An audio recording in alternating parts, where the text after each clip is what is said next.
Narrative of My Captivity Among the Sioux Indians by Fanny Kelly. Dedication. To the Officers and Soldiers of the 11th Ohio Cavalry, for their persistent and daring efforts to aid my husband in effecting my rescue, and to the Officers and Soldiers of the 6th Iowa Cavalry, for kindness shown me after my ransom and return to Fort Sully, this narrative is affectionately dedicated by the author. Introductory. The summer of 1864 marked a period of unusual peril to the daring pioneers seeking homes in the far West. Following upon the horrible massacres in Minnesota in 1862, and the subsequent chastisements inflicted by the expeditions under Generals Sully and Sibley in 1863, whereby the Indians were driven from the then western borders of civilization in Iowa, Minnesota, and the white settlements of Dakota, in the Missouri Valley the great immigrant trails to Idaho and Montana became the scene of fresh outrages, and, from the wild, almost inaccessible nature of the country, pursuit and punishment were impossible. I was a member of a small company of emigrants, who were attacked by an overwhelming force of hostile Sioux, which resulted in the death of a large proportion of the party, in my own capture, and a horrible captivity of 5 months' duration. Of my thrilling adventures and experience during this season of terror and privation, I propose to give a plain, unvarnished narrative, hoping the reader will be more interested in facts concerning the habits, manners, and customs of the Indians, and their treatment of prisoners, than in theoretical speculations and fine-wrought sentences. Some explanation is due the public for the delay in publishing this my narrative. From memoranda kept during the period of my captivity, I had completed the work for publication, when the manuscript was purloined and published. But the work was suppressed before it could be placed before the public. After surmounting many obstacles, I have at last succeeded in gathering the scattered fragments, and, by the aid of memory, impressed as I pray no mortals may ever be again, am enabled to place the results before, I trust, a kind judging, appreciative public. End of dedication and introductory. Chapter 1 of Narrative of My Captivity Among the Sioux Indians by Fanny Kelly. Early History. Canada to Kansas. Death of my father. My marriage. Ho for Idaho. Crossing the Platte River. A storm. I was born in Orillia, Canada, in 1845. Our home was on the lake shore, and there amid pleasant surroundings I passed the happy days of early childhood. The years 1852 to 1856 witnessed, probably, the heaviest immigration the West has ever known in a corresponding length of time. Those who had gone before sent back to their friends such marvelous accounts of the fertility of the soil, the rapid development of the country, and the ease with which fortunes were made, the Western fever became almost epidemic. Whole towns in the old Eastern States were almost depopulated. Old substantial farmers, surrounded apparently by all the comforts that heart could wish, sacrificed the homes wherein their families had been reared for generations, and, with all their worldly possessions, turned their faces toward the setting sun. And with what high hopes! Alas, how few comparatively met their realization! In 1856, my father, James Wiggins, joined a New York colony bound for Kansas. Being favorably impressed with the country and its people, they located the town of Geneva, and my father returned for his family. Reaching the Missouri River on our way to our new home, my father was attacked with cholera and died. In obedience to his dying instructions, my widowed mother, with her little family, continued on the way to our new home. But oh, with what saddened hearts we entered into its possession! It seemed as if the light of our life had gone out. He who had been before to prepare that home for us, was not there to share it with us, and, far away from all earthly associations, almost alone in a new and sparsely settled country, it seemed as though hope had died. But God is merciful. He prepares the soul for its burdens. Of a truth, "He tempers the wind to the shorn lamb." Our family remained in this pleasant prairie home, where I was married to Josiah S. Kelly. My husband's health failing, he resolved upon a change of climate. Accordingly, on the 17th of May, 1864, a party of 6 persons, including Mr. Gardner Wakefield, my husband, myself, our adopted daughter, my sister's child, and 2 colored servants, started from Geneva, with high-wrought hopes and pleasant anticipations of a romantic and delightful journey across the plains, and a confident expectation of future prosperity among the golden hills of Idaho. A few days after commencing our journey, we were joined by Mr. Sharp, a Methodist clergyman, from Verdigris River, about 30 miles south of Geneva, and, a few weeks later, we overtook a large train of emigrants, among whom were a family from Allen County, with whom we were acquainted. Mr. Larimer, wife, and a child, a boy 8 years old. Preferring to travel with our small train, they left the larger one, and became members of our party. The addition of one of my own sex to our little company was cause of much rejoicing to me, and helped relieve the dullness of our tiresome march. The hours of noon and evening rest were spent in preparing our frugal meals, gathering flowers with our children, picking berries, hunting curiosities, or gazing in rapt wonder and admiration at the beauties of this strange, bewildering country. Our amusements were varied. Singing, reading, writing to friends at home, or pleasant conversation occupied our leisure hours. So passed the first few happy days of our emigration to the land of sunshine and flowers. When the sun had set, when his last rays were flecking the towering peaks of the Rocky Mountains, gathering around campfires in our little home-like tent, we ate with a relish known only to those who, like us, scented the pure air, and lived as nature demanded. At night, when our camp had been arranged by Andy and Franklin, our colored men, it was always in the same relative position, Mr. Kelly riding a few miles ahead as evening drew near to select the camping ground. The atmosphere, which during the day was hot and stifling, became cool, and was laden with the odor of prairie flowers, the night dews filling their beautiful cups with the waters of heaven. The solemnity of night pervaded everything. The warblings of the feathered tribe had ceased. The antelope and deer rested on the hills. No sound of laughing, noisy children, as in a settled country. No tramping of busy feet, or hurrying to and fro. All is silent. Nature, like men, has put aside the labors of the day, and is enjoying rest and peace. Yonder, as a tiny spark, as a distant star, might be seen from the road a little campfire in the darkness spread over the earth. Every eye in our little company is closed, every hand still, as we lay in our snugly covered wagons, awaiting the dawn of another day. And the eye that never sleeps watched over us in our lonely camp, and cared for the slumbering travelers. Mr. Wakefield, with whom we became acquainted after he came to settle at Geneva, proved a most agreeable companion. Affable and courteous, unselfish, and a gentleman, we remember him with profound respect. A fine bridge crosses the Kansas River. A half-hour's ride through the dense heavy timber, over a jet-black soil of incalculable richness, brought us to this bridge, which we crossed. We then beheld the lovely valley of the prairies, intersecting the deep green of graceful slopes, where waves tall prairie grass, among which the wild flowers grow. Over hundreds of acres these blossoms are scattered, yellow, purple, white, and blue, making the earth look like a rich carpet of variegated colors. Those blooming in the spring are of tender, modest hue, in later summer and early autumn, clothed in gorgeous splendor. Solomon's gold and purple could not outrival them.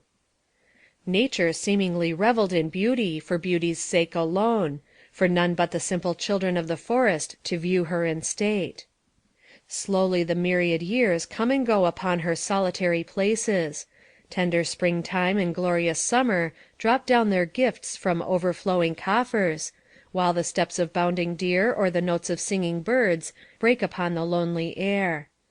The sky is of wonderful clearness and transparency. Narrow belts and fringes of forest mark the way of winding streams. In the distance rise conical mounds, wrapped in the soft veil of dim and dreary haze.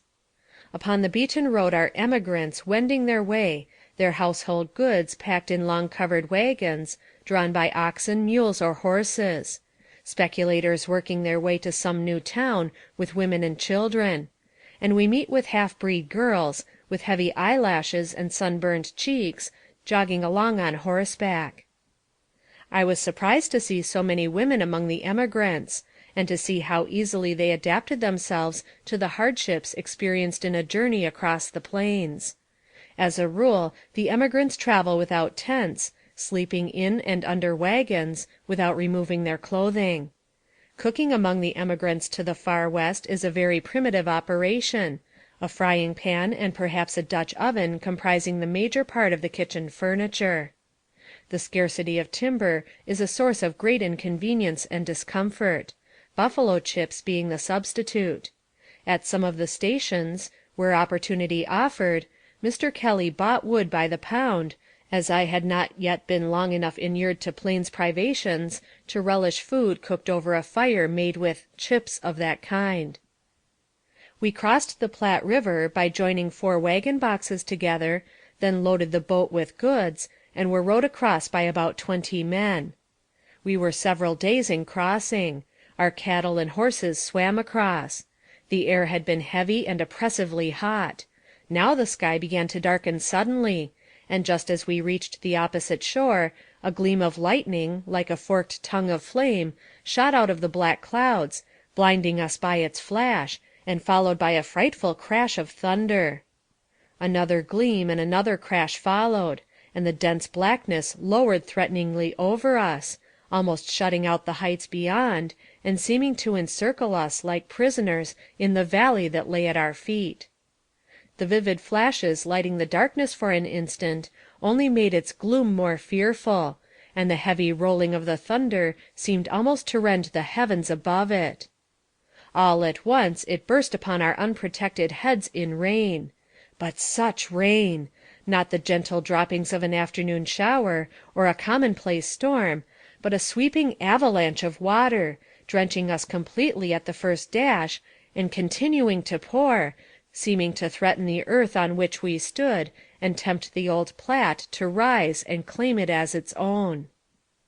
Our wagon covers had been removed in the fording, and we had no time to put up tents for our protection until its fury was exhausted, and so we were forced to brave the elements, with part of our company on the other side of the swollen river, and a wild scene we could hardly discern through the pelting rain surrounding us. One soon becomes heroic in an open-air life, and so we put up what shelter we could when the abating storm gave us opportunity, and, wringing the water out of clothes, hair, and eyebrows, we camped in cheerful hope of a bright to-morrow, which did not disappoint us, and our hundreds of emigrant companions scattered on the way. Each recurring Sabbath was gratefully hailed as a season of thought and repose. As a matter of conscience and duty we observed the day, and took pleasure in doing so. We had divine service performed, observing the ceremonies of prayer, preaching, and singing, which was fully appreciated in our absence from home and its religious privileges. 25 miles from California Crossing is a place called Ash Hollow, where the eye is lost in space as it endeavors to penetrate its depths. Here some years before, General Harney made his name famous by an indiscriminate massacre of a band of hostile Indians, with their women and children. End of chapter 1. Chapter 2 of Narrative of My Captivity Among the Sioux Indians by Fanny Kelly. The Attack and the Capture. A train of wagons were coursing their westward way, with visions of the future bright as our own. Sometimes a single team might be seen traveling alone. Our party were among the many small squads emigrating to the land of promise. The day on which our doomed family were scattered and killed was the 12th of July, a warm and oppressive day. The burning sun poured forth its hottest rays upon the great Black Hills and the vast plains of Montana, and the great emigrant road was strewed with men, women, and children, and flocks of cattle, representing towns of adventurers. We looked anxiously forward to the approach of evening, with a sense of relief after the excessive heat of the day. Our journey had been pleasant, but toilsome, for we had been long weeks on the road. Slowly our wagons wound through the timber that skirted the little box elder, and, crossing the stream, we ascended the opposite bank. We had no thought of danger or timid misgivings on the subject of savages, for our fears had been all dispelled by constantly received assurances of their friendliness. At the outposts and ranches we heard nothing but ridicule of their pretensions to warfare, and at Fort Laramie, where information that should have been reliable was given us, we had renewed assurances of the safety of the road and friendliness of the Indians. At Horseshoe Creek, which we had just left, and where there was a telegraph station, our inquiries had elicited similar assurances as to the quiet and peaceful state of the country through which we must pass. Being thus persuaded that fears were groundless, we entertained none, and, as I have mentioned before, our small party preferred to travel alone on account of the greater progress made in that way. The beauty of the sunset and the scenery around us filled our hearts with joy, and Mr. Wakefield's voice was heard in song for the last time, as he sang, "Ho, for Idaho." Little Mary's low, sweet voice, too, joined in the chorus. She was so happy in her childish glee on that day, as she always was. She was the star and joy of our whole party. We wended our way peacefully and cheerfully on, without a thought of the danger that was lying like a tiger in ambush on our path. Without a sound of preparation or a word of warning, the bluffs before us were covered with a party of about 250 Indians, painted and equipped for war, who uttered the wild war whoop and fired a signal volley of guns and revolvers into the air. This terrible and unexpected apparition came upon us with such startling swiftness that we had not time to think before the main body halted and sent out a part of their force, which encircled us round at regular intervals, but some distance from our wagons.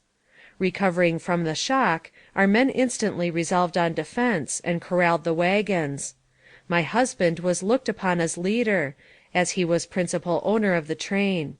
Without regard to the insignificance of our numbers, Mr. Kelly was ready to stand his ground; but, with all the power I could command, I entreated him to forbear and only attempt conciliation.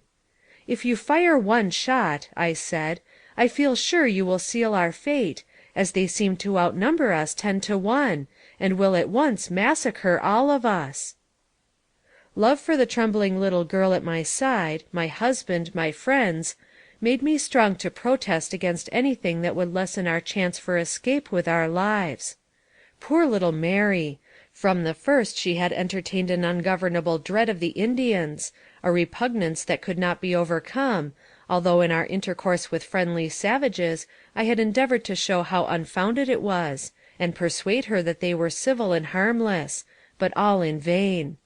Mr. Kelly bought her beads and many little presents from them, which she much admired, but she would always add, "They look so cross at me, and they have knives and tomahawks, and I fear they will kill me."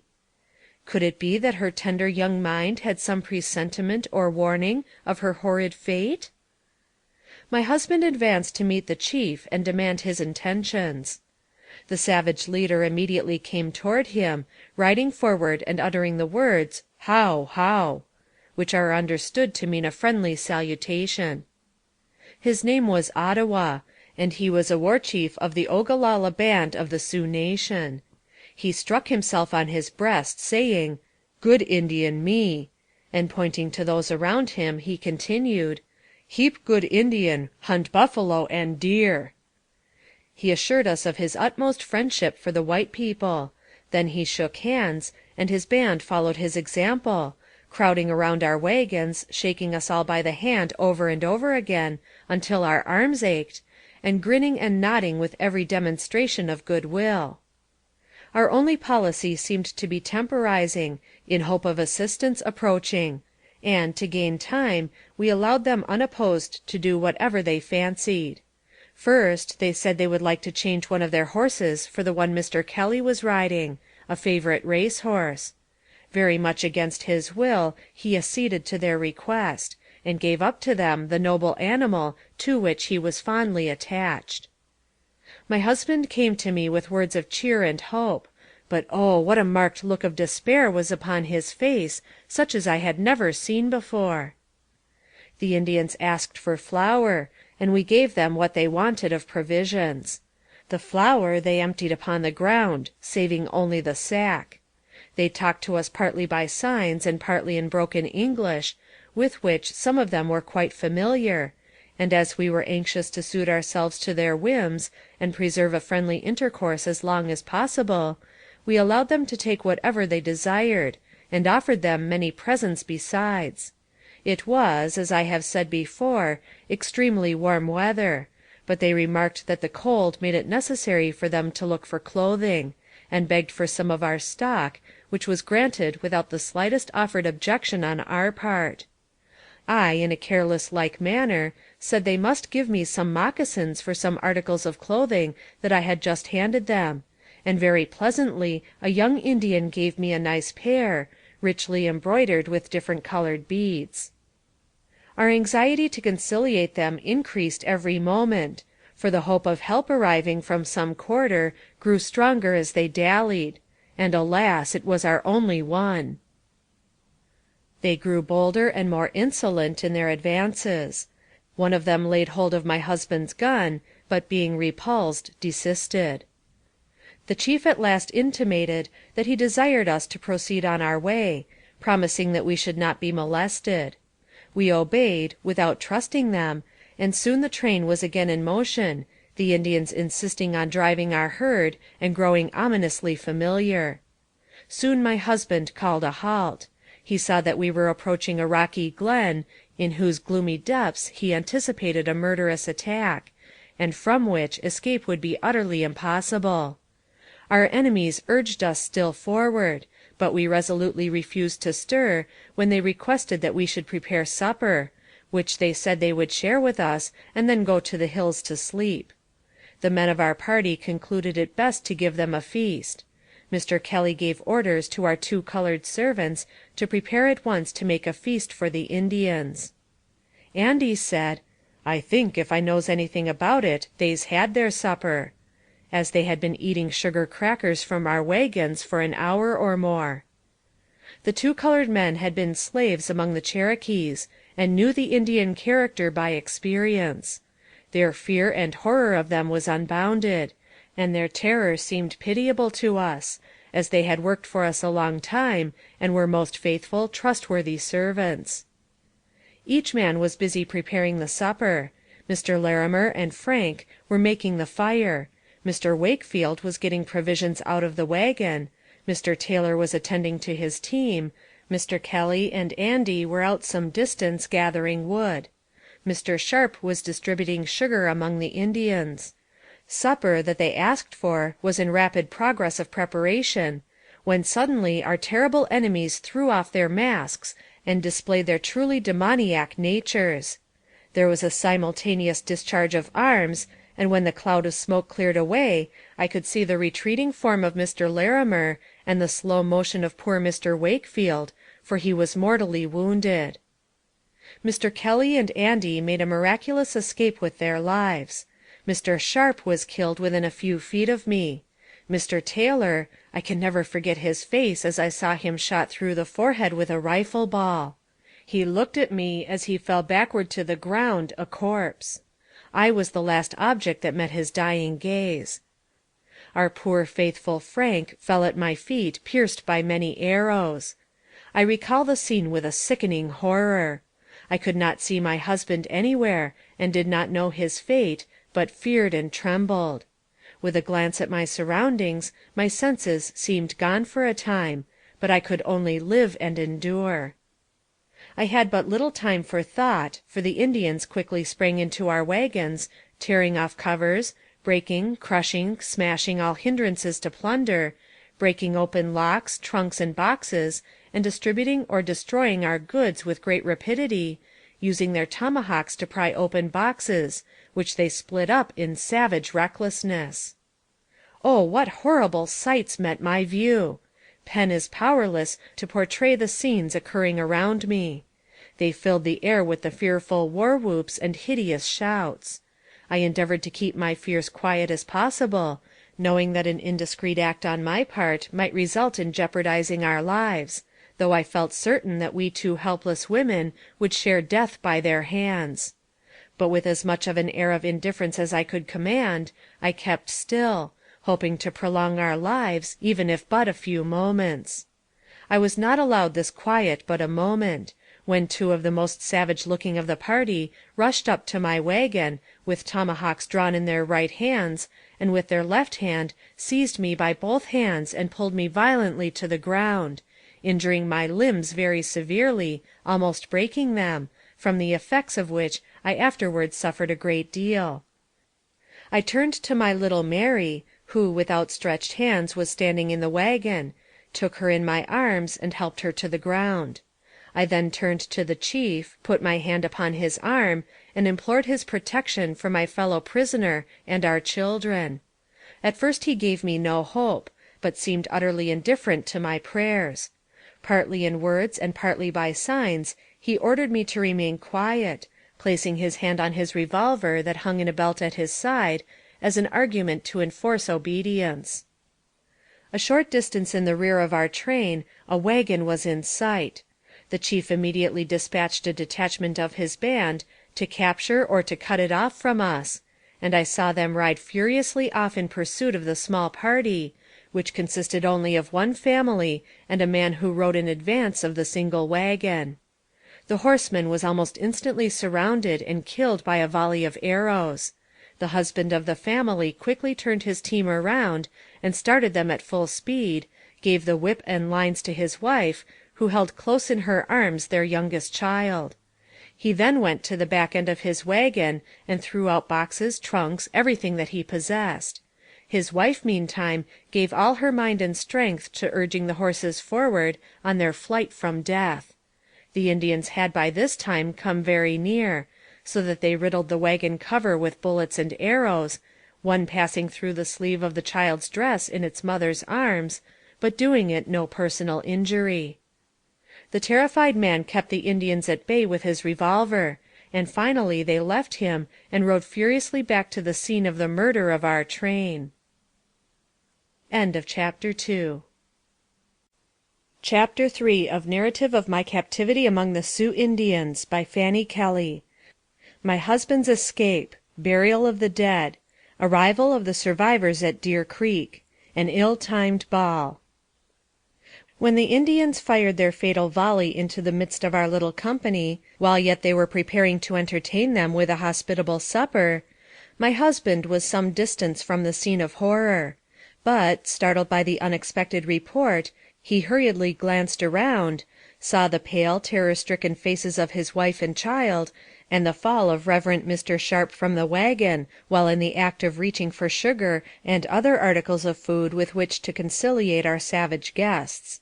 The hopelessness of the situation struck a chill to his heart. Having laid down his gun to assist in the preparation of the feast, the utter futility of contending single-handed against such a host of infuriated demons was too apparent. His only hope, and that a slight one indeed, was that the Indians might spare the lives of his wife and child to obtain a ransom. In this hope he resolved upon efforts for the preservation of his own life, that he might afterward put forth efforts for our rescue, either by pursuit and strategy, or by purchase.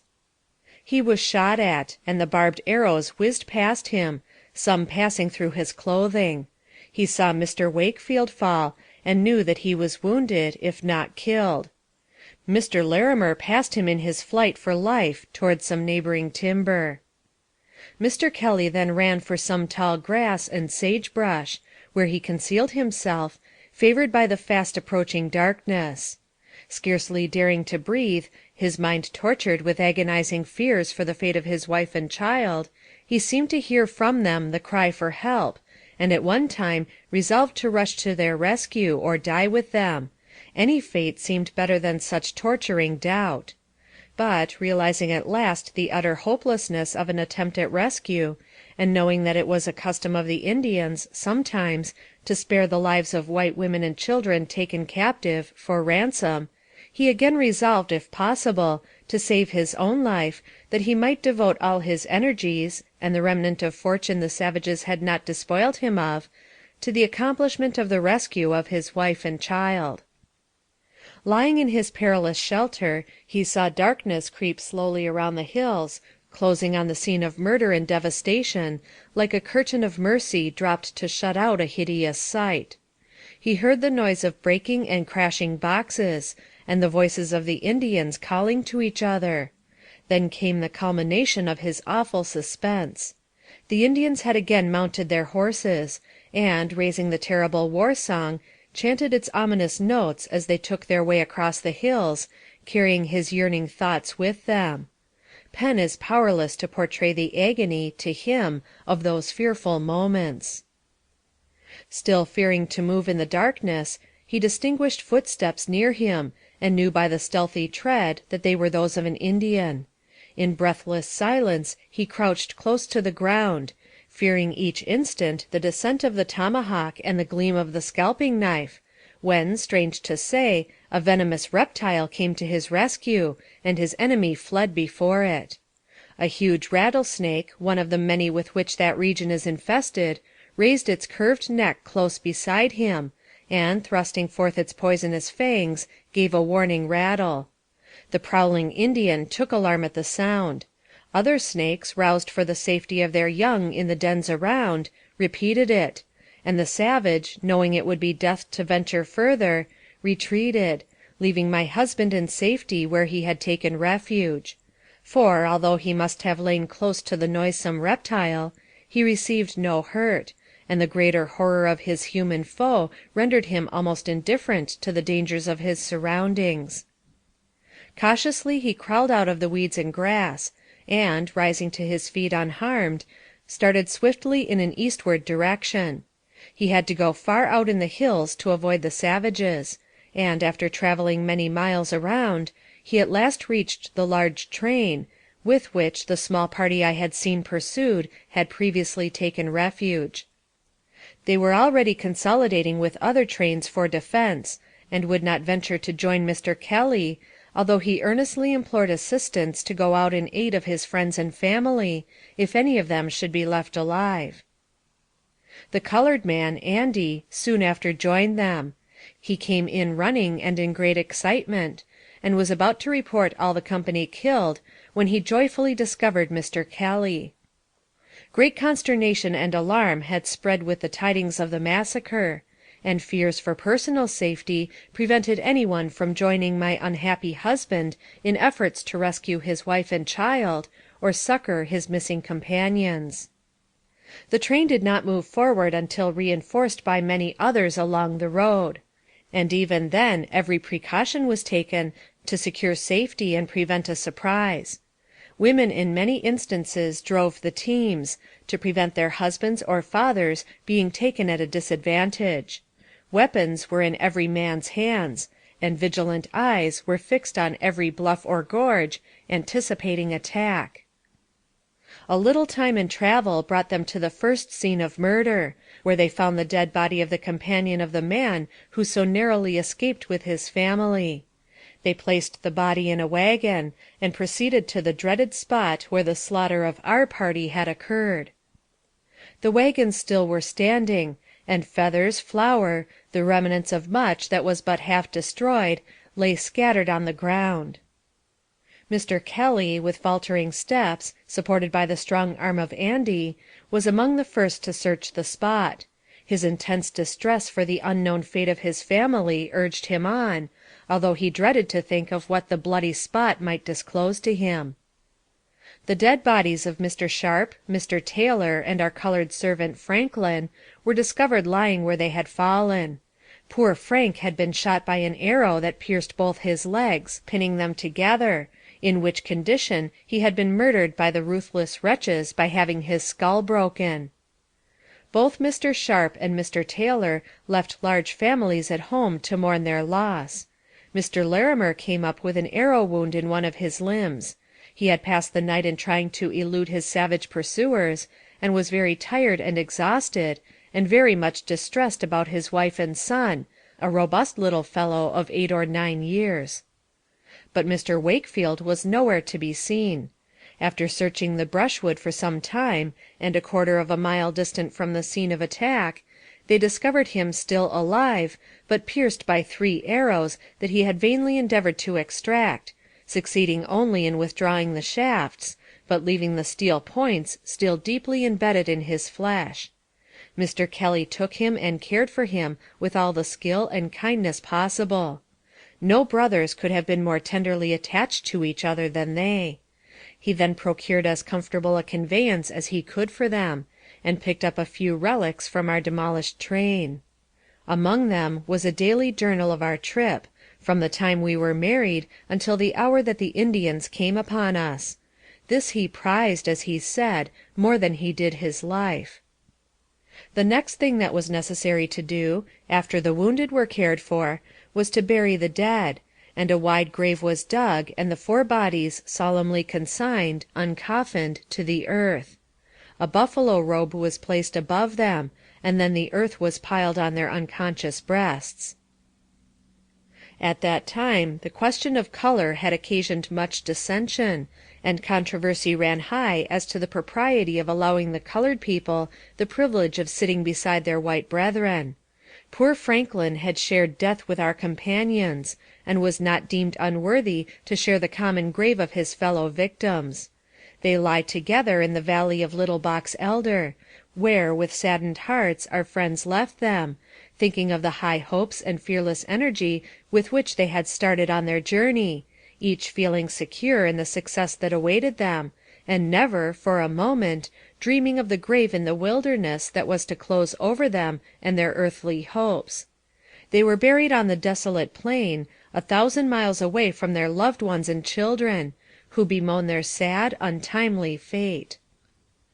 Mr. Kelly found part of his herd of cattle grazing near by. Mr. Sharp's were still tied to the stake where he had carefully secured them. The Indians had taken our horses, but left the cattle, as they do when they are on the warpath, or unless they need meat for present use. They shot some of them, however, and left them to decay upon the plain. Many arrows were scattered upon the ground, their peculiar marks showing that their owners had all belonged to one tribe, though of different bands. They were similar in form and finish. Their shafts were round and 3 feet long, grooved on their sides, that the blood of the victim might not be impeded in its outward flow. Each had 3 strips of feathers attached to its top, about 7 inches in length, and on the other end a steel point, fastened lightly, so as to be easily detached in the flesh it penetrates.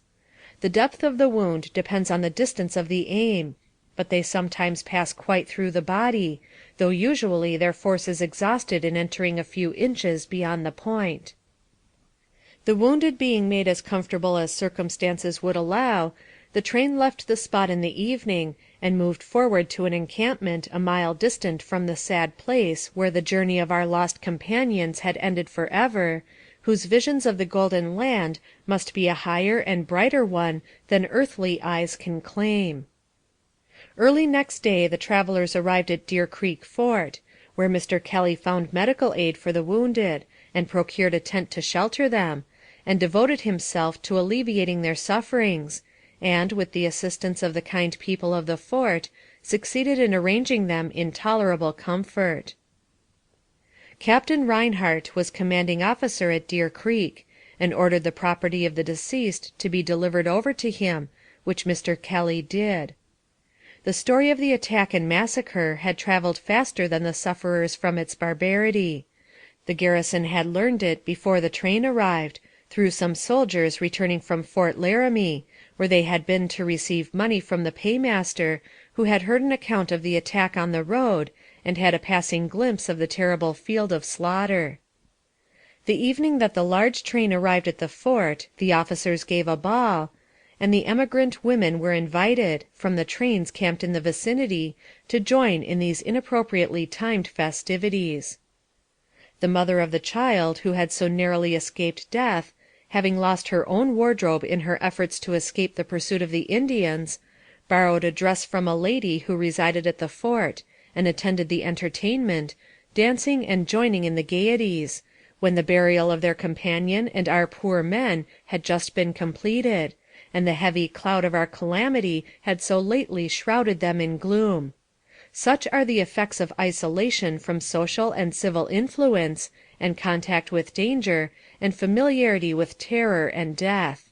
People grow reckless, and often lose the gentle sympathies that alleviate suffering, from infrequent intercourse with it in its worst forms. End of chapter 3.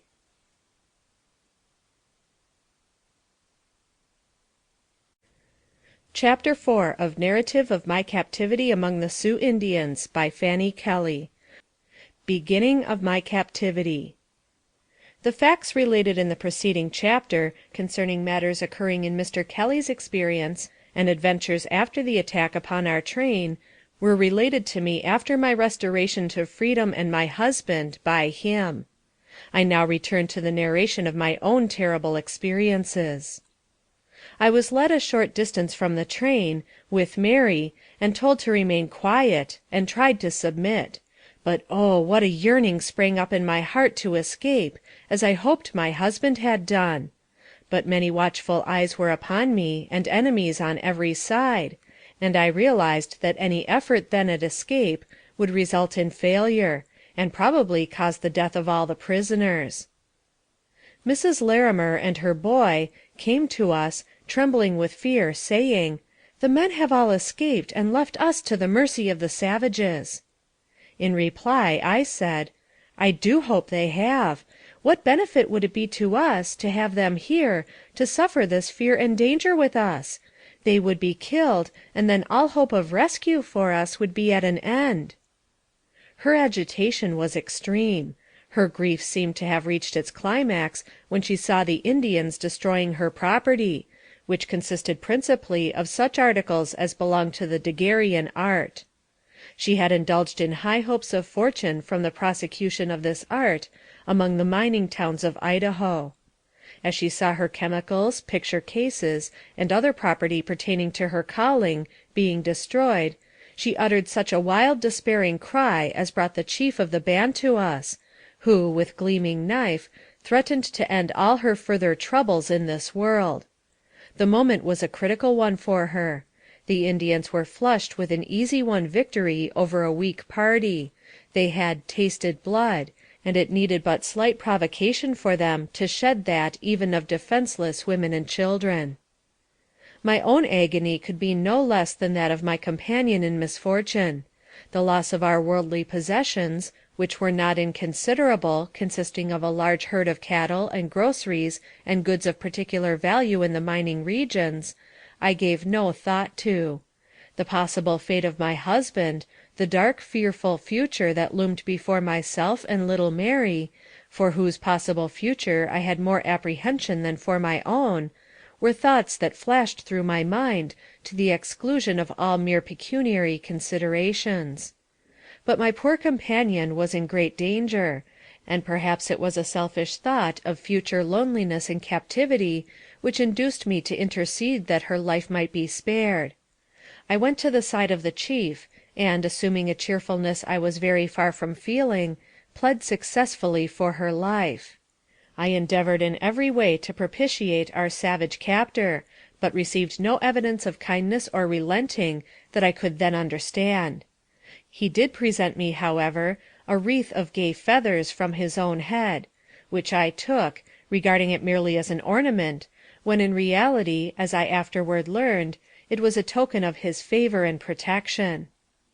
He then left us, to secure his own share of plunder, but we saw that we were surrounded by a special guard of armed men, and so gave up all struggle against what seemed an inevitable doom, and sat down upon the ground in despair. I know now that night had come upon us while we sat there, and that darkness was closing the scene of desolation and death before their arrangements for departure were completed. The first intimation we had that our immediate massacre was not intended, was a few articles of clothing presented by a young Indian, whose name was Wechela, who intimated that we would have need for them. It was a pitiable sight to see the terrified looks of our helpless children, who clung to us for the protection we could not give. Mrs. Larimer was unconscious of the death of any of our party. I did not tell her what my eyes had seen, fearing that she could not endure it, but strove to encourage and enliven her, lest her excitement should hasten her death or excite the anger of our captors. We both feared that when the Indians made their arrangements for departure, we would be quickly disposed of by the scalping knife; or even should we escape for the time, we saw no prospect of release from bondage. Terror of the most appalling nature for the fate of the children possessed me, and all the horrors of Indian captivity that we had ever heard crowded on our minds with a new and fearful meaning: the slow fires, the pitiless knife, the poisoned arrows, the torture of famine, and 1,000 nameless phantoms of agony passed before our troubled souls, filling us with fears so harrowing that the pangs of dissolution compared to them must have been relief. It may be thought almost impossible in such a chaos of dread to collect the soul in prayer; but when woe is come, the soul is dumb, that crieth not to God; and the only respite we could claim from despair was the lifting of our trembling hearts upward to the God of mercy. Those hours of misery can never be forgotten. We were oppressed by terrors we could not explain or realize. The sudden separation from those we loved and relied on, our own helplessness, and the gloom of uncertainty that hung over our future, surely none can better testify to the worth of trust in God than those whose hope on earth seemed ended, and, faint and weak as our faith was, it saved us from utter desolation and the blackness of despair. From among the confused mass of material of all kinds scattered about, the same young Indian, Wechela, brought me a pair of shoes, also a pair of little Mary's. He looked kindly as he laid these articles before me, intimating by his gestures that our lives were to be spared, and that we should have need of them and other clothing during our long march into captivity. He also brought me some books and letters, all of which I thankfully received. I readily conceived a plan to make good use of them, and secreted as many as I could about my clothing.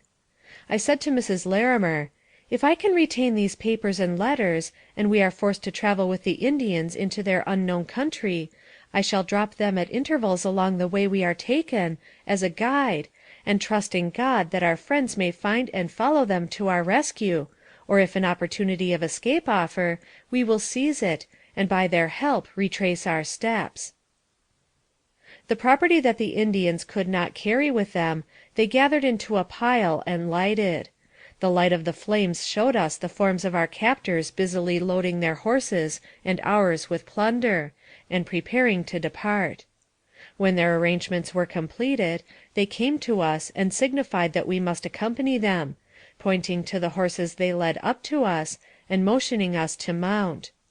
The horse assigned to me was one that had belonged to Mr. Larimer, and was crippled in the back. This I endeavored to make them understand, but failed.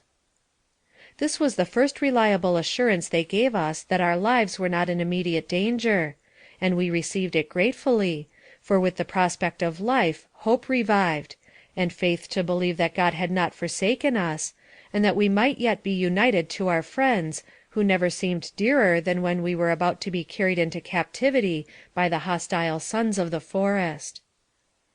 Many persons have since assured me that, to them, death would have been preferable to life with such prospects, saying that rather than have submitted to be carried away by savages, to a dark and doubtful doom, they would have taken their own lives. But it is only those who have looked over the dark abyss of death who know how the soul shrinks from meeting the unknown future.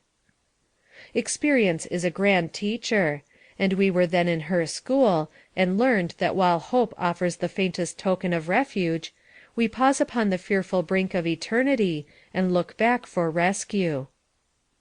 Mrs. Larimer had climbed into her saddle, her boy placed behind her on the same horse, and started on, accompanied by a party of Indians. I also climbed onto my saddle, but was no sooner there when the horse fell to the ground, and I under him, thus increasing the bruises I had already received, and causing me great pain. This accident detained me some time in the rear. A dread of being separated from the only white woman in that awful wilderness filled me with horror. Soon they had another horse saddled for me, and assisted me to mount him. I looked around for my little Mary. There she stood, a poor helpless lamb, in the midst of bloodthirsty savages. I stretched out my arms for her imploringly. For a moment they hesitated. Then, to my unspeakable joy, they yielded, and gave me my child. They then started on, leading my horse. They also gave me a rope that was fastened around the horse's underjaw. The air was cool, and the sky was bright with the glitter of starlight. The water, as it fell over the rocks in the distance, came to our eager ears with a faint, pleasant murmur. All nature seemed peaceful and pitiless in this calm repose, unconscious of our desolate misery. The cry of night birds and chirp of insects came with painful distinctness as we turned to leave the valley of the little box elder. Straining my eyes, I sought to penetrate the shadows of the woods where our fugitive friends might be hid. The smoldering ruins of our property fell into ashes, and the smoke faded away. Night had covered the traces of confusion and struggle with her shrouding mantle, and all seemed quiet and unbroken peace. I turned for a last look, and even the smoke was gone. The solemn trees, the rippling water, the soft night wind and the starlight, told no tale of the desolation and death that had gone before, and I rode on in my helpless condition, with my child clinging to me, without guide or support, save my trust in God.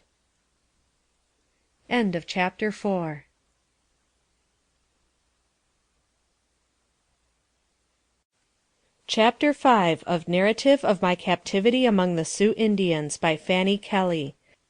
Plan for little Mary's Escape. Tortures of Uncertainty. Unsuccessful Attempt to Escape. The Indians left the scene of their cruel rapacity, traveling northward, chanting their monotonous war song. After a ride of 2 miles through tall weeds and bushes, we left the bottom lands and ascended some bluffs, and soon after came to a creek which was easily forded, and where the Indians quenched their thirst. The hills beyond began to be more difficult to ascend, and the gorges seemed fearfully deep, as we looked into the black shadows unrelieved by the feeble light of the stars. In the darkness of our ride I conceived a plan for the escape of little Mary. I whispered in her childish ear, "Mary, we are only a few miles from our camp, and the stream we have crossed you can easily wade through. I have dropped letters on the way, you know, to guide our friends in the direction we have taken. They will guide you back again, and it may be your only chance of escape from destruction. Drop gently down and lie on the ground for a little while, to avoid being seen. Then retrace your steps, and may God in mercy go with you. If I can, I will follow you."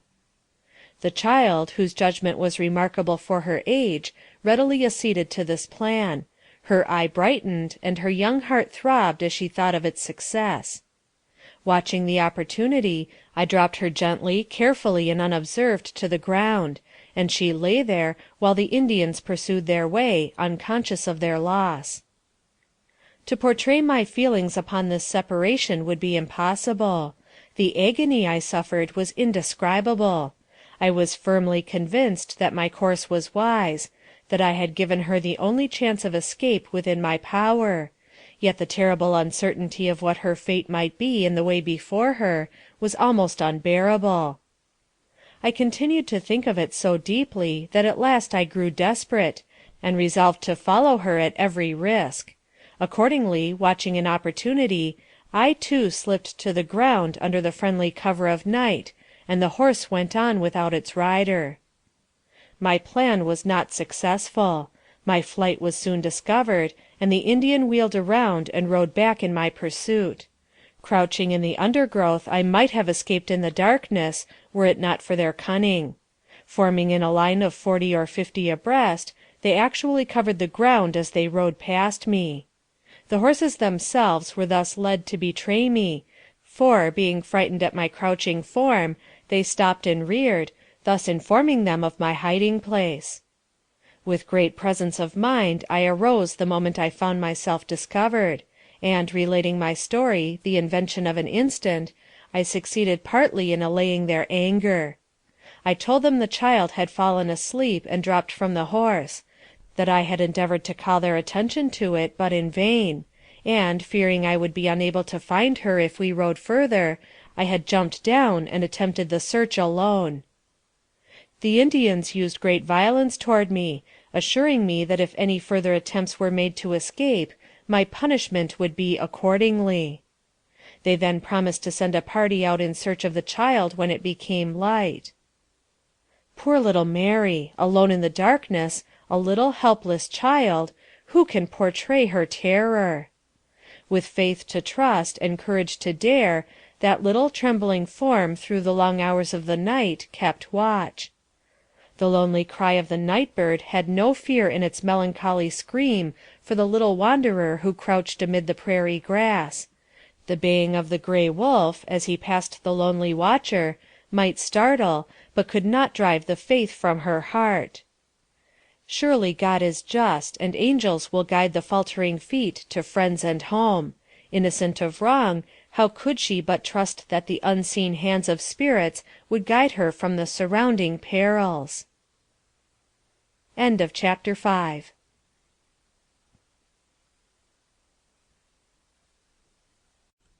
Chapter 6 of Narrative of My Captivity Among the Sioux Indians by Fanny Kelly.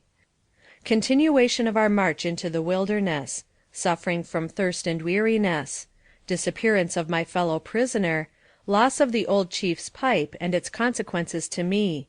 A scene of terror.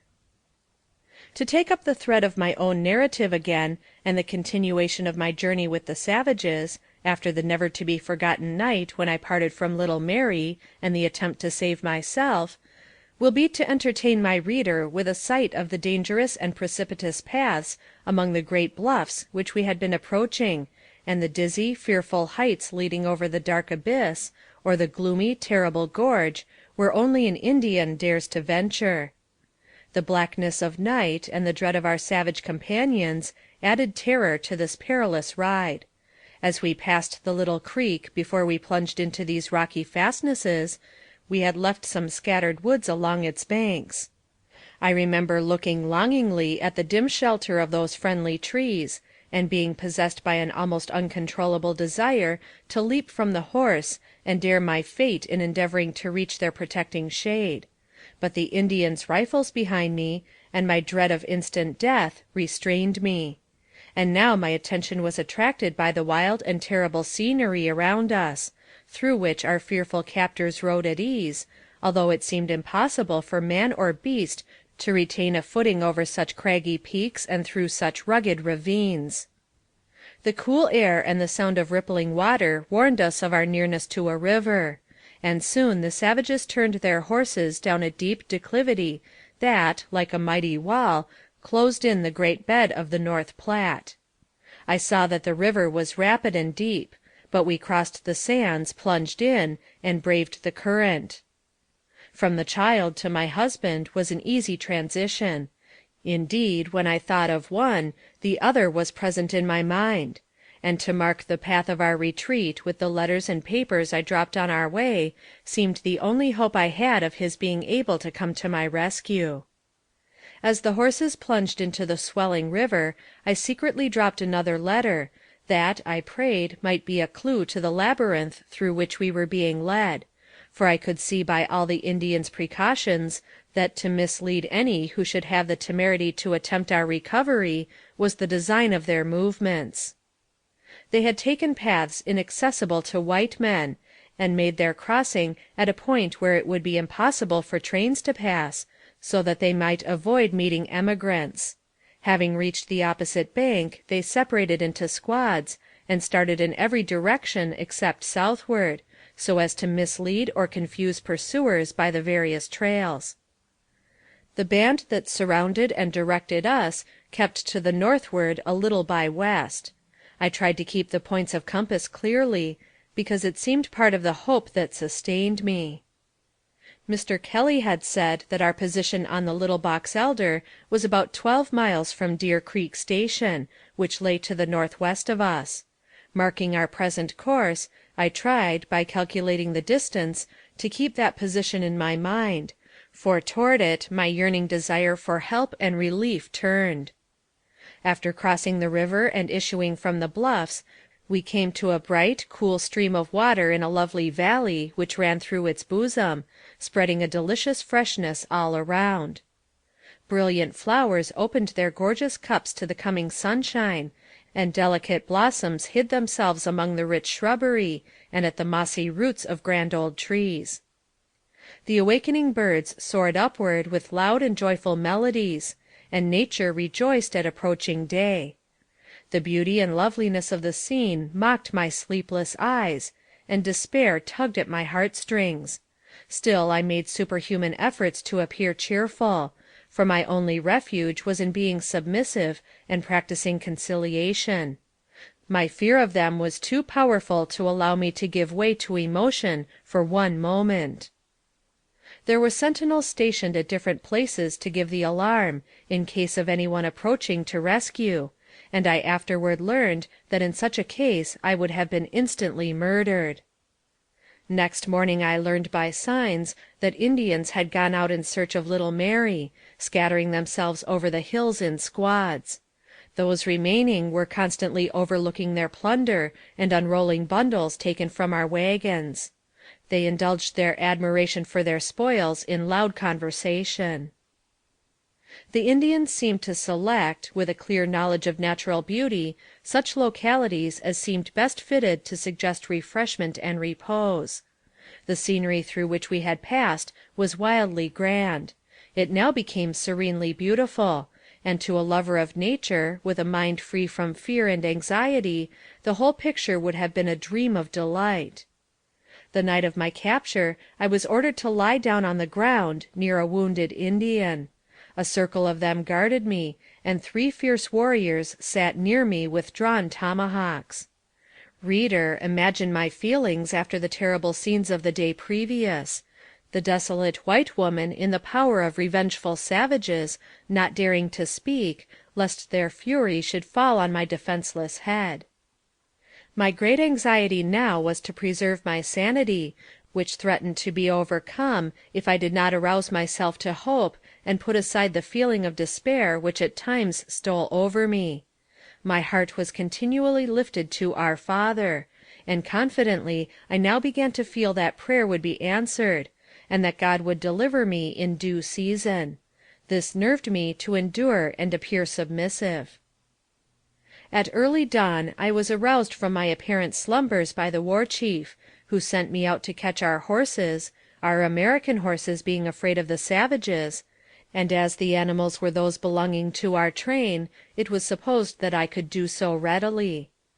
Upon turning, my eyes were gladdened by the sight of my fellow prisoner, who was seated with her boy upon the ground, eating buffalo meat and crackers. I went immediately to her, and we conversed in low tones, telling her of my intention to escape the first opportunity.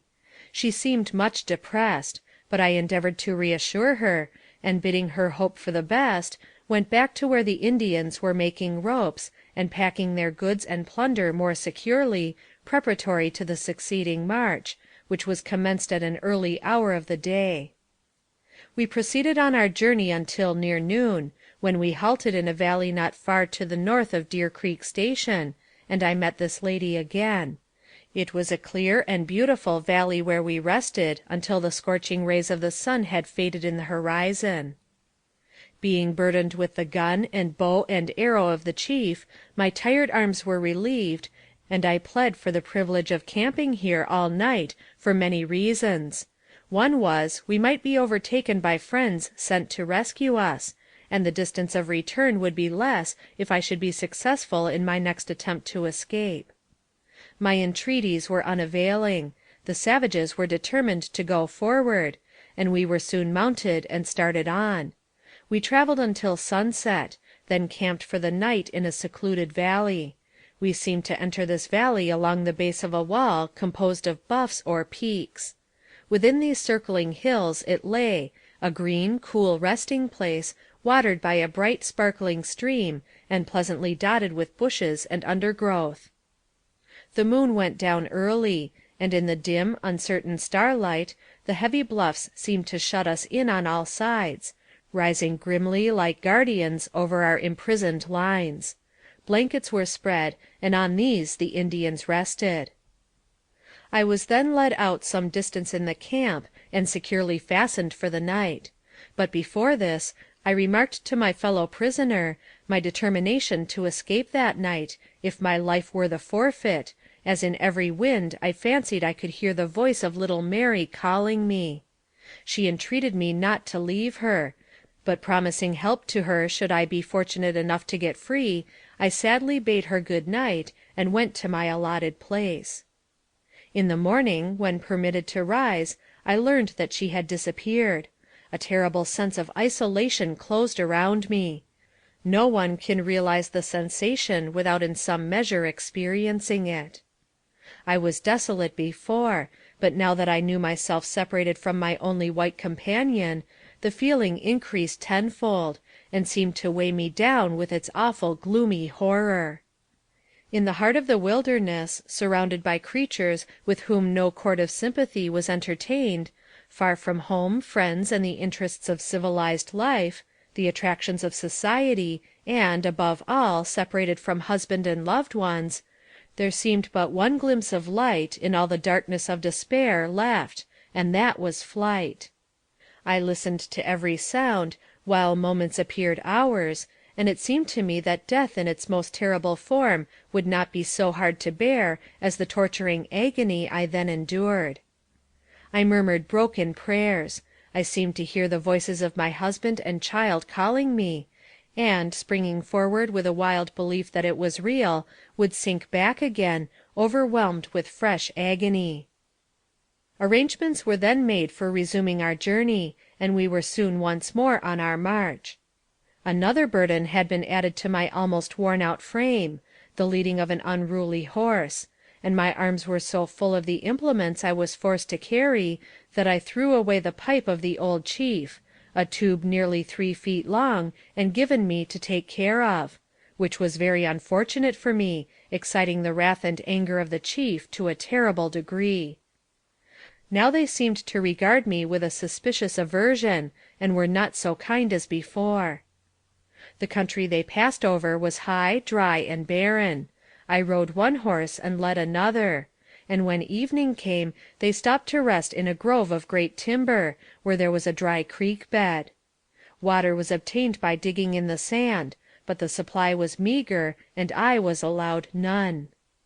The sun began to sink, and the chief was so enraged against me that he told me by signs that I should behold it rise no more.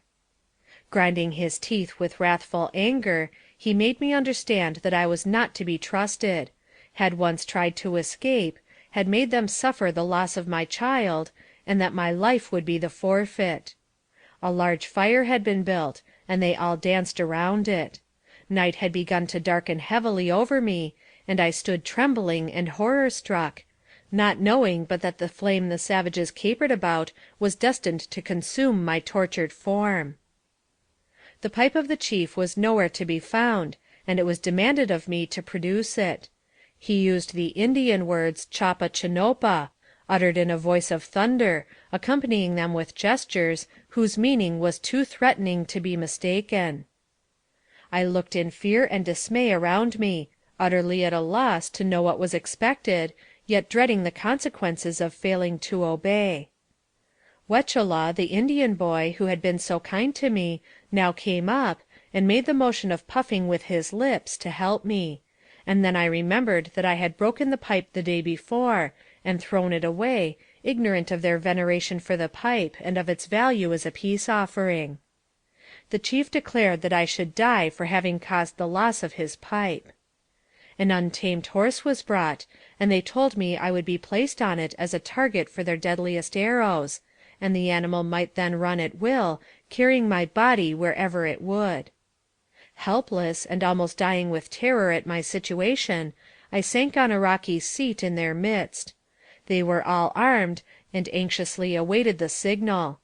They had pistols, bows, and spears, and I noticed some stoop and raise blazing firebrands to frighten the pawing beast that was to bear me to death. In speechless agony I raised my soul to God.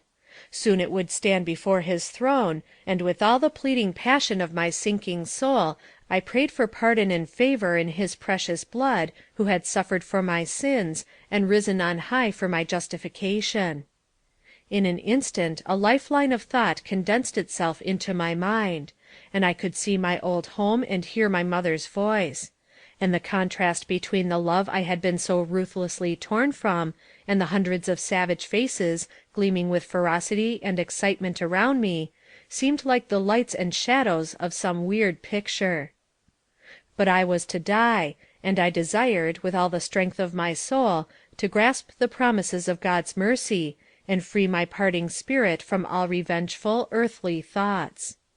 In what I almost felt my final breath, I prayed for my own salvation, and the forgiveness of my enemies; and remembering a purse of money which was in my pocket, knowing that it would decay with my body in the wilderness, I drew it out, and, with suffused eyes, divided it among them, though my hands were growing powerless and my sight failing. $120 in notes I gave them, telling them its value as I did so, when, to my astonishment, a change came over their faces. They laid their weapons on the ground, seemingly pleased, and anxious to understand, requesting me to explain the worth of each note clearly, by holding up my fingers. Eagerly I tried to obey, perceiving the hope their milder manner held out; but my cold hands fell powerless by my side, my tongue refused to utter a sound, and, unconsciously, I sank to the ground, utterly insensible to objects around me. When insensibility gave way to returning feeling, I was still on the ground where I had fallen, but preparations for the deadly scene were gone, and the savages slumbered on the ground near me, by the faint firelight. Crawling into a sitting posture, I surveyed the camp, and saw hundreds of sleeping forms lying in groups around, with watches set in their places, and no opportunity to escape, even if strength permitted. Weak and trembling, I sat down, and lay silent until daybreak, when the camp was again put in motion, and, at their bidding, I mounted one horse and led another, as I had done on the day previous. This was no easy task, for the pack horse, which had not been broken, would frequently pull back so violently as to bring me to the ground, at which the chief would become fearfully angry, threatening to kill me at once. Practicing great caution, and using strong effort, I would strive to remain in the saddle to avoid the cuffs and blows received. Whenever the bridle would slip inadvertently from my hand, the chief's blasphemous language would all be English, a sad commentary on the benefits white men confer on their savage brethren when brought into close contact.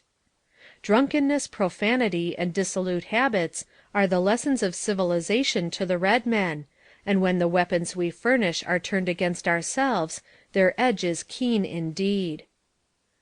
Feeling that I had forfeited the good will of the Indians, and knowing that the tenure of my life was most uncertain, I dared make no complaint, although hunger and devouring thirst tortured me. The way still led through dry and sandy hills, upon which the sun glared down with exhausting heat, and seemed to scorch life and moisture out of all his rays fell upon. As far as my eye could reach, nothing but burning sand and withering sagebrush or thorny cactus was to be seen. All my surroundings only served to aggravate the thirst which the terrible heat of that long day's ride increased to frenzy. When, in famishing despair, I closed my eyes, a cup of cool, delicious drink would seem to be presented to my lips, only to be cruelly withdrawn; and this torture seemed to me like the agony of the rich man, who besought Lazarus for one drop of water to cool his parched tongue.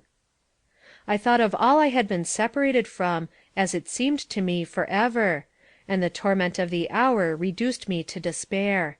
I wished to die, feeling that the pangs of dissolution would not surpass the anguish of my living death. My voice was almost gone, and with difficulty I maintained my seat in the saddle. Turning my eyes despairingly to my captors, I uttered the word Minna, signifying water in their language, and kept repeating it imploringly at intervals. They seemed to hurry forward, and, just at sunset, came in sight of a grassy valley through which flowed a river, and the sight of it came like hope to my almost dying eyes. A little brook from the hills above found its way into the waters of this greater stream, and here they dismounted, and, lifting me from my horse, laid me in its shallow bed. I had become almost unconscious, and the cool, delightful element revived me. At first I was not able to drink, but gradually my strength renewed itself, and I found relief from the indescribable pangs of thirst. The stream by which the Indians camped that night was Powder River, and here, in 1866, Fort Connor was built, which in the following year was named Fort Reno.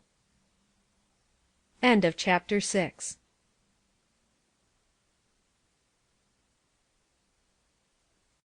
Chapter 7 of Narrative of My Captivity Among the Sioux Indians, by Fanny Kelly. Powder River. Another attempt to escape. Detection and despair. A quarrel. My life saved by Jumping Bear. The name given to Powder River by the Indians is Chahali-Wacapola. It crosses the country east of the Bighorn Mountains, and from its banks can be seen the snow-capped Cloud Peak, rising grandly from its surrounding hills. Between these ranges, that culminate in the queenly, shining crowned height that takes its name from the clouds it seems to pierce, are fertile valleys, in which game abounds, and delicious wild fruits in great variety, some of which cannot be surpassed by cultivated orchard products in the richness and flavor they possess, although they ripen in the neighborhood of everlasting snow. In these valleys the country seems to roll in gentle slopes, presenting to the eye many elements of loveliness and future value. Powder River, which is a muddy stream, comes from the southern side of the Bighorn Mountains, and takes a southern course, and therefore is not a part of the bright channel that combines to feed the Missouri River from the Bighorn Range. This range of the Rocky Mountains possesses two distinct marked features. First, there is a central or backbone range, which culminates in perpetual snow, where Cloud Peak grandly rises, as the chief of all its proud summits. Falling off gradually toward the southern valley, there are similar ranges of the Wind River Mountains beyond. Between these ranges, and varying in breadth from 12 to 25 miles, are fine hunting grounds, abounding in noble orchards of wild fruit of various kinds, and grapes, as well as game of the choicest kind for the huntsman. Notwithstanding its vicinity to snow, there are gentle slopes which present features of peculiar loveliness. Several miles northwest, and following the sweep of the higher northern range, and 6 to 8 miles outside of its general base, a new country opens. Sagebrush and cactus, for which nearly 200 miles have so largely monopolized the soil, rapidly disappear. The change, though sudden, is very beautiful. One narrow divide only is crossed, and the transition about 1 day's ride from the above-named river. The limpid, transparent, and noisy waters of Deer Fork are reached, and the horses have difficulty in breasting the swift current. The river is so clear that every pebble and fish is seen distinctly on the bottom, and the water so cool that ice in midsummer is no object of desire. The scenes of natural beauty, and the charms that have endeared this country to the savage, will in the future lure the emigrant seeking a home in this new and undeveloped land. This Clear Creek is a genuine outflow from the Bighorn Mountains, and is a type of many others, no less pure and valuable, derived from melting snow and from the innumerable springs in the mountains.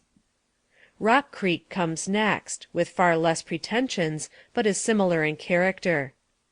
A day's ride to the northward brings the traveler to Crazy Woman's Fork. This ever-flowing stream receives its yellow hue from the Powder River waters, of which it is a branch. The country is scarred by countless trails of buffalo, so that what is often called the Indian Trail is merely the hoof print of these animals. Leaving Powder River, we passed through large pine forests, and through valleys rich with beautiful grasses, with limpid springs and seemingly eternal verdure. I continued to drop papers by the way, hoping they might lead to my discovery, which would have proved fatal had any one attempted a rescue, as the Indians prefer to kill their captives rather than be forced to give them up. It was the 5th night of my sojourn with the Indians that I found myself under the sweeping willows of Clear Creek. The men, weary with travel, and glad to find so good a camping ground, lay down to sleep, leaving a sufficient guard over their captive and at the outposts. Their journey hither had been a perilous one to me, unused as I was to the rocky paths between narrow gorges and over masses of broken stone, which their Indian ponies climbed with readiness and ease. I was led to remark the difference between these ponies and American horses, who could only struggle to find their foothold over such craggy ground, while the ponies led the way, picking their steps up almost perpendicular steeps with burdens on their backs. Their travel after the rest at Clear Creek partook of the difficult nature of the mountain passes, and was wearisome in the extreme, and the duties imposed upon me made life almost too burdensome to be borne. I was always glad of a respite at the camping ground. On the 6th night I lay on a rock, under the shade of some bushes, meditating on the possibility of escape. The way was far beyond my reckoning, and the woods where they now were might be infested with wild beasts, but the prospect of getting away and being free from the savages closed my eyes to the terrors of starvation and ravenous animals. Softly I rose and attempted to steal towards some growing timber, but the watchful chief did not risk his prey so carelessly. His keen eye was on me, and his iron hand grasped my wrist and drew me back. Throwing me fiercely on the ground, he hissed a threat through his clenched teeth, which I momentarily expected him to put into execution as I lay trembling at his feet.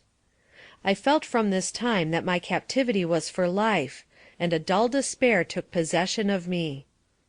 Sleep, that balm for happier souls, brought only horrid dreams, in which a dreadful future pictured itself.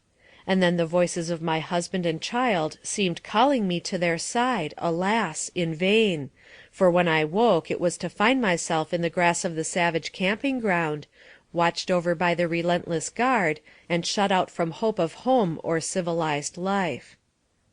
My feet were covered with a pair of good shoes, and my chief's brother-in-law gave me a pair of stockings from his stores, which I gladly accepted, never for a moment suspecting that, in doing thus, I was outraging a custom of the people among whom I was. The chief saw the gift, and made no remark at the time, but soon after he shot one of his brother-in-law's horses, which he objected to in a decided manner, and a quarrel ensued. Realizing that I was the cause of the disagreement, I tremblingly watched the contest, unable to conciliate either combatant, and dreading the wrath of both. The chief would brook no interference, nor would he offer any reparation for the wrong he had inflicted. His brother-in-law, enraged at his arrogance, drew his bow, and aimed his arrow at my heart, determined to have satisfaction for the loss of his horse. I could only cry to God for mercy, and prepare to meet the death which had long hung over my head, when a young Blackfoot, whose name was Jumping Bear, saved me from the approaching doom by dexterously snatching the bow from the savage and hurling it to the earth. He was named Jumping Bear from the almost miraculous dexterity of some of his feats. This circumstance and the Indian mentioned were, in my judgment, instruments in the hand of Providence in saving Fort Sully from the vengeance and slaughter of the Blackfeet, who had succeeded in gaining the confidence of some of the officers on the Missouri River. His activity in the attack of our train, and the energy he displayed in killing and pillaging on that occasion, notwithstanding his efforts to make me believe the contrary, forbade me to think there was any sympathy in his interference on my behalf. The Indians submitted to his intervention so far that he did not draw his bow again, and my suspense was relieved for the time by the gift of a horse from the chief to his brother-in-law, which calmed the fury of the wronged Indian.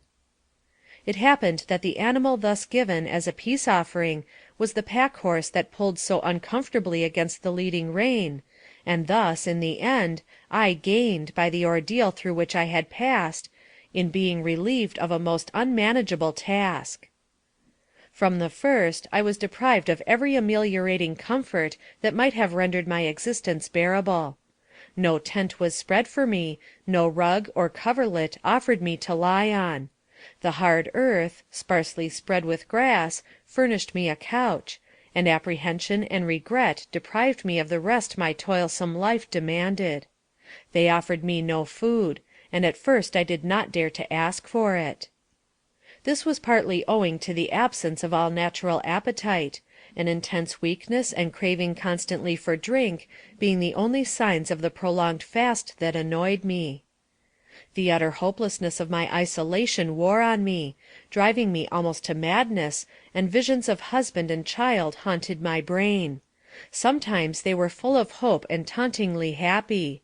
At others I saw them dying or dead, but always beyond my reach, and separated by the impassable barrier of my probably lifelong captivity. In my weakened condition, the horrors of the stake, to which I felt myself borne daily nearer as they progressed on their homeward route, appeared like a horrid phantom. It had been threatened me since my first effort to escape, and I was led to believe such a punishment was the inevitable consequence of my attempt. The terrible heat of the days continued, and the road they took was singularly barren of water. The Indians, after drinking plentifully before starting, carry little sticks in their mouths, which they chew constantly, thus creating saliva, and preventing the parching sensation I endured from the want of this knowledge. The 7th night they entered a singular cañon, apparently well known to them, as they found horses there, which evidently had been left on a former visit. I could not but wonder at the sagacity and patience of these Indian ponies, which were content to wait their master's coming, and browse about on the sparse herbage and meager grass. The Indians had killed an antelope that day, and a piece of the raw flesh was allotted me for a meal. They had then traveled in a circuitous route for miles, to reach the mouth of this cañon, and entered it just after sundown. Its gloomy shade was a great relief after the heat of the sun, and it filled my sensitive mind with awe. The sun never seemed to penetrate its depths, and the damp air rose around me like the breath of a dungeon. Downward they went, as if descending into the bowels of the earth, and the sloping floor they trod was covered with red sand for perhaps the space of half a mile. Then they struck a rocky pavement, the perpendicular walls of which were of earth; but as they made another turning and entered a large space, they seemed to change to stone, with projecting arches and overhanging cornices. The high walls rose above the base so as to nearly meet overhead, and, with their innumerable juttings and irregularities, had the appearance of carved columns supporting a mighty ruin. Occasionally a faint ray of the fading light struggled with the gloom, into which they plunged deeper and deeper, and then their horses' cautious feet would turn the bones of antelope or deer, drawn thither by the lurking wolf to feed the young in their lair. I was startled with dread at the sight, fearing that they might be human bones, with which mine would soon be mingled. The increasing darkness had made it necessary for the Indians to carry torches, which they did, lighting up the grotesque grandeur of earth and rock through which they passed by the weird glare of their waving brands. Arriving at the spot they selected as a camping ground, they made fires, whose fantastic gleams danced upon the rocky walls, and added a magic splendor to their wondrous tracery. The ghostly grandeur of these unfrequented shades cannot be described, but their effect is marvelous.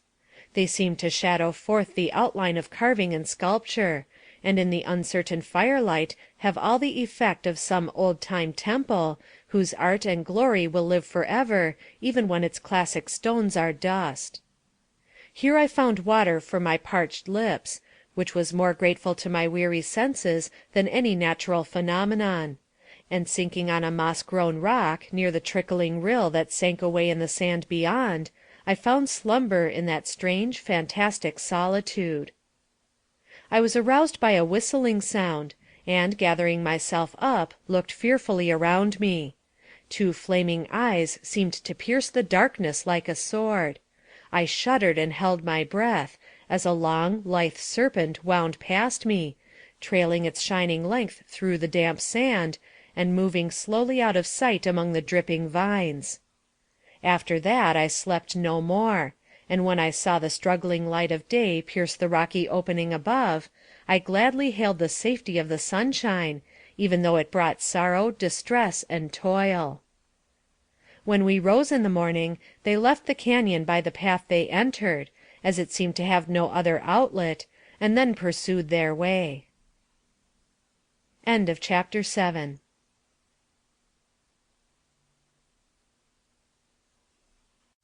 Chapter 8 of Narrative of My Captivity among the Sioux Indians, by Fanny Kelly. The Storm. Arrival at the Indian Village. The Old Chief's Wife. Some Kindness shown me. Attend a Feast.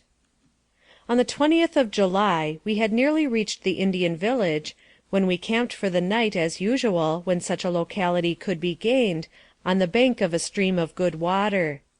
Here was a stream of sparkling, rippling water, fresh from the melting snow of the mountain.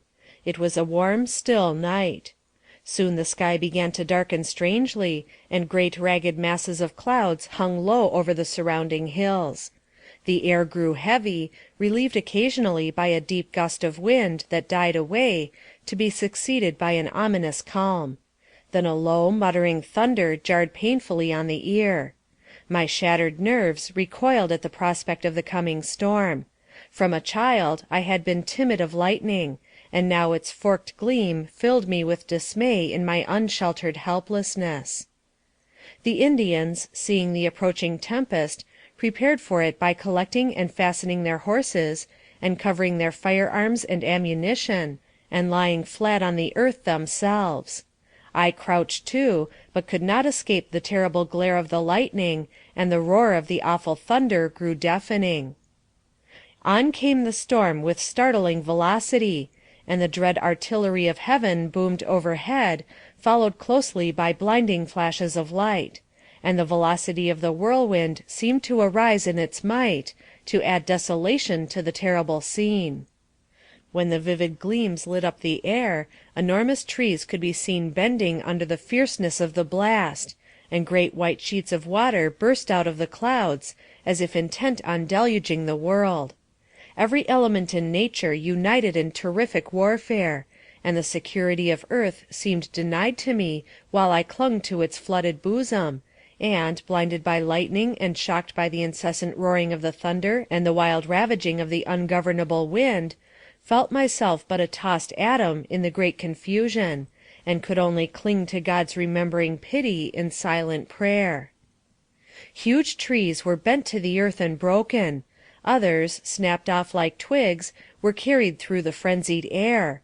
Some forest monarchs were left bare of leaves or boughs, like desolate old age stripped of its honors. The rain had already swelled the little creek into a mighty stream, that rolled its dark, angry waters with fury, and added its sullen roar to the howlings of the storm. I screamed, but my voice was lost even to myself in the mightier ones of the furious elements. 3 hours, 3 long, never to be forgotten hours, did the storm rage thus in fury, and in those hours I thought I lived a lifetime.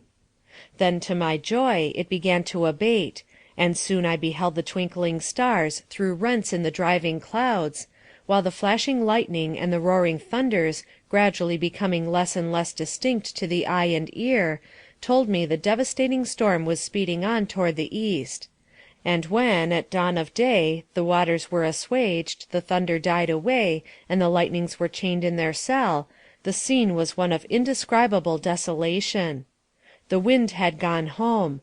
Daylight had cowed him from a raging giant into a meek prisoner, and led him moaning to his cavern in the eastern hills. A strangely solemn calm seemed to take the place of the wild conflict. But the track of destruction was there, and the swollen water and felled trees, the scattered boughs and uprooted saplings, told the story of the havoc of the storm. It was a night of horror to pass through, and I thankfully greeted the returning day that once more gave me the comfort of light, now almost my only solace, for my position grew more bitter as the chief's savage-like exultation in my capture and safe abduction increased as we neared the village where their families were, and where I feared my fate would be decided by bloodshed or the fearful stake. On the 21st of July we left camp early, the day being cool and favorable for traveling. Our route lay over rolling prairie, interspersed with extensive tracts of marsh, which, however, we easily avoided crossing. A few miles brought us to a high, broken ridge, stretching nearly in a north and south direction. As we ascended the ridge, we came in sight of a large herd of buffalo, quietly feeding upon the bunch, or buffalo grass, which they prefer to all other kinds. These animals are short-sighted, and scent the approach of an enemy before they can see him, and thus, in their curiosity, often start to meet him, until they approach near enough to ascertain to their satisfaction whether there be danger in a closer acquaintance.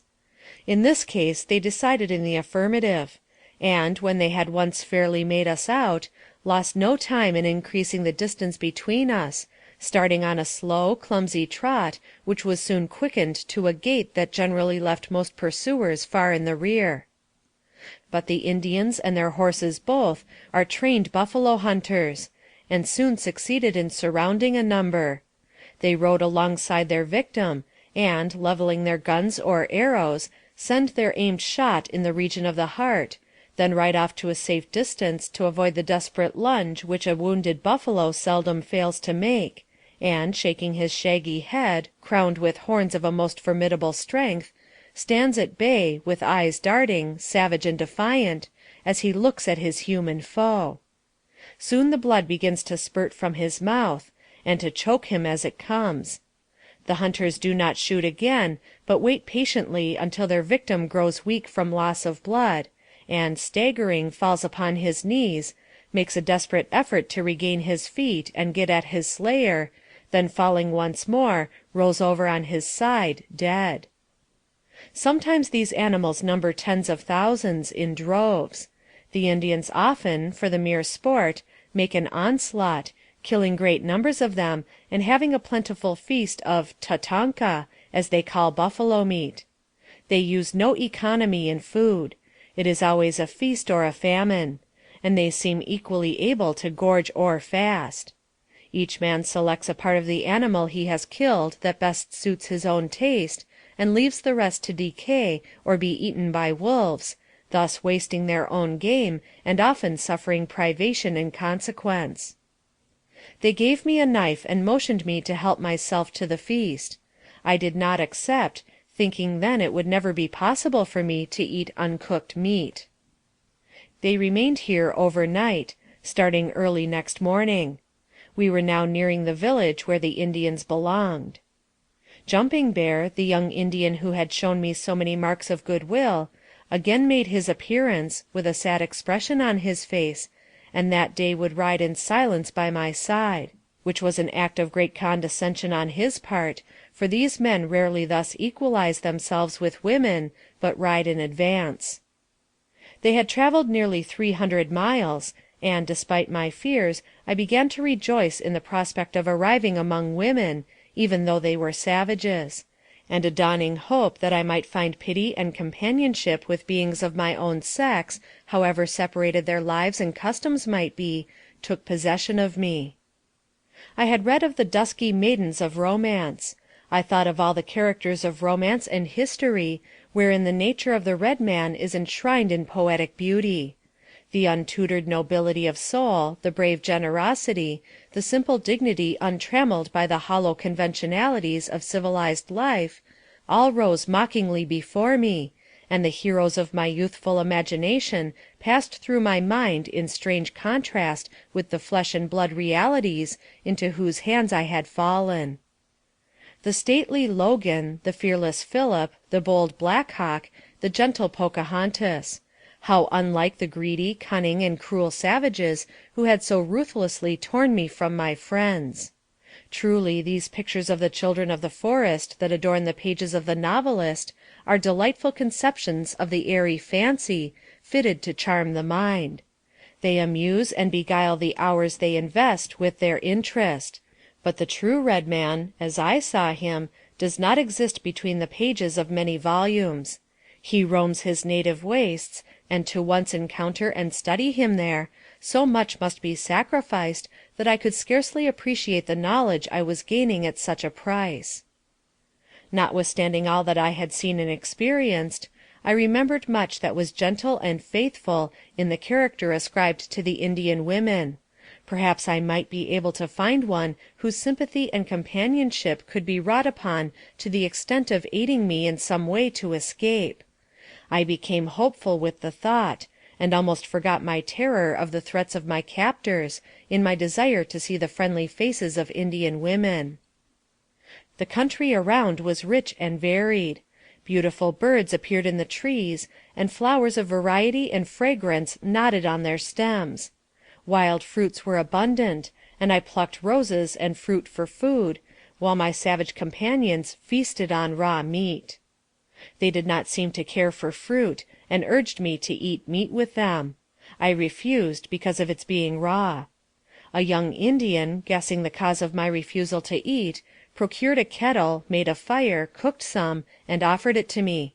I tried to eat of it to please them, since they had taken the trouble to prepare a special dish, but owing to the filthy manner in which it was prepared, a very small portion satisfied me. We were now nearing a river, which, from its locality, must have been the Tongue River, where we found refreshing drink, and rested for a short time. The Indians gave me to understand that when we crossed this stream, and a short distance beyond, we would be at their home. Here they paused to dress, so as to make a gay appearance and imposing entrance into the village. Except when in full dress, an Indian's wearing apparel consists only of a buffalo robe, which is also part of a fine toilet.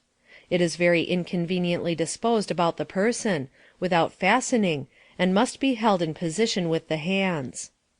Here the clothing taken from our train was brought into great demand, and each warrior that had been fortunate enough to possess himself of any article of our dress, now arrayed himself to the best advantage the garments and their limited ideas of civilization permitted, and, in some instances, when the toilet was considered complete, changes for less attractive articles of display were made with companions who had not been so fortunate as others in the division of the goods, that they might also share in the sport afforded by this derisive display. Their peculiar ideas of tasteful dress rendered them grotesque in appearance.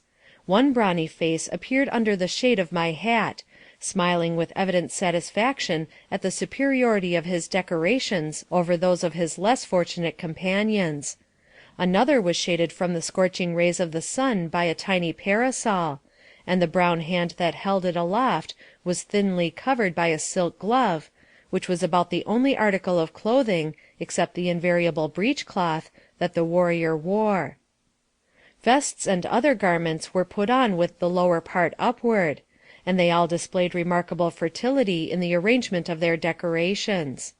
They seemed to think much of their stolen goods, some of which were frivolous and others worthless. Decorating themselves by way of derision, each noble warrior endeavored to outdo the other in splendor, which was altogether estimated by color and not by texture. Their horses were also decked in the most ridiculous manner. Ottawa, or Silverhorn, the war chief, was arrayed in full costume. He was very old, over 75, partially blind, and a little below the medium height. He was very ferocious and savage looking, and now, when in costume, looked frightful. His face was red, with stripes of black, and around each eye a circlet of bright yellow. His long, black hair was divided into 2 braids, with a scalp lock on top of the head. His ears held great brass wire rings, full 6 inches in diameter, and chains and bead necklaces were suspended from his neck. Armlets and bracelets of brass, together with a string of bear's claws, completed his jewelry. He also wore leggings of deerskin, and a shirt of some material beautifully ornamented with beads, and fringed with scalp locks, that he claimed to have taken from his enemies, both red and white. Over his shoulders hung a great, bright-colored quilt, that had been taken from our stores. He wore a crown of eagle feathers on his head, also a plume of feathers depending from the back of the crown. His horse, a noble-looking animal, was no less gorgeously arrayed. His ears were pierced, like his master's, and his neck was encircled by a wreath of bear's claws, taken from animals that the chief had slain. Some bells and a human scalp hung from his mane, forming together, thus arrayed, a museum of the trophies of the old chief's prowess on the war-path, and of skill in the chase. When all was arranged, the chief mounted his horse and rode on in triumph toward the village, highly elated over the possession of his white captive, whom he never looked back at or deigned to notice, except to chastise on account of her slowness, which was unavoidable, as I rode a jaded horse and could not keep pace. The entire Indian village poured forth to meet us, amid song and wild dancing, in the most enthusiastic manner, furnishing flags and weapons of war in frenzied joy as we entered the village, which, stretched for miles along the banks of the stream, resembled a vast military encampment, with the wigwams covered with white skins, like Sibley tents in shape and size, ranged without regard to order, but facing one point of the compass. We penetrated through the irregular settlement for over a mile, accompanied by the enthusiastic escort of men, women, and children. We rode in the center of a double column of Indians, and directly in the rear of the chief, till we reached the door of his lodge, when several of his wives came out to meet him. He had 6, but the senior one remained in the tent, while a younger one was absent with the farmer or Gros Ventre Indians. Their salutation is very much in the manner of the Mexicans. The women crossed their arms on the chief's breast and smiled. They met me in silence, but with looks of great astonishment. I got down as directed, and followed the chief into the great lodge or tent, distinguished from the others by its superior ornaments. It was decorated with brilliantly colored porcupine quills, and a terrible fringe of human scalp locks taken in battle from the Pawnees. On one side was depicted a representation of the Good Spirit, rude in design and daubed with colors. On the other side was portrayed the figure of the Spirit of Evil in like manner. The Indians believe in these 2 deities, and pay their homage to them. The first they consider as entirely benevolent and kind, but the second is full of vile tricks and wicked ways. They fear him, and consider it only safe to propitiate him occasionally by obedience to his evil will. This may account for some of their worst ferocities, and explain that horrible brutality of nature which they so often exhibit. The senior wife, who had remained in the lodge, met her husband with the same salutation as the others had done. I was shown a seat opposite the entrance on a buffalo skin. The chief's spoil was brought in for division by his elderly spouse. As it was spread out before them, the women gathered admiringly round it, and proved their peculiarities of taste; and love of finery had a counterpart in these forest belles, as well defined as if they had been city ladies. Eagerly they watched every new article displayed, grunting their approval, until their senior companion seized a piece of cloth, declaring that she meant to retain it all for herself. This occasioned dissatisfaction, which soon ripened into rebellion among them, and they contended for a just distribution of the goods. The elder matron, following her illustrious husband's plan in quelling such outbreaks, caught her knife from her belt, sprang in among them, vowing that she was the oldest and had the right to govern, and threatening to kill every one if there was the least objection offered to her decrees. I had so hoped to find sympathy and pity among these artless women of the forest, but instead, cowed and trembling, I sat, scarcely daring to breathe. The chief noticed my fear and shrinking posture, and smiled. Then he rose and made a speech, which had its effect. The women became quiet. Presently an invitation arrived for the chief to go to a feast, and he rose to comply. I followed his departing figure with regretful glances, for, terrible as he and his men had been, the women seemed still more formidable, and I feared to be left alone with them, especially with the hot temper and ready knife of the elder squaw. Great crowds of curious Indians came flocking in to stare at me. The women brought their children. Some of them, whose fair complexion astonished me, I afterward learned were the offspring of fort marriages.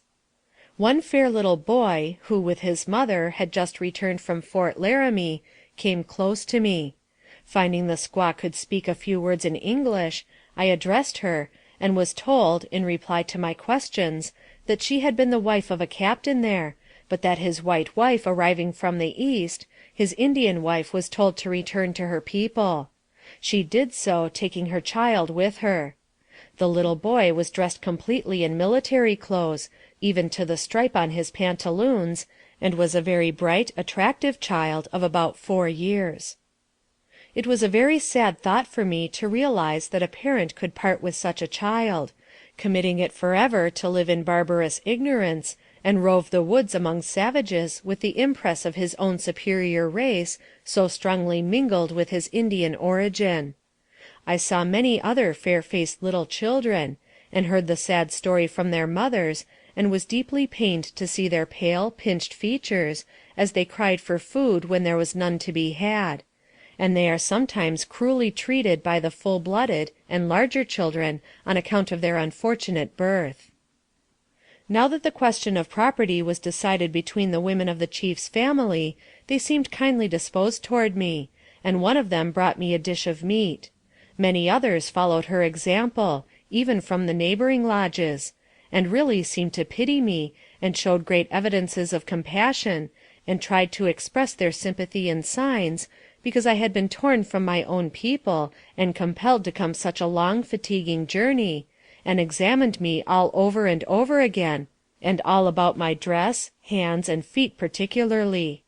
Then, to their great surprise, they discovered my bruised and almost broken limbs that occurred when first taken, also from the fall of the horse the first night of my captivity, and proceeded at once to dress my wounds. I was just beginning to rejoice in the dawning kindness that seemed to soften their swarthy faces, when a messenger from the war chief arrived, accompanied by a small party of young warriors sent to conduct me to the chief's presence. I did not at first comprehend the summons, and, as every fresh announcement only awakened new fears, I dreaded to comply, yet dared not refuse. Seeing my hesitation, the senior wife allowed a little daughter of the chief's, whose name was Yellow Bird, to accompany me, and I was then conducted to several feasts, at each of which I was received with kindness, and promised good will and protection. It was here that the chief himself first condescended to speak kindly to me, and this and the companionship of the child Yellow Bird, who seemed to approach me with a trusting grace and freedom unlike the scared shyness of Indian children generally, inspired hope. The chief here told me that henceforth I could call Yellow Bird my own, to take the place of my little girl that had been killed. I did not at once comprehend all of his meaning, still it gave me some hope of security.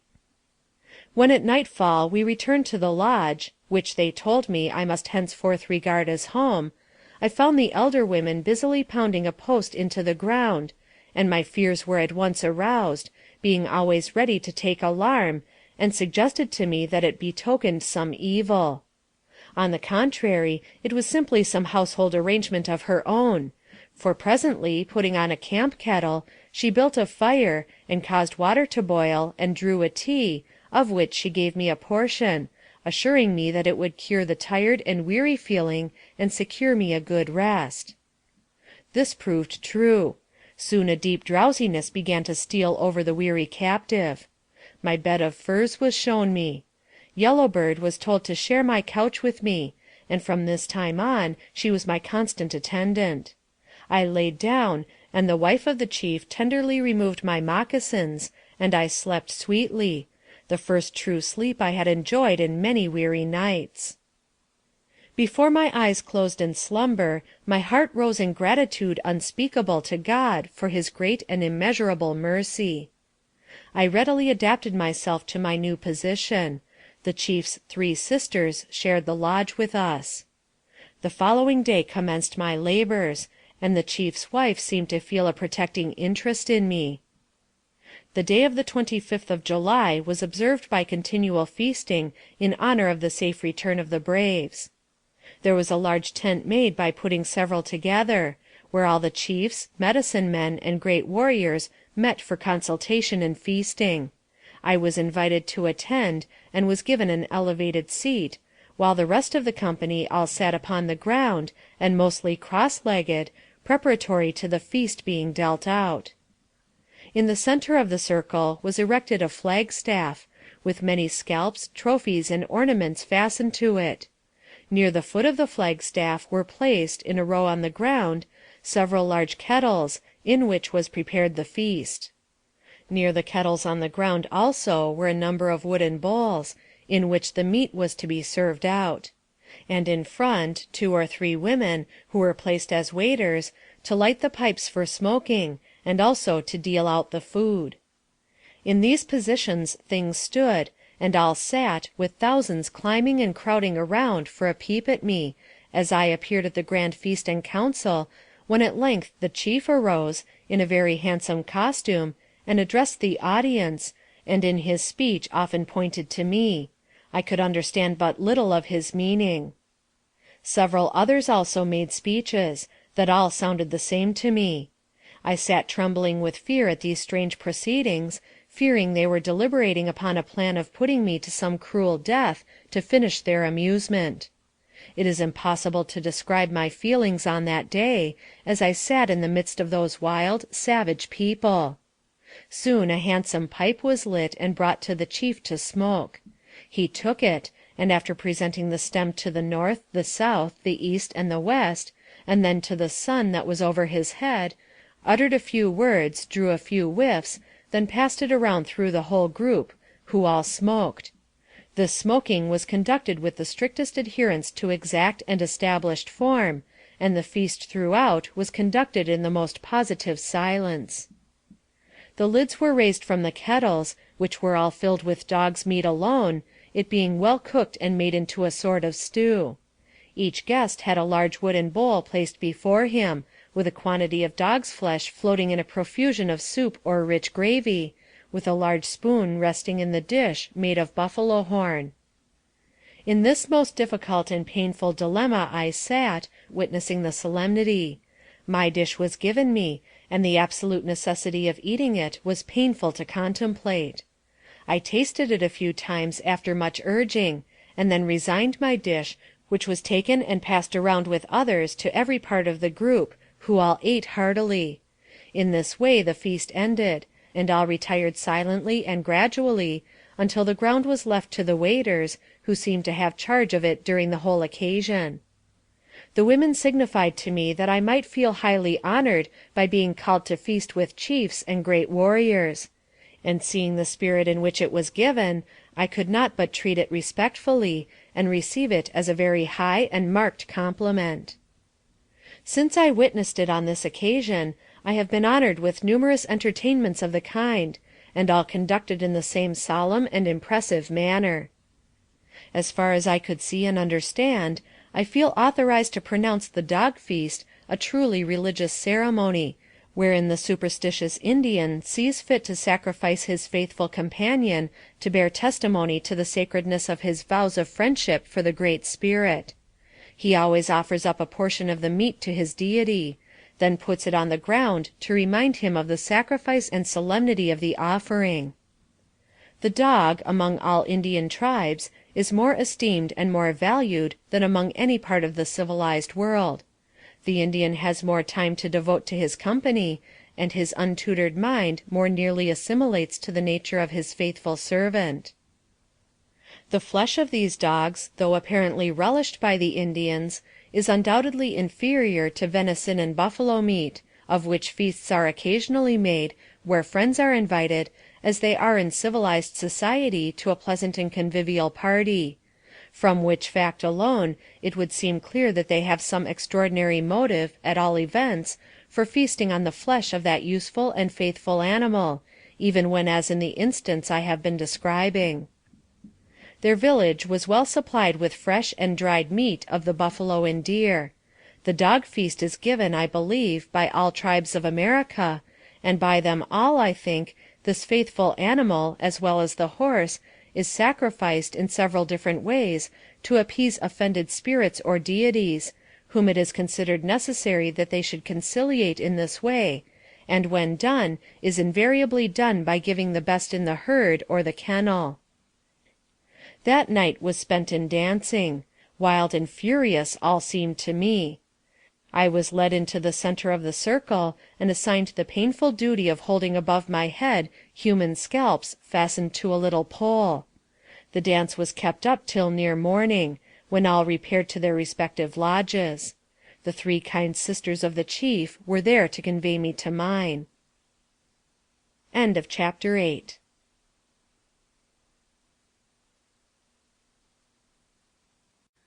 Chapter 9 of Narrative of My Captivity among the Sioux Indians, by Fanny Kelly. Preparations for Battle. An Indian Village on the Move. Scalp Dance. A horrible scene of savage exultation. Compelled to join the Orgies. A cause of Indian hostility. Another battle with the white troops. Burial of an Indian boy. A hasty retreat. Made to act as surgeon of the wounded. Mauve Terre, or Bad Lands. The next morning the whole village was in motion. The warriors were going to battle against a white enemy, they said, and old men, women, and children were sent out in another direction to a place of safety, as designated by the chief. Everything was soon moving. With the rapidity of custom, the tent poles were lowered and the tents rolled up. The cooking utensils were put together and laid on crossbeams connecting the lower ends of the poles as they trail the ground from the horses' sides, to which they are attached. Dogs, too, are made useful in this exodus, and started off with smaller burdens dragging after them, in the same manner that horses are packed. The whole village was in commotion, children screaming or laughing, dogs barking or growling under their heavy burdens, squaws running hither and thither, pulling down tepee poles, packing up everything, and leading horses and dogs with huge burdens. The small children were placed in sacks of buffalo skin and hung upon saddles or their mothers' backs. The wrapped up lodges, which are secured by thongs, are fastened to the poles on the horses' backs, together with sundry other articles of domestic use, and upon these are seated women and children. To guide the horse a woman goes before, holding the bridle, carrying on her back a load nearly as large as the horse carries. Women and children are sometimes mounted upon horses, holding in their arms every variety of plunder, sometimes little dogs and other forlorn and hungry looking pets. In this unsightly manner, sometimes 2,000 or 3,000 families are transported many miles at the same migration, and, all being in motion at the same time, the cavalcade extends for a great distance. The men and boys are not so unsightly in their appearance, being mounted upon good horses and the best Indian ponies, riding in groups, leaving the women and children to trudge along with the burdened horses and dogs. The number and utility of these faithful dogs is sometimes astonishing, as they count hundreds, each bearing a portion of the general household goods. 2 poles, about 10 or 12 feet long, are attached to the shoulders of a dog, leaving one end of each dragging upon the ground. On these poles a small burden is carried, and with it the faithful canine jogs along, looking neither to the right nor to the left, but apparently intent upon reaching the end of his journey.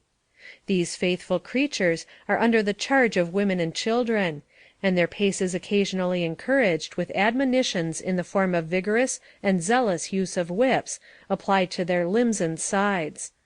It was quite painful to me to see these poor animals, thus taken from their natural avocation, and forced to a slavish state of labor, and compelled to travel along with their burdens. Yet, when this change has been made, they become worthless as hunters, or watchers, and even for the purpose of barking, being reduced instead to beasts of burden. It was not uncommon to see a great wolfish-looking dog moodily jogging along with a lot of cooking utensils on one side, and on the other a crying papoose for a balance, while his sulking companion toils on, supporting upon his back a quarter of antelope or elk, and is followed by an old woman, or some children, who keep at bay all refractory dogs who run loose, occasionally showing their superiority by snapping and snarling at their more unfortunate companions. This train is immensely large, nearly the whole Sioux nation having concentrated there for the purpose of war. The chief's sisters brought me a horse saddled, told me to mount, and accompany the already moving column, that seemed to be spreading far over the hills to the northward.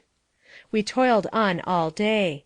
Late in the afternoon we arrived at the ground of encampment, and rested for further orders from the warriors, who had gone to battle and would join us there. I had no means of informing myself at that time with whom the war was raging, but afterward learned that General Sully's army was pursuing the Sioux, and that the engagement was with his men. In 3 days the Indians returned to camp, and entered on a course of feasting and rejoicing that caused me to believe that they had suffered very little loss in the affray. They passed their day of rest in this sort of entertainment, and here I first saw the scalp dance, which ceremonial did not increase my respect or confidence in the tender mercies of my captors. This performance is only gone through at night and by the light of torches, consequently its terrible characteristics are heightened by the fantastic gleams of the lighted brands.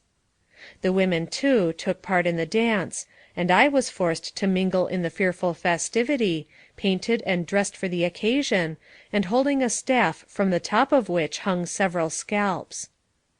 The braves came vauntingly forth, with the most extravagant boasts of their wonderful prowess and courage in war, at the same time brandishing weapons in their hands with the most fearful contortions and threatenings. A number of young women came with them, carrying the trophies of their friends, which they hold aloft, while the warriors jump around in a circle, brandishing their weapons and whooping and yelling the fearful war cry in a most frightful manner, all jumping upon both feet at the same time, with simultaneous stamping and motions with their weapons, keeping exact time. Their gestures impress one as if they were actually cutting and carving each other to pieces as they utter their fearful, sharp yell. They become furious as they grow more excited, until their faces are distorted to the utmost. Their glaring eyes protrude with a fiendish, indescribable appearance, while they grind their teeth and try to imitate the hissing, gurgling sound of death in battle. Furious and faster grows the stamping, until the sight is more like a picture of fiends in a carnival of battle than anything else to which the war dance can be compared. No description can fully convey the terrible sight in all its fearful barbarity, as the bloody trophies of their victory are brandished aloft in the light of the flickering blaze, and their distorted forms were half concealed by darkness. The object for which the scalp is taken is exultation and proof of valor and success. My pen is powerless to portray my feelings during this terrible scene. The country seemed scarred by countless trails, where the Indian ponies have dragged lodge poles, in their change of habitations or hunting. The antipathy of the Indian to its occupation or invasion by the white man is very intense and bitter. The felling of timber, or killing of buffalo, or traveling of a train, or any signs of permanent possession by the white man excites deadly hostility. It is their last hope. If they yield and give up this, they will have to die or ever after be governed by the white man's laws. Consequently, they lose no opportunity to kill or steal from and harass the whites when they can do so. The game still clings to its favorite haunts, and the Indian must press upon the steps of the white man or lose all hope of independence. Herds of elk proudly stand with erect antlers, as if charmed by music, or as if curious to understand this strange inroad upon their long secluded parks of pleasure. The mountain sheep look down from belting crags that skirt the perpendicular northern face of the mountains, and yield no rival of their charms or excellence for food. The black and white tail deer and antelope are ever present, while the hare and the rabbit, the sage hen, and the prairie chicken are nearly trodden down before they yield to the intrusion of the stranger. Brants, wild geese, and ducks multiply and people the waters of beautiful lakes, and are found in many of the streams. The grizzly and cinnamon bears are often killed and give up their rich material for the hunter's profit, and the buffalo, in numberless herds, with tens of thousands in a herd, sweep back and forth, filling the valley as far as the eye can reach, and adding their value to the red man both for food, habitation, fuel, and clothing. The Big Horn River, and mountains and streams beyond, are plentifully supplied with various kinds of fish. The country seems to be filled with wolves, which pierce the night air with their howls, but, like the beavers whose dams encumber all the smaller streams, and the otter, are forced to yield their nice coats for the Indian as well as white man's luxury. The Indians felt that the proximity of the troops and their inroads through their best hunting grounds would prove disastrous to them and their future hopes of prosperity, and soon again they were making preparations for battle. And again, on the 8th of August, the warriors set forth upon the war-path, and this time the action seemed to draw ominously near our encampment. An Indian boy died the night before, and was buried rather hastily in the morning. The body was wrapped in some window curtains that once draped my windows at Geneva. There was also a red blanket and many beads and trinkets deposited on an elevated platform with the moldering remains, and the bereaved mother and relatives left the lonely spot with loud lamentations. There seemed to be great commotion and great anxiety in the movements of the Indians, and presently I could hear the sound of battle; and the echoes, that came back to me from the reports of the guns in the distant hills, warned me of the near approach of my own people, and my heart became a prey to wildly conflicting emotions, as they hurried on in great desperation, and even forbid me turning my head and looking in the direction of the battle. Once I broke the rule, and was severely punished for it. They kept their eyes upon me, and were very cross and unkind. Panting for rescue, yet fearing for its accomplishment, I passed the day. The smoke of action now rose over the hills beyond. The Indians now realized their danger, and hurried on in great consternation. General Sully's soldiers appeared in close proximity, and I could see them charging on the Indians, who, according to their habits of warfare, skulked behind trees, sending their bullets and arrows vigorously forward into the enemy's ranks. I was kept in advance of the moving column of women and children, who were hurrying on, crying and famishing for water, trying to keep out of the line of firing. It was late at night before we stopped our pace, when at length we reached the lofty banks of a noble river, but it was some time before they could find a break in the rocky shores which enabled us to reach the water and enjoy the delicious draught, in which luxury the panting horses gladly participated. We had traveled far and fast all day long, without cessation, through clouds of smoke and dust, parched by a scorching sun. My face was blistered from the burning rays, as I had been compelled to go with my head uncovered, after the fashion of all Indian women. Had not had a drop of water during the whole day. Reluctant to leave the long-desired acquisition, they all lay down under the tall willows, close to the stream, and slept the sleep of the weary. The horses lingered near, nipping the tender blades of grass that sparsely bordered the stream. It was not until next morning that I thought of how they should cross the river, which I supposed to have been the Missouri. It was not very wide, but confined between steep banks. It seemed to be deep and quite rapid. They did not risk swimming at that place, to my joy, but went further down, and all plunged in and swam across, leading my horse. I was very much frightened, and cried to Heaven for mercy. On that morning we entered a gorge, a perfect mass of huge fragments which had fallen from the mountains above. They led my horse, and followed each other closely, and with as much speed as possible, as we were still pursued by the troops. During the day some 2 or 3 warriors were brought in wounded. I was called to see them, and assist in dressing their wounds. This being my first experience of the kind, I was at some loss to know what was best to do; but, seeing in it a good opportunity to raise in their estimation, I endeavored to impress them with an air of my superior knowledge of surgery, and as nurse or medicine woman.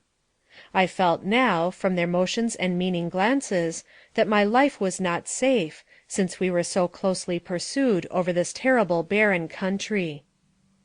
My feelings at this time cannot be described, when I could hear the sound of the big guns, as the Indians term cannon. I felt that the soldiers had surely come for me, and would overtake us, and my heart bounded with joy at the very thought of deliverance, but sank proportionately when they came to me, bearing their trophies, reeking scalps, soldiers' uniforms covered with blood, which told its sad story to my aching heart. One day I might be cheered by strong hope of approaching relief, then again would have such assurance of my enemy's success as would sink me correspondingly low in despair. For some reason deception seemed to be their peculiar delight. Whether they did it to gratify an insatiable thirst for revenge in themselves, or to keep me more reconciled, more willing and patient to abide, was something I could not determine. The feelings occasioned by my disappointment in their success can be better imagined than described, but imagination, even in her most extravagant flights, can but poorly picture the horrors that met my view during these running flights. My constant experience was hope deferred that maketh the heart sick. It was most tantalizing and painful to my spirit to be so near our forces and the flag of liberty, and yet a prisoner and helpless. On and still on we were forced to fly to a place known among them as the Bad Lands, a section of country so wildly desolate and barren as to induce the belief that its present appearance is the effect of volcanic action. Great boulders of blasted rock are piled scattering round, and hard, dry sand interspersed among the crevices. Everything has a ruined look, as if vegetation and life had formerly existed there, but had been suddenly interrupted by some violent commotion of nature. A terrible blight, like the fulfilling of an ancient curse, darkens the surface of the gloomy landscape, and the desolate, ruinous scene might well represent the entrance to the infernal shades described by classic writers. A choking wind, with sand, blows continually, and fills the air with dry and blinding dust. The water is sluggish and dark, and apparently life-destroying in its action, since all that lies around its moistened limits has assumed the form of petrification. Rocks though they now seemed, they had formerly held life, both animal and vegetable, and their change will furnish a subject of interesting speculation to enterprising men of science, who penetrate those mournful shades to discover toads, snakes, birds, and a variety of insects, together with plants, trees, and many curiosities, all petrified and having the appearance of stone. I was startled by the strange and wonderful sights. The terrible scarcity of water and grass urged us forward, and General Sully's army in the rear gave us no rest. The following day or two we were driven so far northward, and became so imminently imperiled by the pursuing forces, that they were obliged to leave all their earthly effects behind them, and swim the Yellowstone River for life. By this time the ponies were completely famished for want of food and water, so jaded that it was with great difficulty and hard blows that we could urge them on at all. When Indians are pursued closely, they evince a desperate and reckless desire to save themselves, without regard to property or provisions. They throw away everything that will impede flight, and all natural instinct seems lost in fear. We had left, We had left, in our compulsory haste, immense quantities of plunder, which proved immediate help, but in the end a terrible loss. General Sully with his whole troop stopped to destroy the property, thus giving us an opportunity to escape, which saved us from falling into his hands, as otherwise we inevitably would have done. One day was consumed in collecting and burning the Indian lodges, blankets, provisions, etc., and that day was used advantageously in getting beyond his reach. They travel constantly in time of war, ranging over vast tracts of country, and prosecuting their battles or skirmishes with a quiet determination unknown to the whites. A few days' pursuit after Indians is generally enough to wear and tire out the ardor of the white man, as it is almost impossible to pursue them through their own country with wagons and supplies for the army, and it is very difficult for American horses to traverse the barren, rugged mountain passes, the Indians having every advantage in their own country, and using their own mode of warfare. The weary soldiers return disheartened by often losing dear comrades, and leaving them in a lonely grave on the plain, dissatisfied with only scattering their red foes. But the weary savages rest during these intervals, often sending the friendly Indians, as they are called and believed to be who are received in that character in the forts, and change it for a hostile one as soon as they reach the hills, to get supplies of ammunition and food with which they refresh themselves and prosecute the war. After the attack of General Sully was over, an Indian came to me with a letter to read, which he had taken from a soldier who was killed by him, and the letter had been found in his pocket. The letter stated that the topographical engineer was killed, and that General Sully's men had caught the red devils and cut their heads off, and stuck them up on poles. The soldier had written a friendly and kind letter to his people, but ere it was mailed, he was numbered with the dead. End of chapter 9.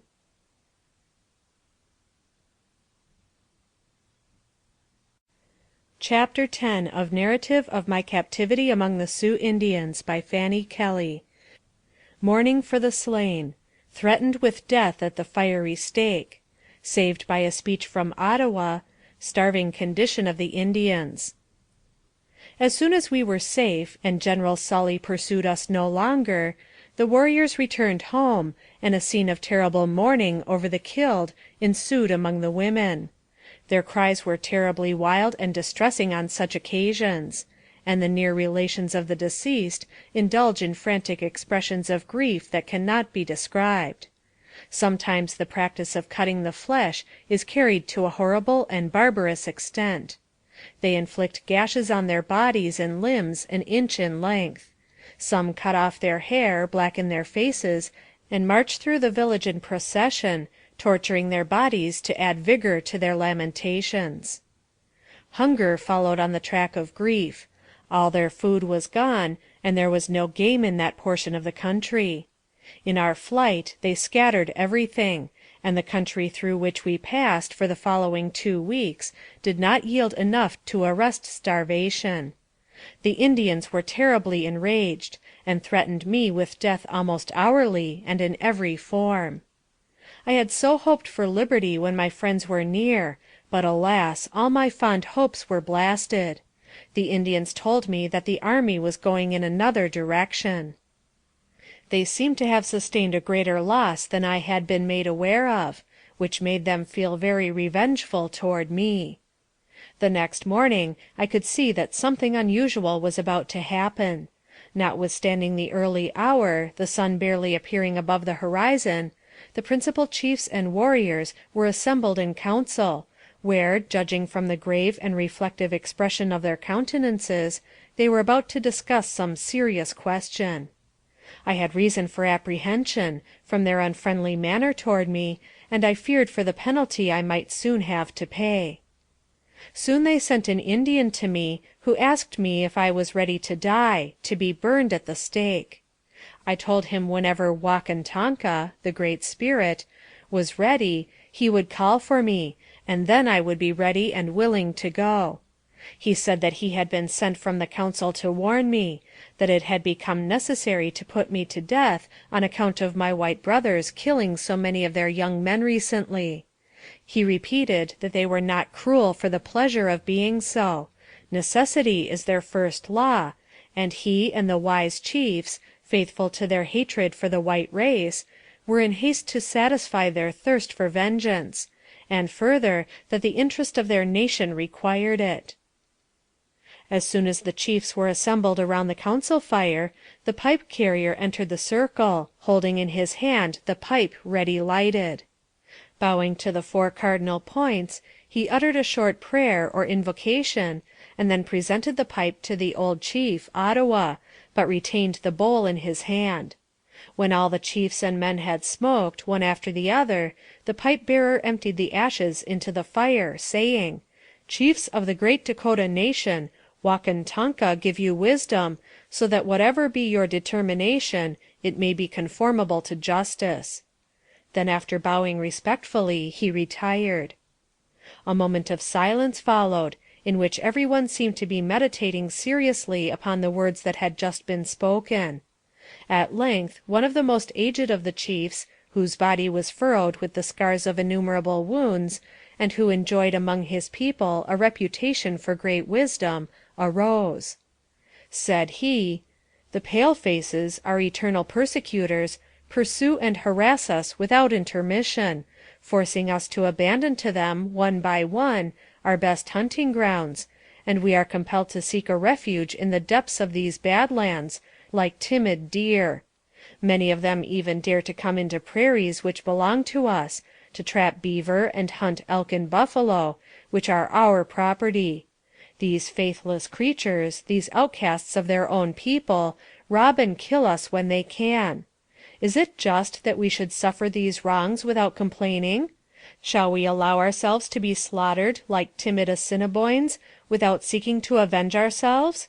Does not the law of the Dakotas say, justice to our own nation and death to all pale-faces? Let my brothers say if that is just," pointing to the stake that was being prepared for me.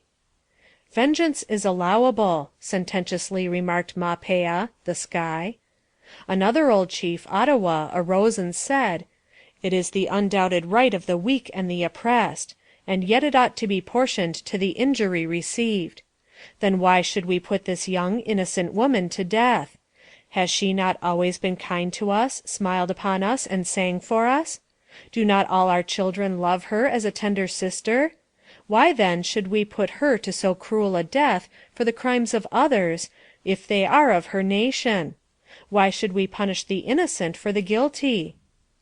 I looked to heaven for mercy and protection, offering up those earnest prayers that are never offered in vain.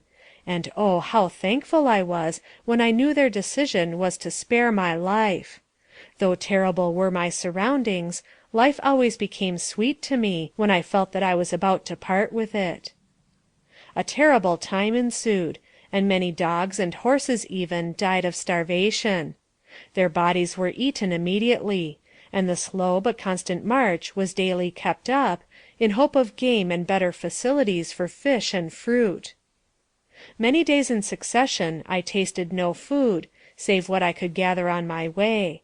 A few rose leaves and blossoms was all I could find, except the grass I would gather and chew for nourishment.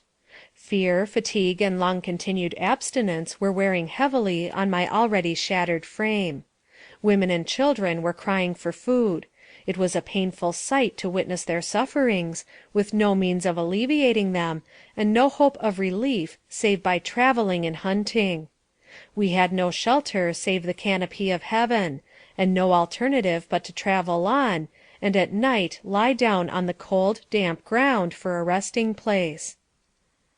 If I could but present to my readers a truthful picture of that Indian home at that time, with all its sorrowful accompaniments! They are certainly engraved upon faithful memory to last forever, but no touch of pen could give any semblance of the realities to another. What exhibitions of their pride and passion I have seen! What ideas of their intelligence and humanity I have been compelled to form! What manifestations of their power and ability to govern had been thrust upon me?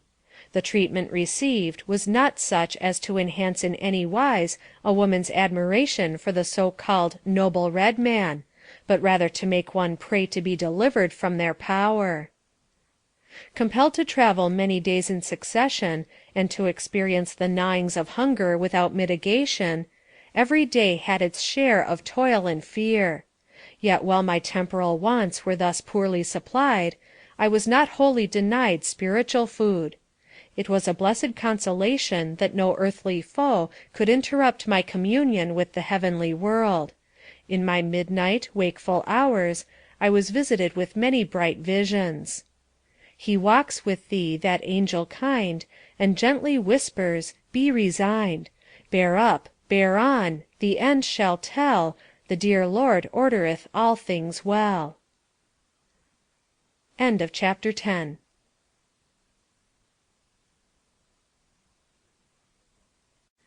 Chapter 11 of Narrative of My Captivity Among the Sioux Indians by Fanny Kelly. Meet another white female captive. Sad story of Mary Boyeau. A child roasted and its brains dashed out. Murder of Mrs. Fletcher, 5 children slaughtered, fate of their mother.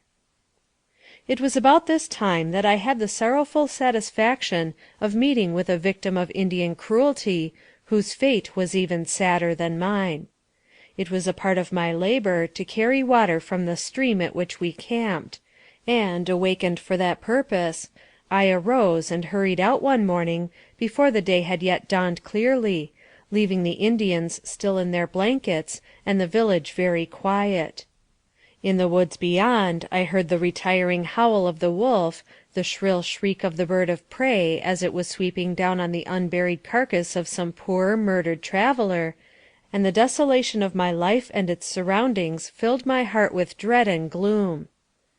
I was so reduced in strength and spirit that nothing but the dread of the scalping knife urged my feet from task to task.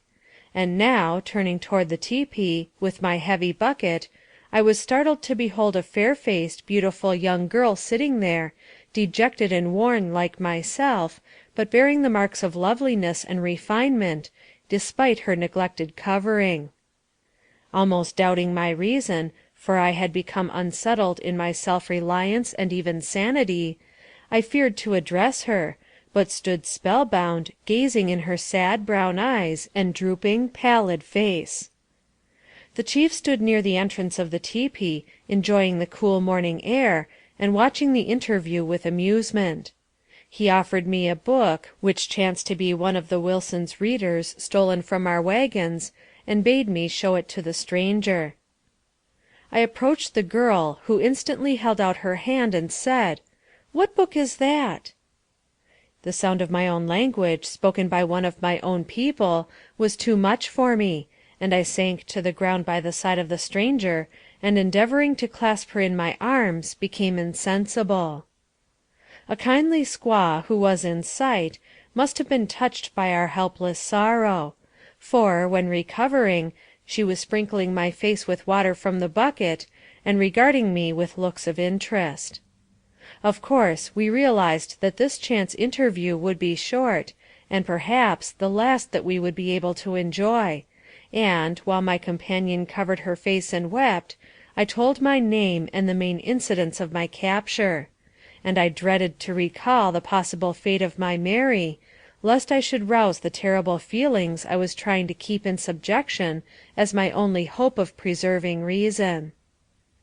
The young girl responded to my confidence by giving her own story, which was related to me as follows. My name is Mary Boyeau. These people call me Maddie. I have been among them since the massacre in Minnesota, and am now in my 16th year. My parents were of French descent, but we lived in the State of New York, until my father, in pursuance of his peculiar passion for the life of a naturalist and a man of science, sold our Eastern home, and came to live on the shores of Spirit Lake, Minnesota. The Indians had watched about our place, and regarded what they had seen of my father's chemical apparatus with awe and fear. Perhaps they suspected him of working evil charms in his laboratory, or held his magnets, microscopes, and curiously shaped tubes in superstitious aversion. I cannot tell. I only know that we were among the first victims of the massacre, and that all my family were murdered except myself, and, I fear, one younger sister." "You fear," said I. "Do you not hope that she escaped?"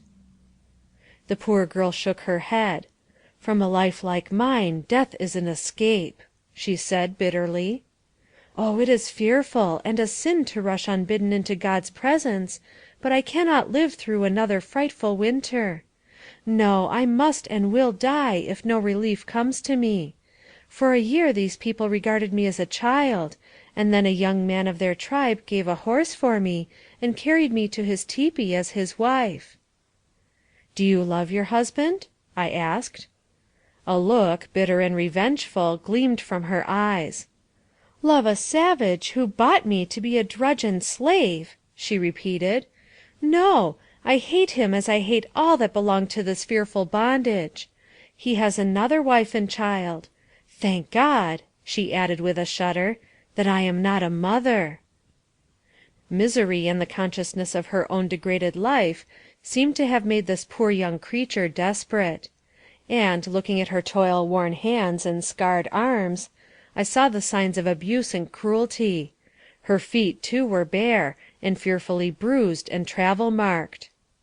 "Does he ill-treat you?" I inquired. "His wife does," she answered. "I am forced to do all manner of slavish work, and when my strength fails, I am urged on by blows. Oh, I do so fearfully dread the chilling winters, without proper food or clothing; and I long to lie down and die, if God's mercy will only permit me to escape from this hopeless imprisonment. I have nothing to expect now.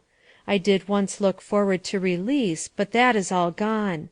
I strove to go with the others, who were ransomed at Fort Pierre, and Mrs. Wright pled for me with all her heart; but the man who bought me would not give me up, and my prayers were useless.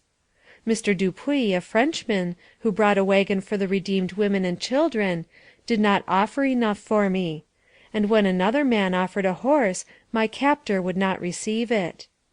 There are many prisoners that I did not see in the village, but I am left alone. The Yanktons, who hold me, are friendly by pretense, and go to the agencies for supplies and annuities, but at heart they are bitterly hostile. They assert that, if they did not murder and steal, the father at Washington would forget them; and now they receive presents and supplies to keep them in check, which they delight in taking, and deceiving the officers as to their share in the outbreaks." Her dread of soldiers was such that she had never attempted to escape, nor did she seem to think it possible to get away from her present life, so deep was the despair into which long continued suffering had plunged her. Sad as my condition was, I could but pity poor Mary's worse fate. The unwilling wife of a brutal savage, and subject to all the petty malice of a scarcely less brutal squaw, there could be no gleam of sunshine in her future prospects. True, I was, like her, a captive, torn from home and friends, and subject to harsh treatment, but no such personal indignity had fallen to my lot. When Mary was first taken, she saw many terrible things which she related to me, among which was the following. One day the Indians went into a house where they found a woman making bread. Her infant child lay in the cradle, unconscious of its fate. Snatching it from its little bed, they thrust it into the heated oven, its screams torturing the wretched mother, who was immediately after stabbed and cut in many pieces. Taking the suffering little creature from the oven, they then dashed out its brains against the walls of the house. One day, on their journey, they came to a narrow but deep stream of water. Some of the prisoners, and nearly all of the Indians, crossed on horseback, while a few crossed on logs which had been cut down by the beaver.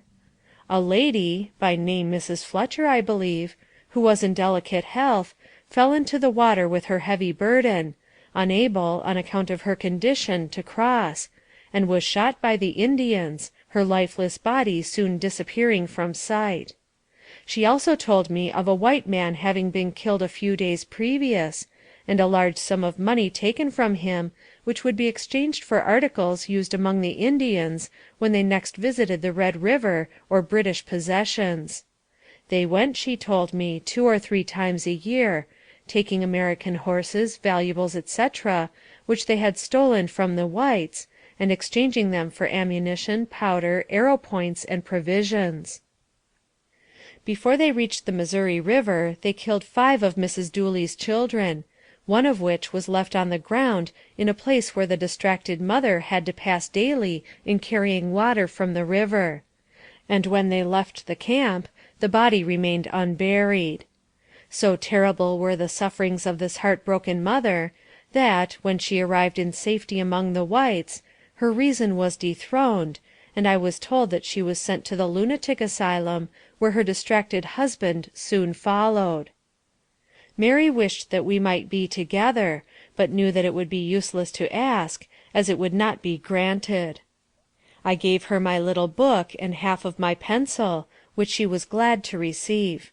I wrote her name in the book, together with mine, encouraging her with every kind word and hope for the future. She could read and write, and understand the Indian language thoroughly. The book had been taken from our wagon, and I had endeavored to teach the Indians from it, for it contained several stories; so it made the Indians very angry to have me part with it. For hours I had sat with the book in my hands, showing the pictures and explaining their meaning, which interested them greatly, and which helped pass away and relieve the monotony of the days of captivity which I was enduring. Moreover, it inspired them with a degree of respect and veneration for me when engaged in the task, which was not only pleasant but a great comfort. It was by this means they discovered my usefulness in writing letters and reading for them. I found them apt pupils, willing to learn, and they learned easily and rapidly. Their memory is very retentive, unusually good. End of chapter 11.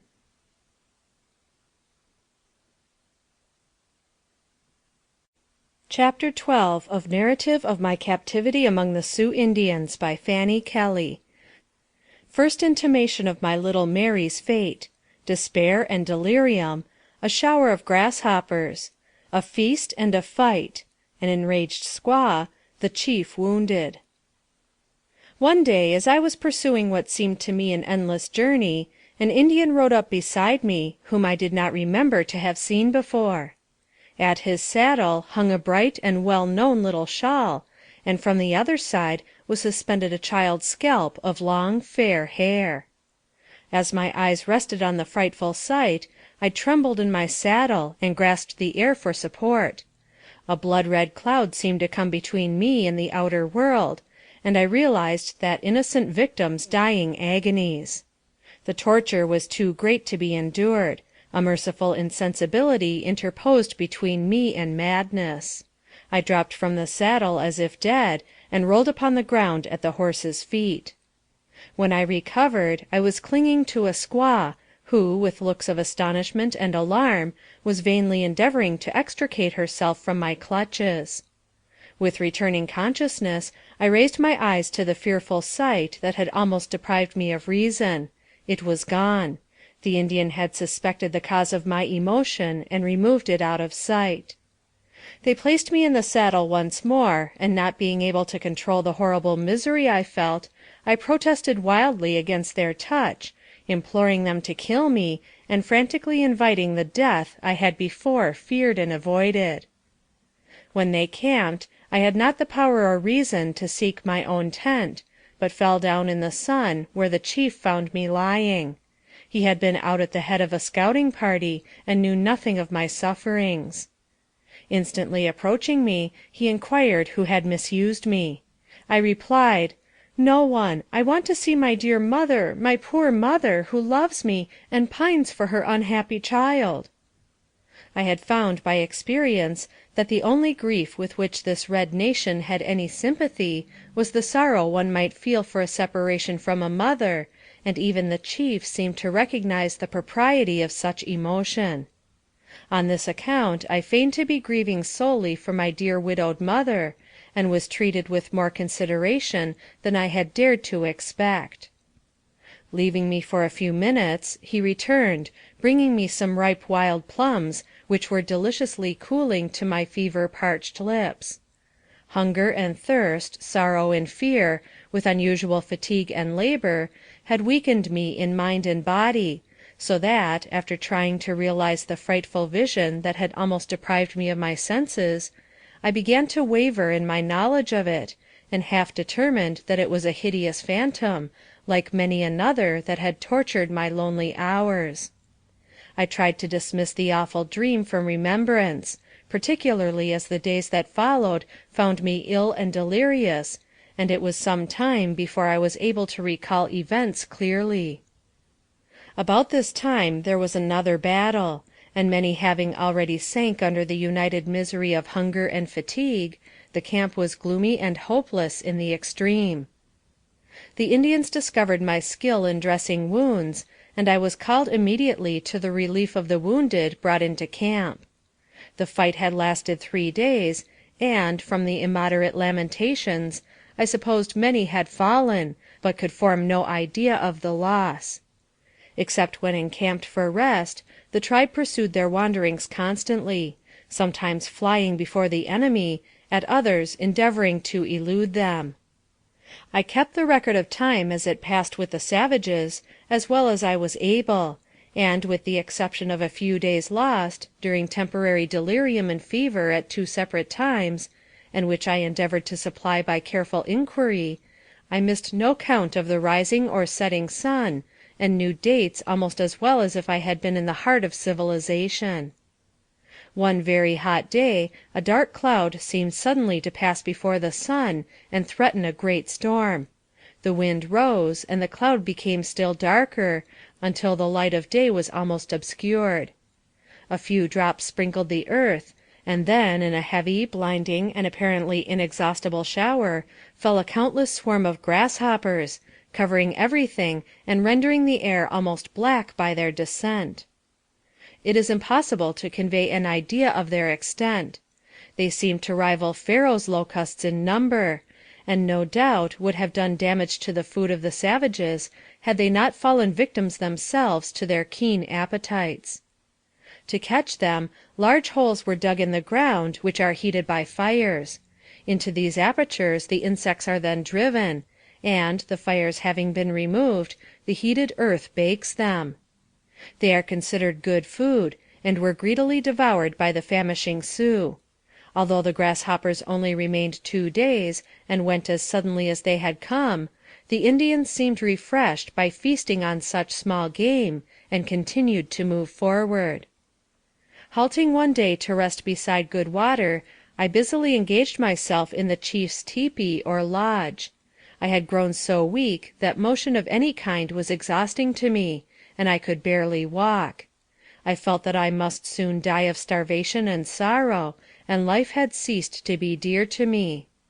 Mechanically I tried to fulfill my tasks, so as to secure the continued protection of the old squaw, who, when not incensed by passion, was not devoid of kindness. My strength failed me, and I could not carry out my wishes, and almost fell as I tried to move around. This met with disapprobation, and, better fed than myself, she could not sympathize with my want of strength. She became cross and left the lodge, threatening me with her vengeance.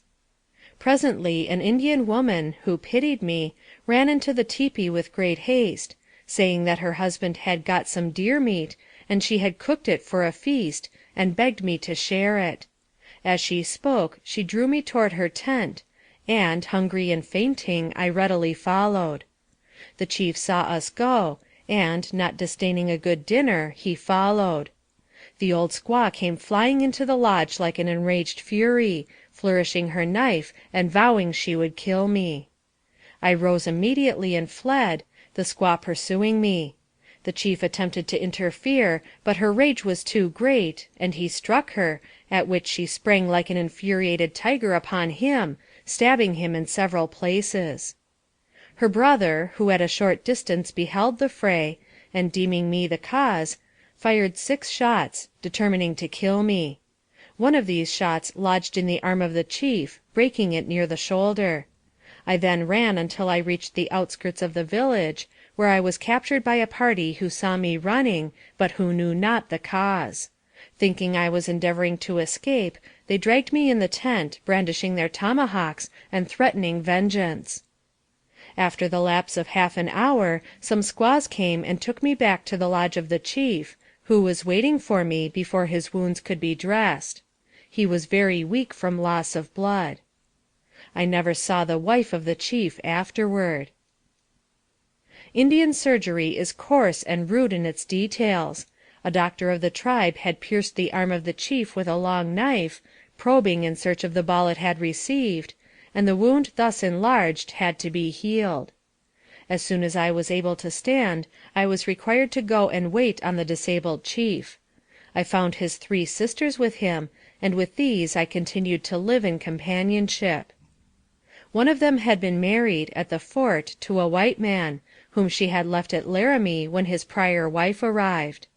She told me that they were esteemed friendly, and had often received supplies from the fort, although at heart they were always the enemy of the white man. "But will they not suspect you?" asked I. "They may discover your deceit and punish you some day." She laughed derisively. "Our prisoners don't escape to tell tales," she replied. "Dead people don't talk. We claim friendship, and they cannot prove that we don't feel it. Besides, all white soldiers are cowards." Shudderingly I turned away from this enemy of my race, and prepared to wait on my captor, whose superstitious belief in the healing power of a white woman's touch led him to desire her services. The wounds of the chief were severe, and the suppuration profuse. It was my task to bathe and dress them, and prepare his food. Hunting and fishing being now out of the question for him, he had sent his wives to work for themselves, keeping the sisters and myself to attend him. War with our soldiers seemed to have decreased the power of the chief to a great extent. As he lay ill, he evidently meditated on some plan of strengthening his forces, and finally concluded to send an offer of marriage to the daughter of a war chief of another band.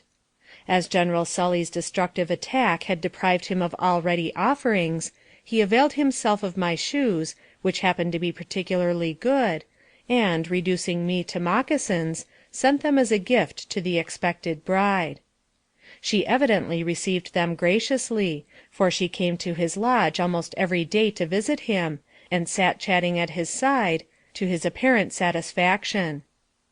The pleasure of this new matrimonial acquisition on the part of the chief was very trying to me, on account of my limited wardrobe, for as the betrothed continued in favor, the chief evinced it by giving her articles of my clothing. An Indian woman had given me a red silk sash, such as officers wear. The chief unceremoniously cut it in half, leaving me one half, while the coquettish squaw received the rest. An Indian husband's power is absolute, even to death. No woman can have more than one husband, but an Indian can have as many wives as he chooses. The marriage of the chief was to be celebrated with all due ceremony when his arm got well. But his arm never recovered. Mr. Clemens, the interpreter, tells me, in my late interview with him, that he still remains crippled and unable to carry out his murderous intentions, or any of his anticipated wicked designs. He is now living in the forts along the Missouri River, gladly claiming support from the government. End of chapter 12.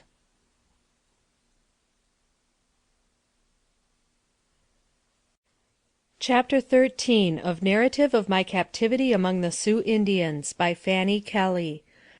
Arrival of Porcupine. A letter from Captain Marshall. Hopes of rescue. Treachery of the messenger. Igosigalonicha. The tables turned. Another gleam of hope. The Indian white teepee. Disappointed. A white man bound and left to starve. A burial incident. Before the Indians left this camping ground, there arrived among us an Indian called Porcupine. He was well dressed, and mounted on a fine horse, and brought with him presents and valuables, that ensured him a cordial reception. After he had been a few days in the village, he gave me a letter from Captain Marshall, of the 11th Ohio Cavalry, detailing the unsuccessful attempts that had been made to rescue me, and stating that this friendly Indian had undertaken to bring me back, for which he would be rewarded.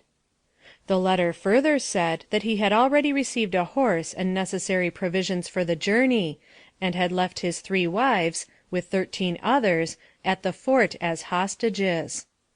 My feelings on reading this letter were indescribable. My heart leaped with unaccustomed hope at this evidence of the efforts of my white friends in my behalf. But the next instant despair succeeded this gleam of happy anticipation, for I knew this faithless messenger would not be true to his promise, since he had joined the Sioux immediately after his arrival among them in a battle against the whites. My fears were not unfounded. Porcupine prepared to go back to the fort without me, disregarding my earnest prayers and entreaties. The chief found me useful, and determined to keep me. He believed that a woman who had seen so much of their deceitfulness and cruelty could do them injury at the fort, and might prevent their receiving annuities. Porcupine said he should report me as dead, or impossible to find, nor could I prevail on him to do anything to the contrary. When reminded of the possible vengeance of the soldiers on his wives, whom they had threatened to kill if he did not bring me back, he laughed. "The white soldiers are cowards," he replied. "They never kill women, and I will deceive them as I have done before." Saying this, he took his departure, nor could my most urgent entreaties induce the chief to yield his consent, and allow me to send a written message to my friends, or in any wise assure them of my existence. All hope of rescue departed, and sadly I turned again to the wearisome drudgery of my captive life. The young betrothed bride of the old chief was very gracious to me. On one occasion she invited me to join her in a walk. The day was cool, and the air temptingly balmy. "Down there," she said, pointing to a deep ravine, "come and walk there. It is cool and shady." I looked in the direction indicated, and then at the Indian girl, who became very mysterious in her manner, as she whispered, "There are white people down there." "How far?" I asked, eagerly. "About 50 miles," she replied. "They have great guns, and men dressed in much buttons. Their wagons are drawn by horses with long ears." A fort, thought I, but remembering the treacherous nature of the people I was among, I repressed every sign of emotion, and tried to look indifferent. "Should you like to see them?" questioned Ego-Sagalonicha, as she was called. "They are strangers to me," I said quietly. "I do not know them." "Are you sorry to live with us?" "You do not have such bread as I would like to eat," replied I, cautiously. "And are you dissatisfied with our home?" "You have some meat now. It is better than that at the other camping ground. There we had no food, and I suffered." "But your eyes are swollen and red," hinted she. "You do not weep for bread." These questions made me suspicious, and I tried to evade the young squaw, but in vain. "Just see how green that wood is," I said, affecting not to hear her. "But you do not say you are content," repeated she. "Will you stay here always, willingly?" "Come and listen to the birds," said I, drawing my companion toward the grove. I did not trust her, and feared to utter a single word, lest it might be used against me with the chief. Neither was I mistaken in the design of Ego-Sagalonicha, for when we returned to the lodge, I overheard her relating to the chief the amusement she had enjoyed, in lying to the white woman, repeating what she had said about the fort, and inventing entreaties which I had used, urging her to allow me to fly to my white friends, and leave the Indians forever. Instantly I resolved to take advantage of the affair as a joke, and, approaching the chief with respectful pleasantry, begged to reverse the story.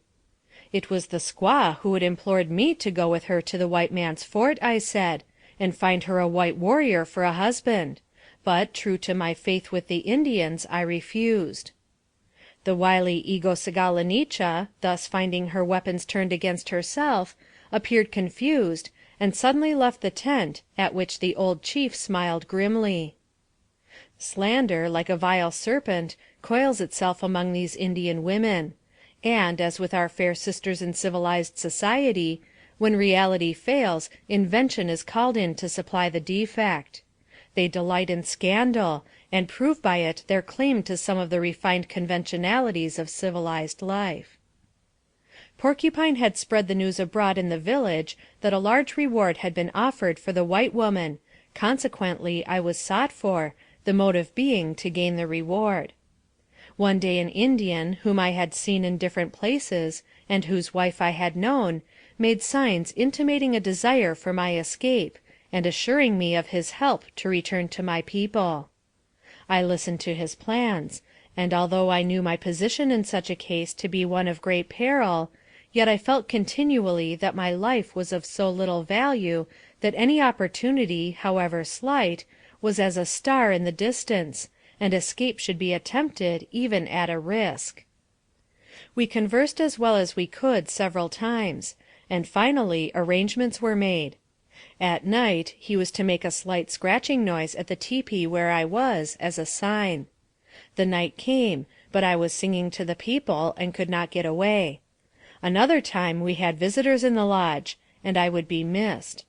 The next night I arose from my robe and went out into the darkness. Seeing my intended rescuer at a short distance, I approached and followed him. We ran hastily out of the village about a mile, where we were to be joined by the squaw who had helped make the arrangements and was favorable to the plan for my escape, but she was not there. White Tepee, that was the Indian's name, looked hastily around, and, seeing no one, darted suddenly away, without a word of explanation. Why the Indian acted thus I never knew. It was a strange proceeding. Fear lent me wings, and I flew, rather than ran, back to my tepee or lodge, where, exhausted and discouraged, I dropped on the ground and feigned slumber, for the inmates were already aroused, having just discovered my absence. Finding me apparently asleep, they lifted me up, and taking me into the tent, laid me upon my own robe. The next evening White Tepee sent for me to come to his lodge to a feast, where I was well and hospitably entertained, but not a sign given of the adventure of the previous night. But when the pipe was passed, he requested it to be touched to my lips, then offered it to the Great Spirit, thus signifying his friendship for me.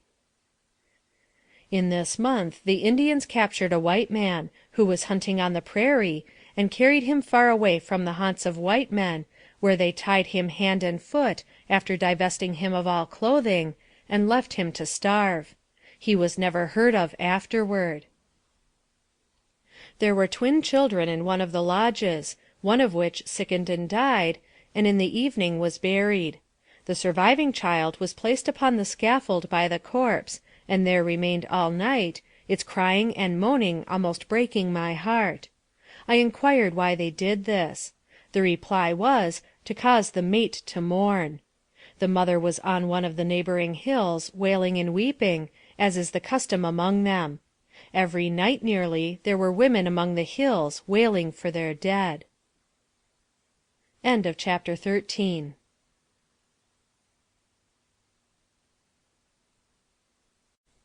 Chapter 14 of Narrative of My Captivity Among the Sioux Indians, by Fanny Kelly. Lost in the Indian Village. Black Bear's White Wife. A Small Tea Party.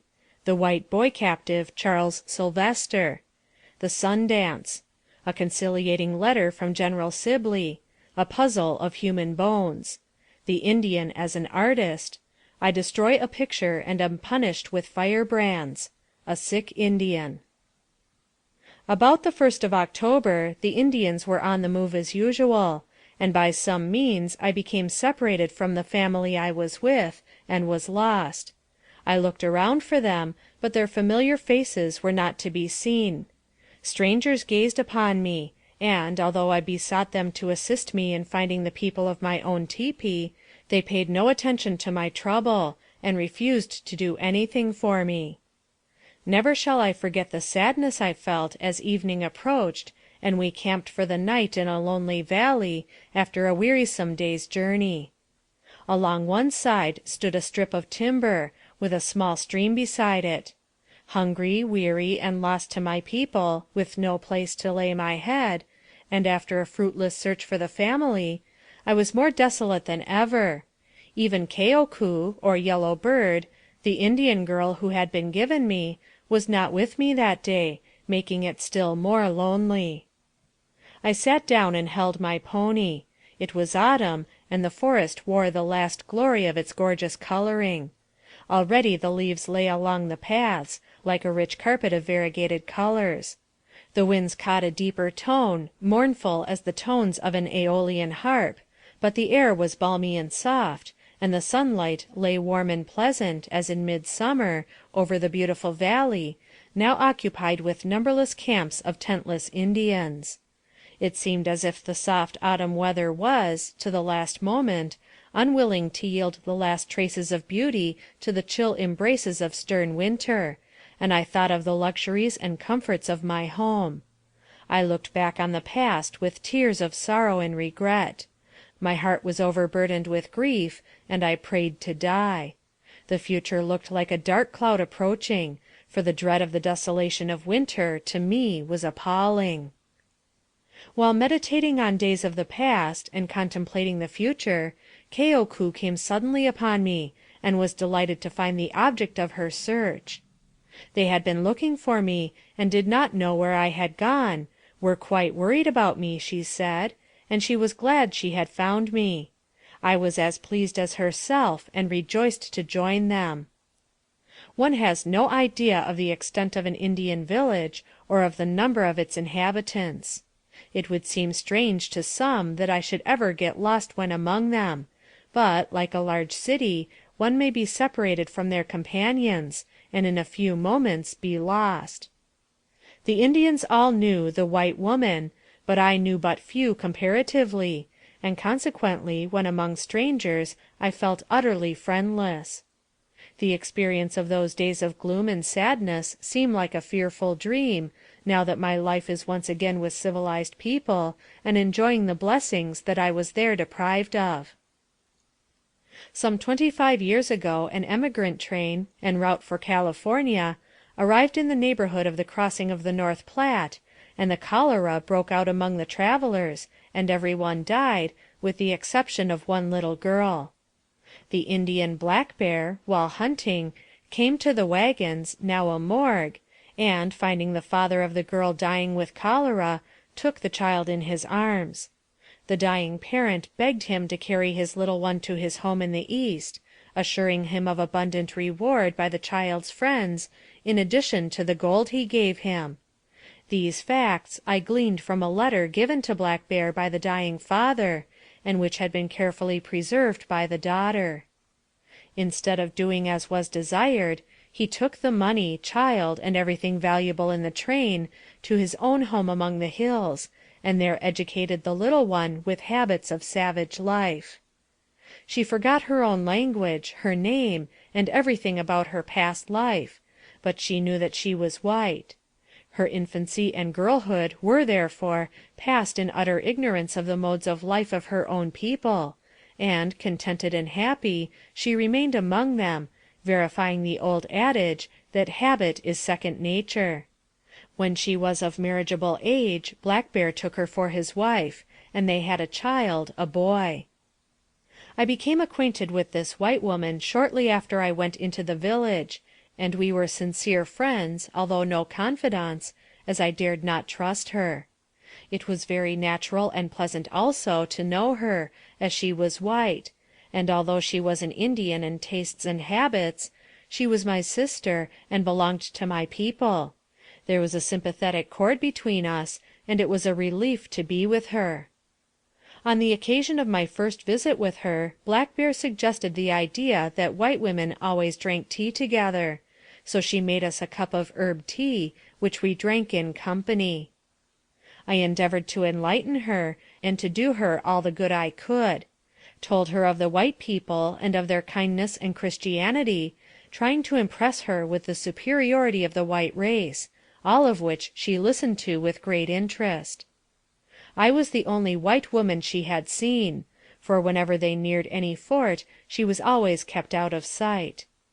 She seemed to enjoy painting herself and dressing for the dances as well as the squaws, and was happy and contented with Indian surroundings, for she knew no difference. I know not what has become of her, for I have never heard. Neither can I remember the name of her father, which was in the note handed the Indian by his dying hand.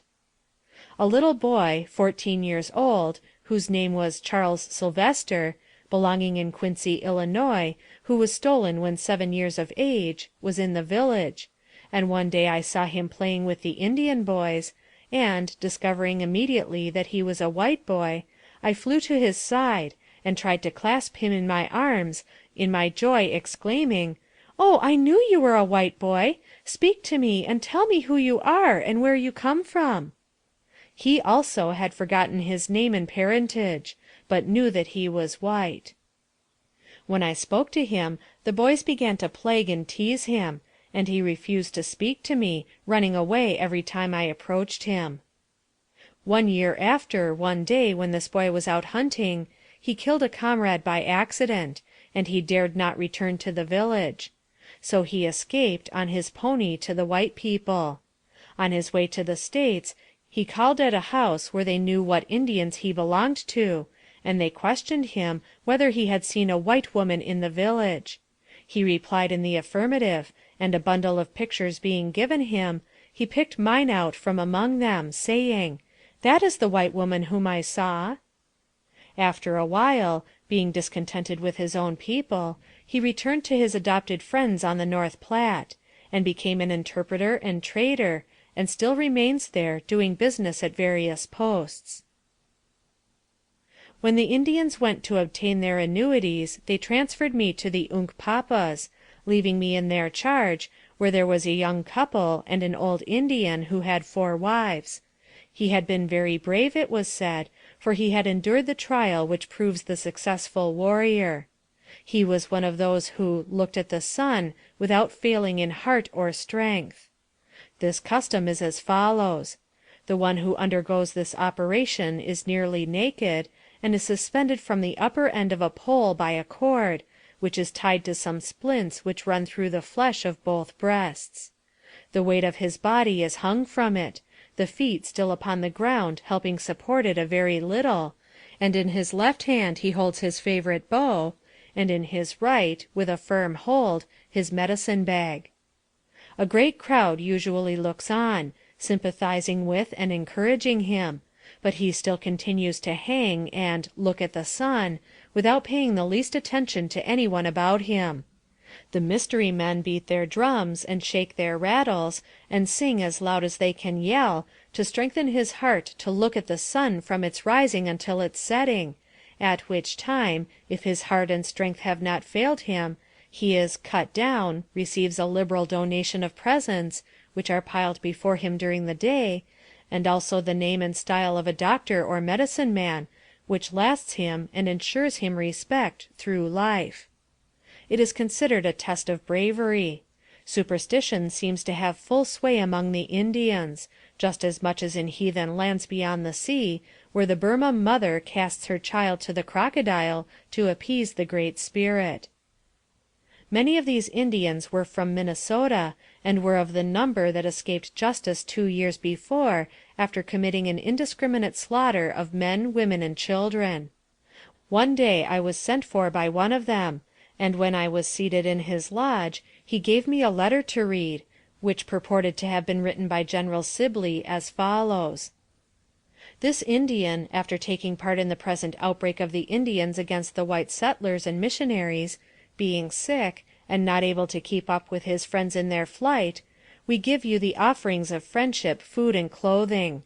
You are in our power, but we won't harm you. Go to your people and gladden their hearts. Lay down your weapons and fight the white men no more. We will do you good and not evil. Take this letter, in it we have spoken. Depart in peace, and evermore be a friend to the white people, and you will be more happy.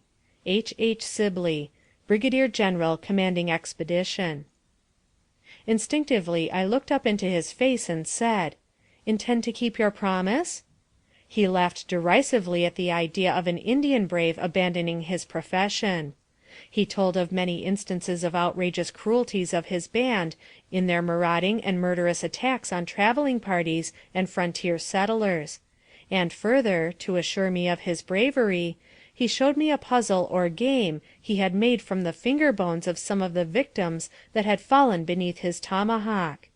The bones had been freed from the flesh by boiling, and, being placed upon a string, were used for playing some kind of Indian game.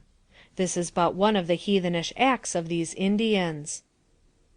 The Indians were fond of recounting their exploits, and, savage-like, dwell with much satisfaction upon the number of scalps that they have taken from their white foes.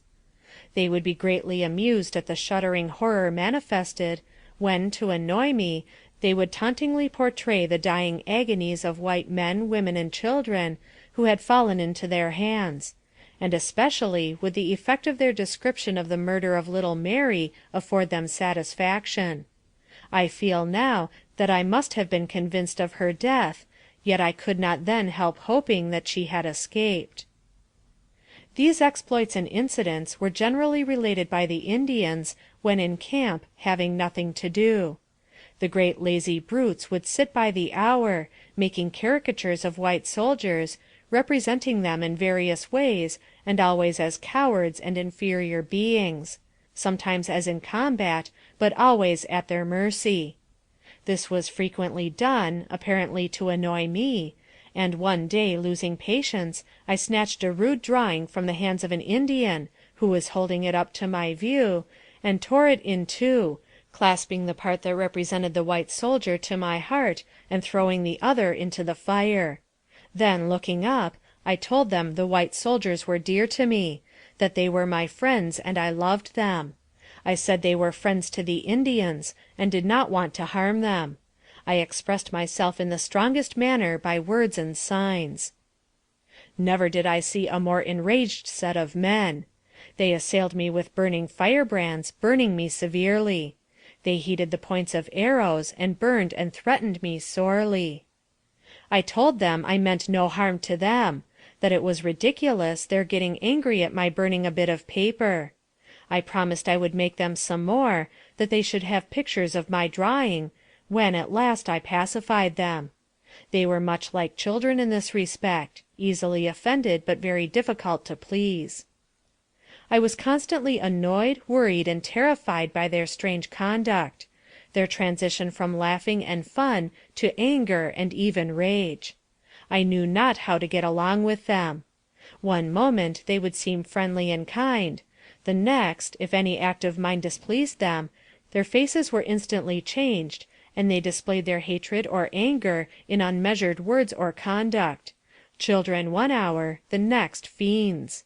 I always tried to please them, and was as cheerful as I could be under the circumstances, for my own sake. One day I was called to see a man who lay in his tepee in great suffering.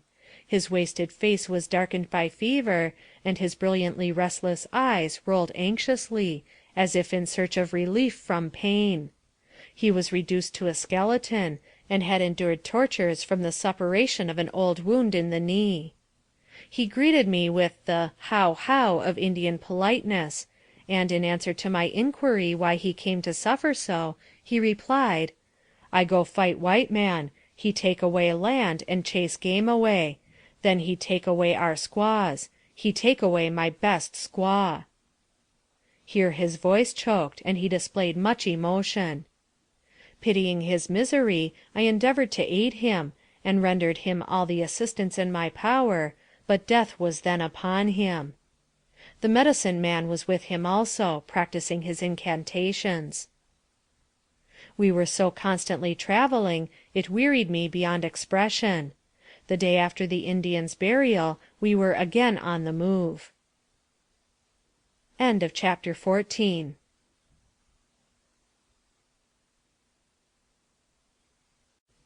Chapter 15 of Narrative of My Captivity Among the Sioux Indians by Fanny Kelly. Preparing the Chi-Cha-Cha, or Killikinnick. Attack on Captain Fisk's emigrant train. 14 whites killed. A big haul of whiskey. A drunken debauch. I write a letter to Captain Fisk under dictation. Poisoned Indians. The train saved by my clerical strategy. One of the occupations given me, while resting in the villages between war times, was to prepare the bark of a red willow called Killikinnick, for smoking instead of tobacco. They discovered that I could sing, and groups of idle warriors would gather around me before the tent, urging me to sing as I worked. A dreary, dreary task! Chanting to please my savage companions, while I rubbed and prepared the bark of willow, my heart ready to burst with grief. On the 5th of September they went to battle, and surprised a portion of Captain Fisk's men passing in escorting an emigrant train. 14 of whom they killed, and captured 2 wagons loaded with whiskey, wines, and valuable articles. There was a quantity of silverware and stationery also taken by them. Among the articles captured and brought into camp were a number of pickles in glass jars, which the Indians tasted. The result was comical in the extreme, for there is nothing that an Indian abhors more than a strong acid. The faces they made can be imagined but not described. Thinking they might be improved by cooking, they placed the jars in the fire, when of course they exploded, very much to their disgust for the "white man's kettles." I could hear the firing plainly, and when they returned that night in triumph, bringing with them the plundered stores, they committed every description of extravagant demonstration. In the wild orgies which followed, they mocked and groaned in imitation of the dying, and went through a horrid mimicry of the butchery they had perpetrated.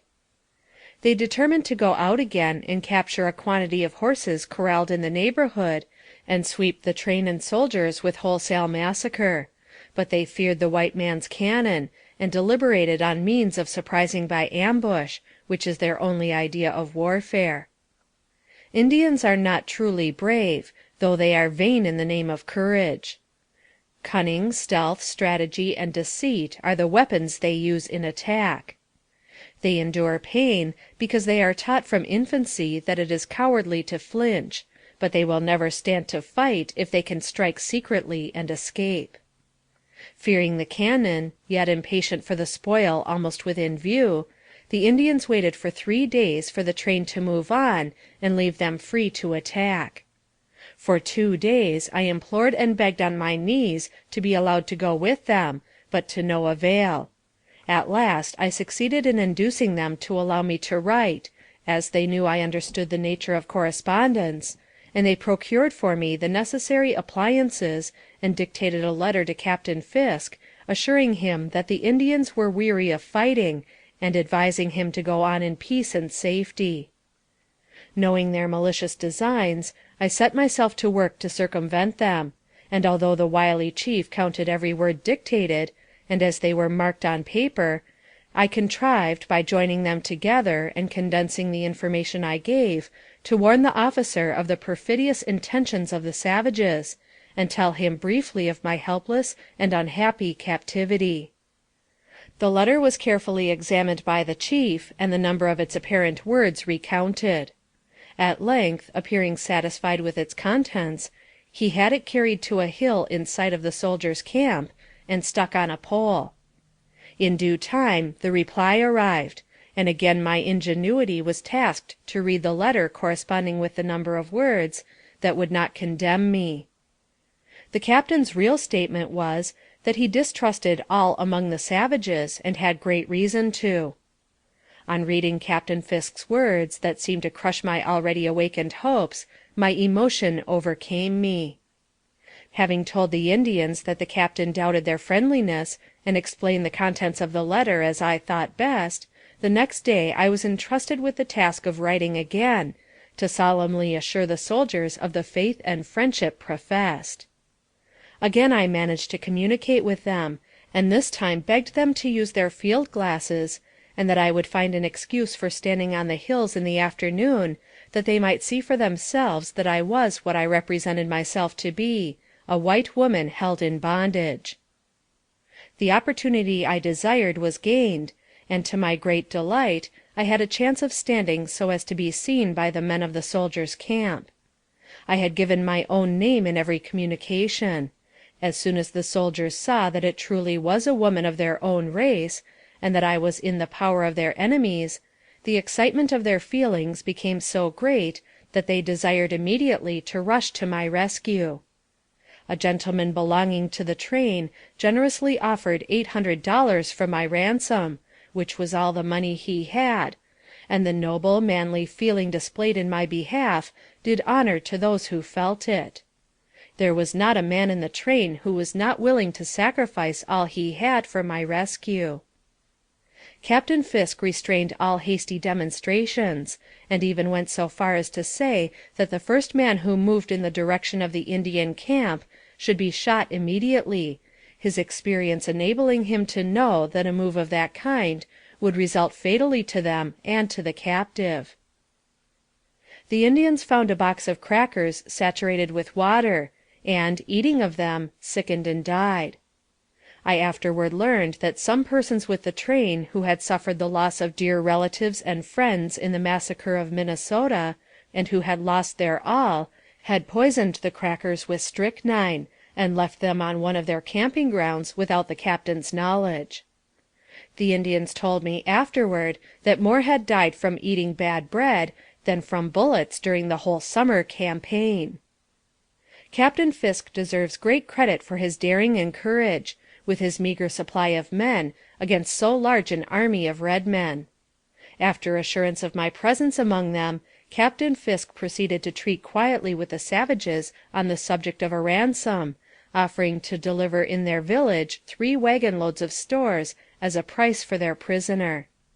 To this the deceitful creatures pretended readily to agree, and the tortured captive, understanding their tongue, heard them making fun of the credulity of white soldiers who believed their promises. I had the use of a field glass from the Indians, and with it I saw my white friends, which almost made me wild with excited hope.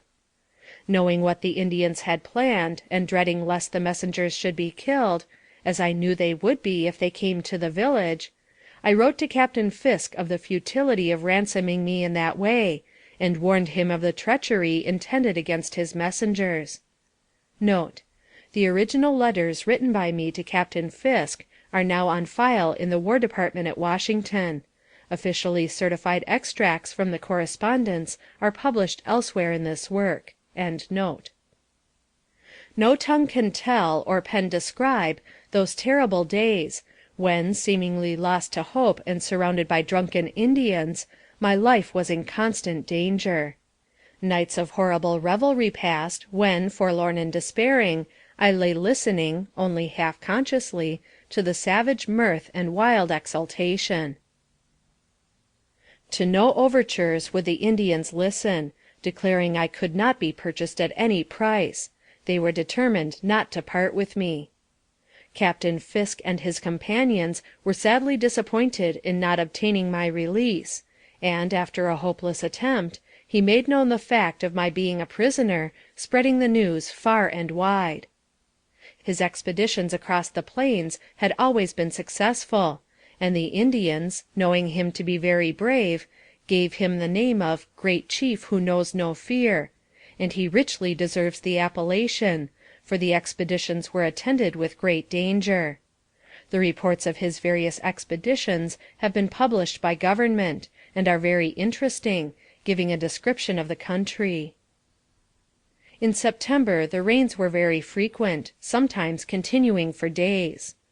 This may not seem serious to those who have always been accustomed to a dwelling and a good bed, but to me, who had no shelter, and whose shrinking form was exposed to the pitiless storm, and naught but the cold ground to lie upon, bringing the pains and distress of rheumatism, it was a calamity hard to bear, and I often prayed fervently to God to give me sweet release in a flight to the land where there were no storms.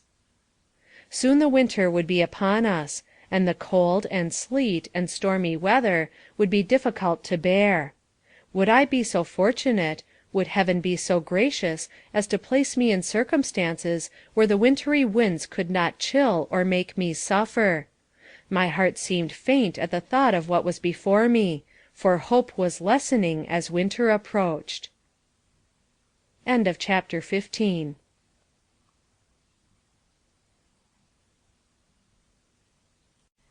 Chapter 16 of Narrative of My Captivity among the Sioux Indians by Fanny Kelly.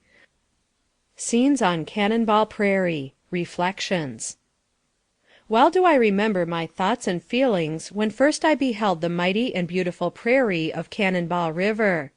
With what singular emotions I beheld it for the first time.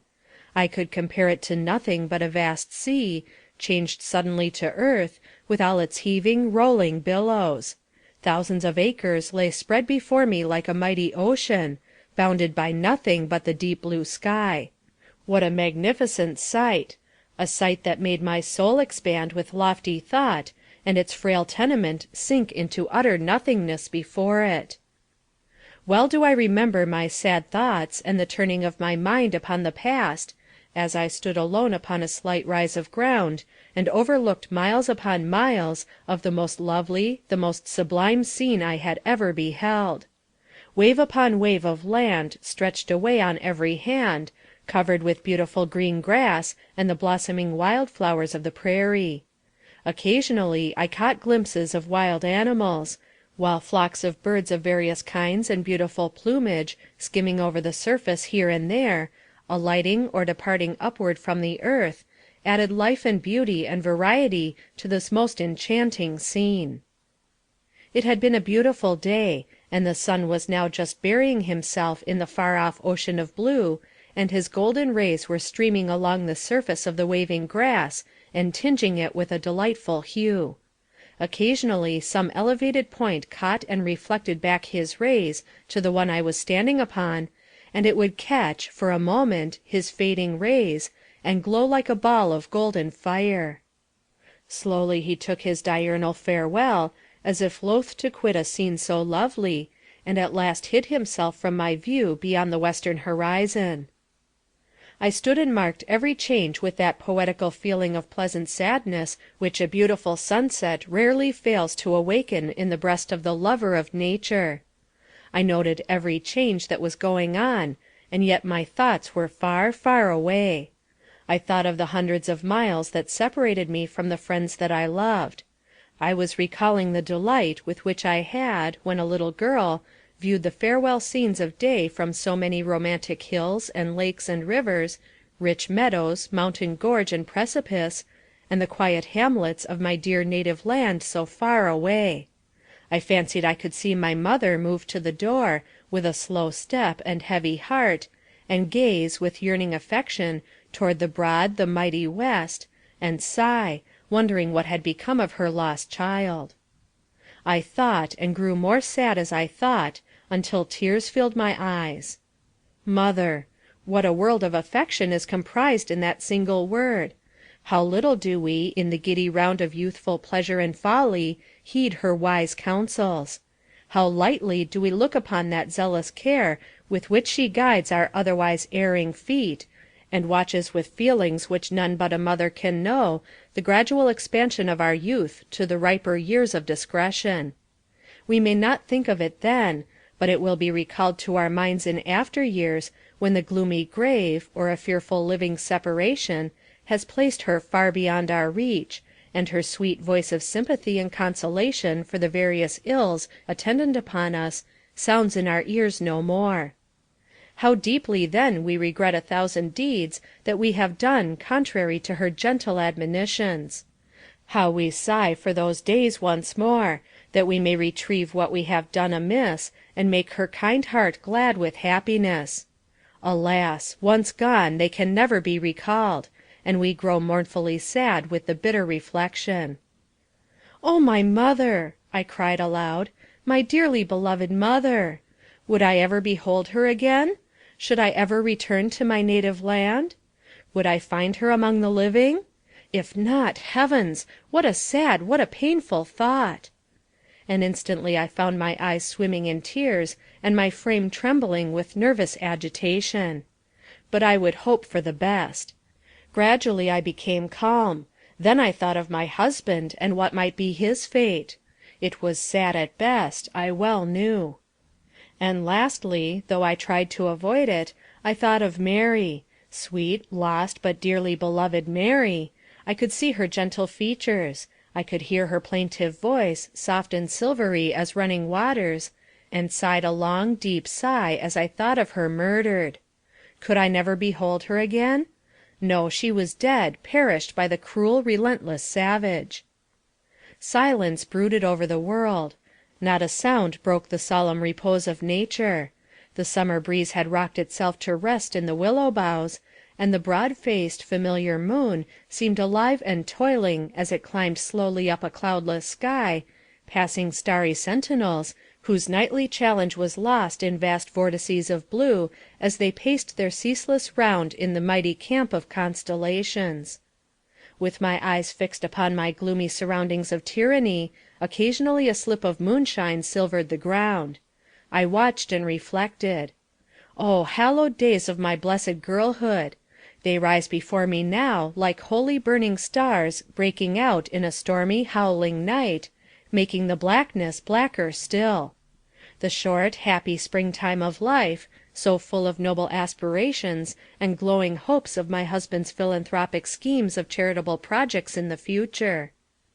We had planned so much for the years to come, when, prosperous and happy, we should be able to distribute some happiness among those whose fate might be mingled with ours, and in the pursuit of our daily avocations we would find joy and peace. But alas for human hopes and expectations! It is thus with our life. We silently glide along, little dreaming of the waves which will so soon sweep over us, dashing us against the rocks, or stranding us forever. We do not dream that we shall ever wreck, until the greater wave comes over us, and we bend beneath its power. If some mighty hand could unroll the future to our gaze, or set aside the veil which enshrouds it, what pictures would be presented to our trembling hearts?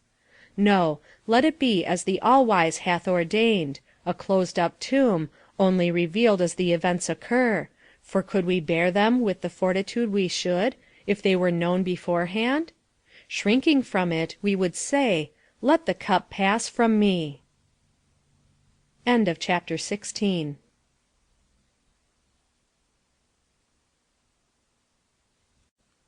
Chapter 17 of Narrative of My Captivity among the Sioux Indians, by Fanny Kelly. A Prairie on Fire. Scenes of Terror.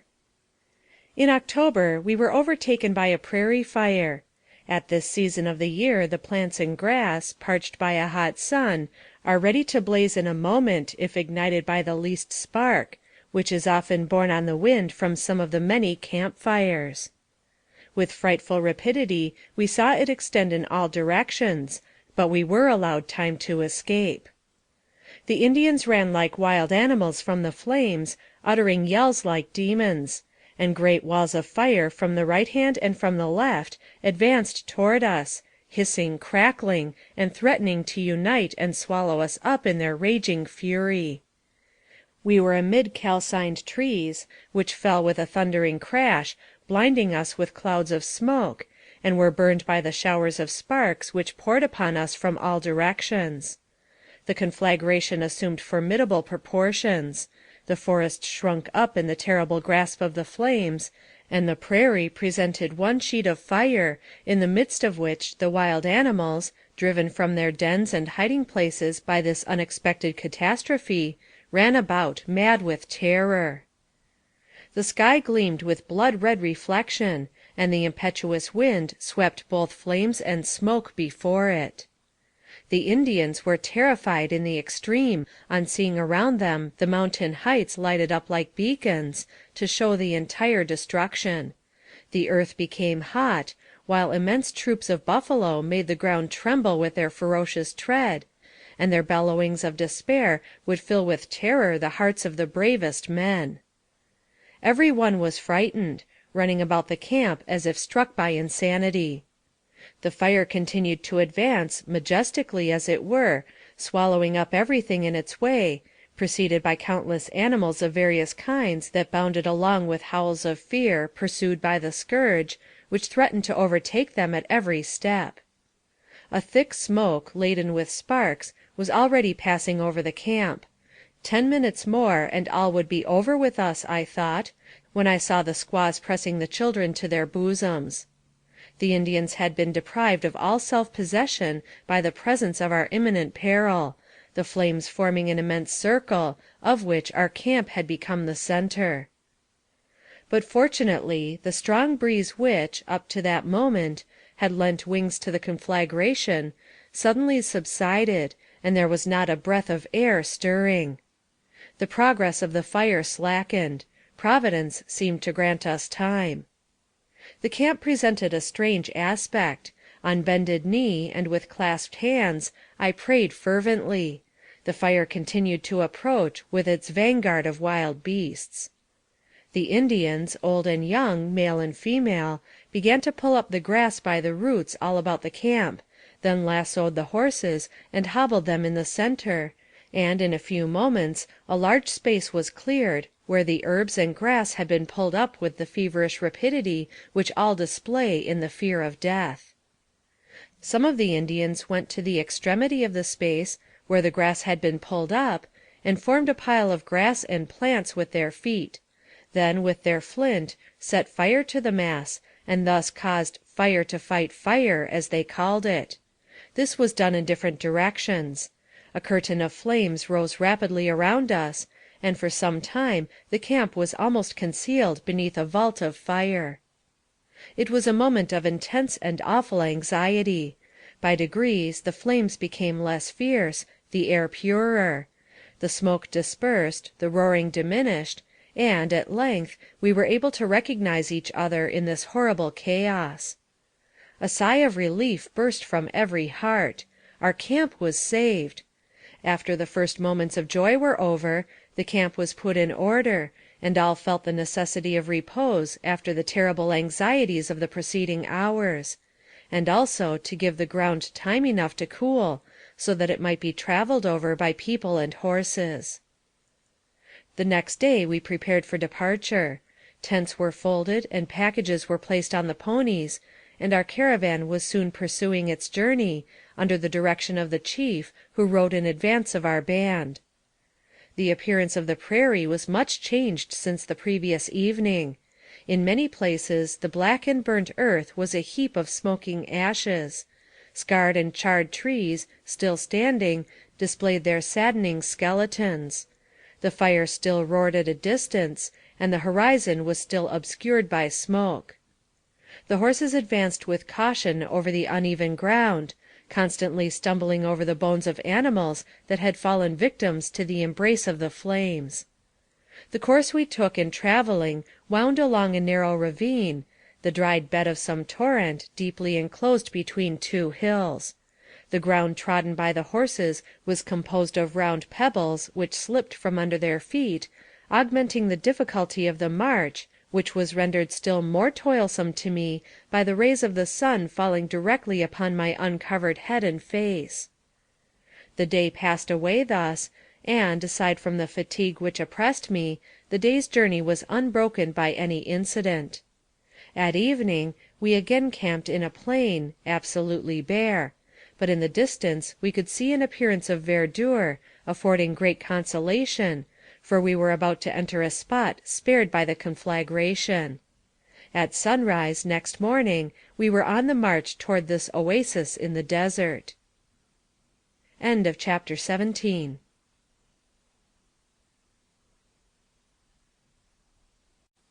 Chapter 18 of Narrative of My Captivity Among the Sioux Indians, by Fanny Kelly.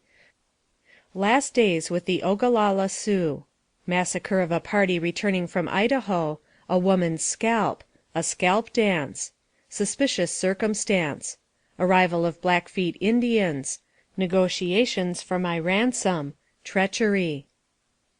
My last days with the Ogallala Sioux Indians were destined to be marked by a terrible remembrance.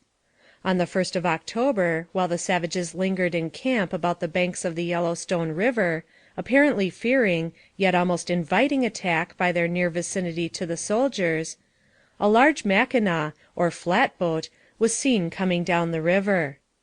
From their hiding places in the rocks and bushes, they watched its progress with the stealthy ferocity of the tiger waiting for its prey. At sundown, the unsuspecting travelers pushed their boat toward the shore, and landed for the purpose of making a fire and camping for the night. The party consisted of about 20 persons, men, women, and children. Suspecting no danger, they left their arms in the boat.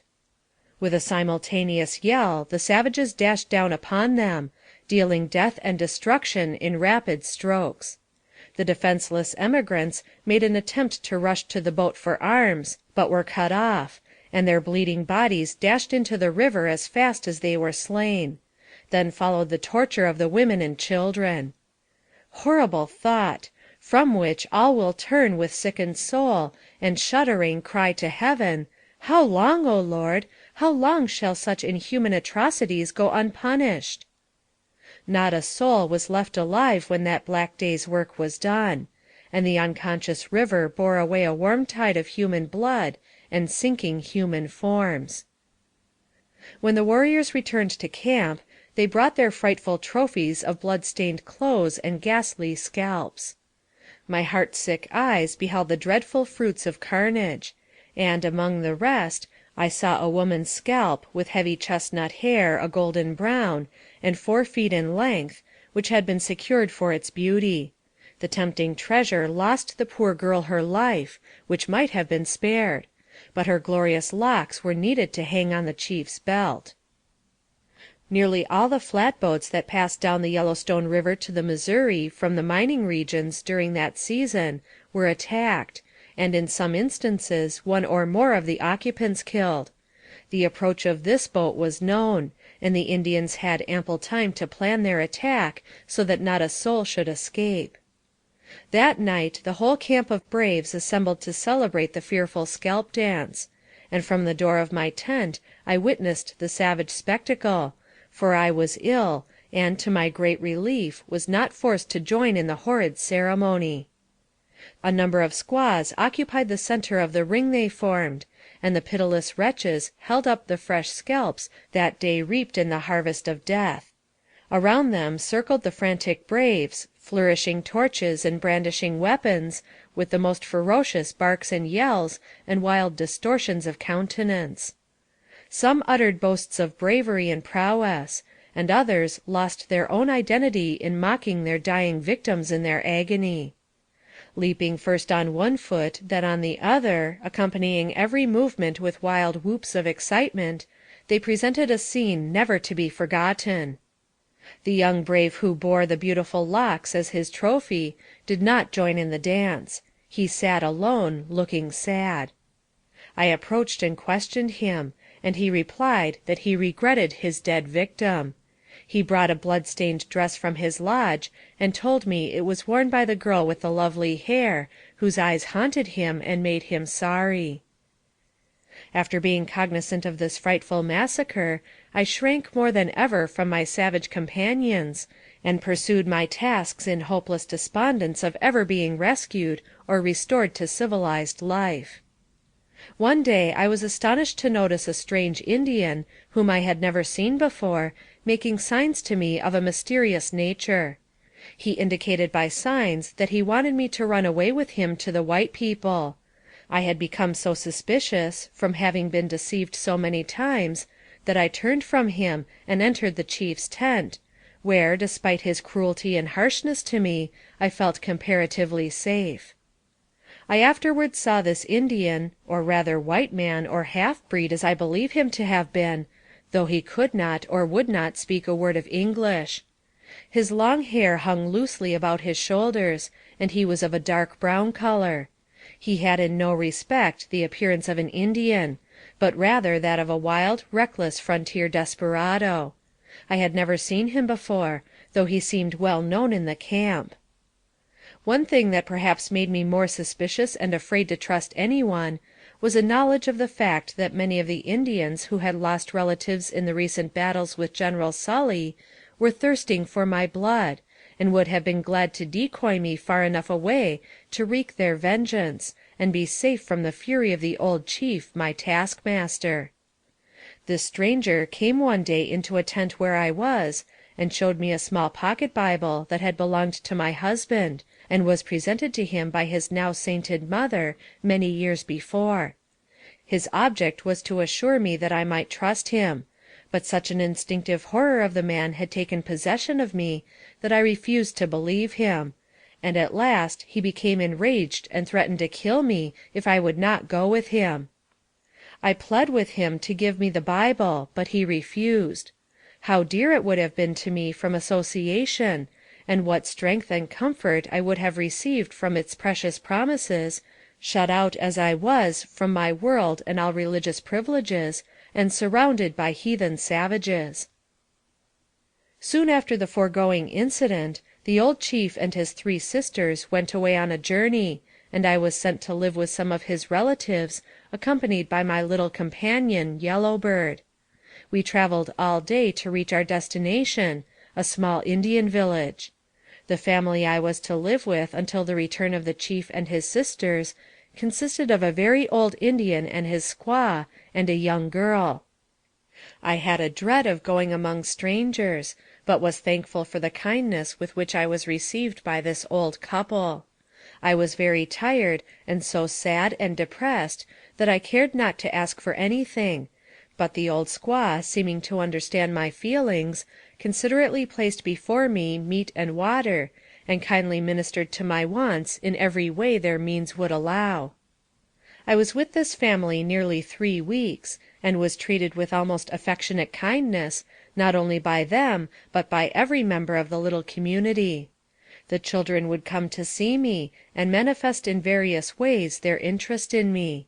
They would say, "Wasechawea (white woman) looks sad. I want to shake hands with her." I soon began to adapt myself to my new surroundings, and became more happy and contented than I had ever yet been since my captivity began. My time was occupied in assisting the motherly old squaw in her sewing and other domestic work. There was but once a cloud come between us. The old chief had given orders that I was not to be permitted to go out among the other villagers alone, orders of which I knew nothing. Feeling a new sense of freedom, I had sometimes gone out, and on one occasion, having been invited into different teepees by the squaws, stayed so long that the old Indian sent for me, and seemed angry when I returned. He said it was good for me to stay in his tent, but bad to go out among the others. I pacified him at last by saying I knew his home was pleasant, and I was happy there, and that I did not know it was bad to go among the other tents. The old chief returned, finally, and my brief season of enjoyment ended. He seemed to delight in torturing me, often pinching my arms until they were black and blue. Regarding me as the cause of his wounded arm, he was determined that I should suffer with him. While in this village, Man Afraid of His Horses arrived, and I was made aware of his high standing as a chief and warrior by the feasting and dancing which followed. He was splendidly mounted and equipped, as also was another Indian who accompanied him. I have since learned from my husband that the treacherous chief made such statements of his influence with the hostile Indians as to induce him to purchase for them both an expensive outfit, in the hope of my release. I saw and conversed with him several times, and though he told me that he was from the Platte, he said nothing of the real errand on which he was sent, but returned to the fort and reported to Mr. Kelly that the band had moved, and I could not be found. Captain Fisk had made known to General Sully the fact of my being among the Indians, and the efforts he had made for my release; and when the Blackfeet presented themselves before the General, asking for peace, and avowing their weariness of hostility, anxious to purchase arms, ammunition, and necessaries for the approaching winter, he replied: "I want no peace with you. You hold in captivity a white woman. Deliver her up to us, and we will believe in your professions. But unless you do, we will raise an army of soldiers as numerous as the trees on the Missouri River, and exterminate the Indians." The Blackfeet assured General Sully that they held no white woman in their possession, but that I was among the Ogalallas. "As you are friendly with them," said the General, "go to them and secure her, and we will then reward you for so doing."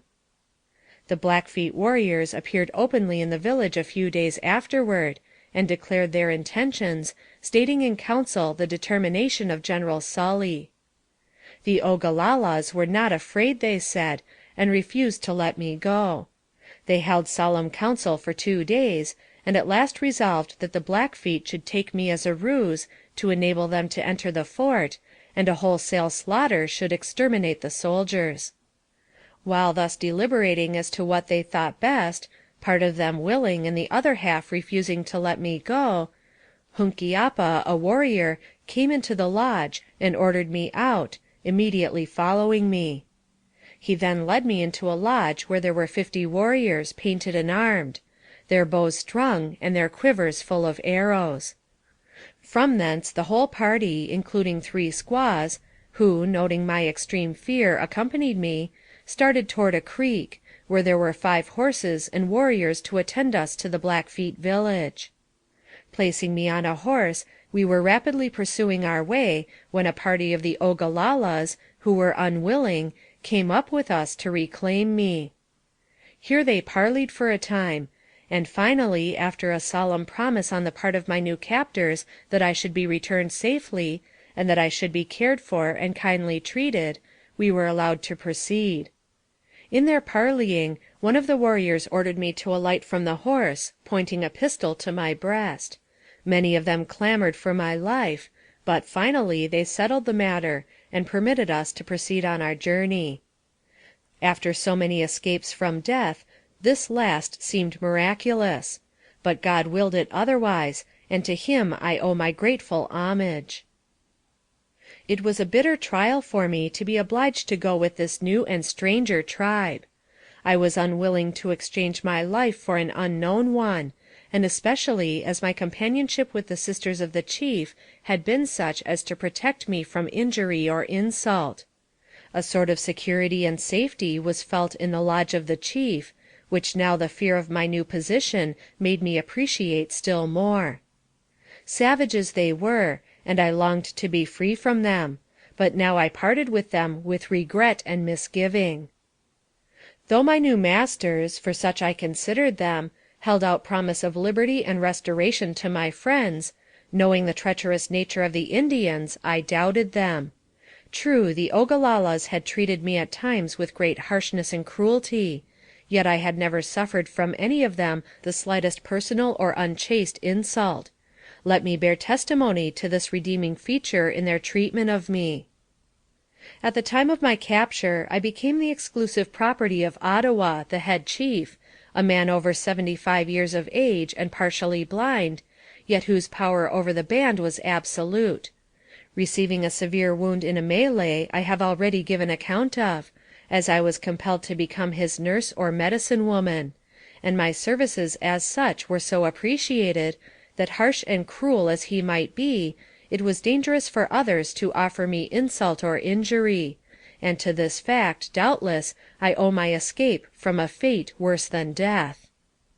The Blackfeet are a band of the Sioux nation, consequently, are allies in battle.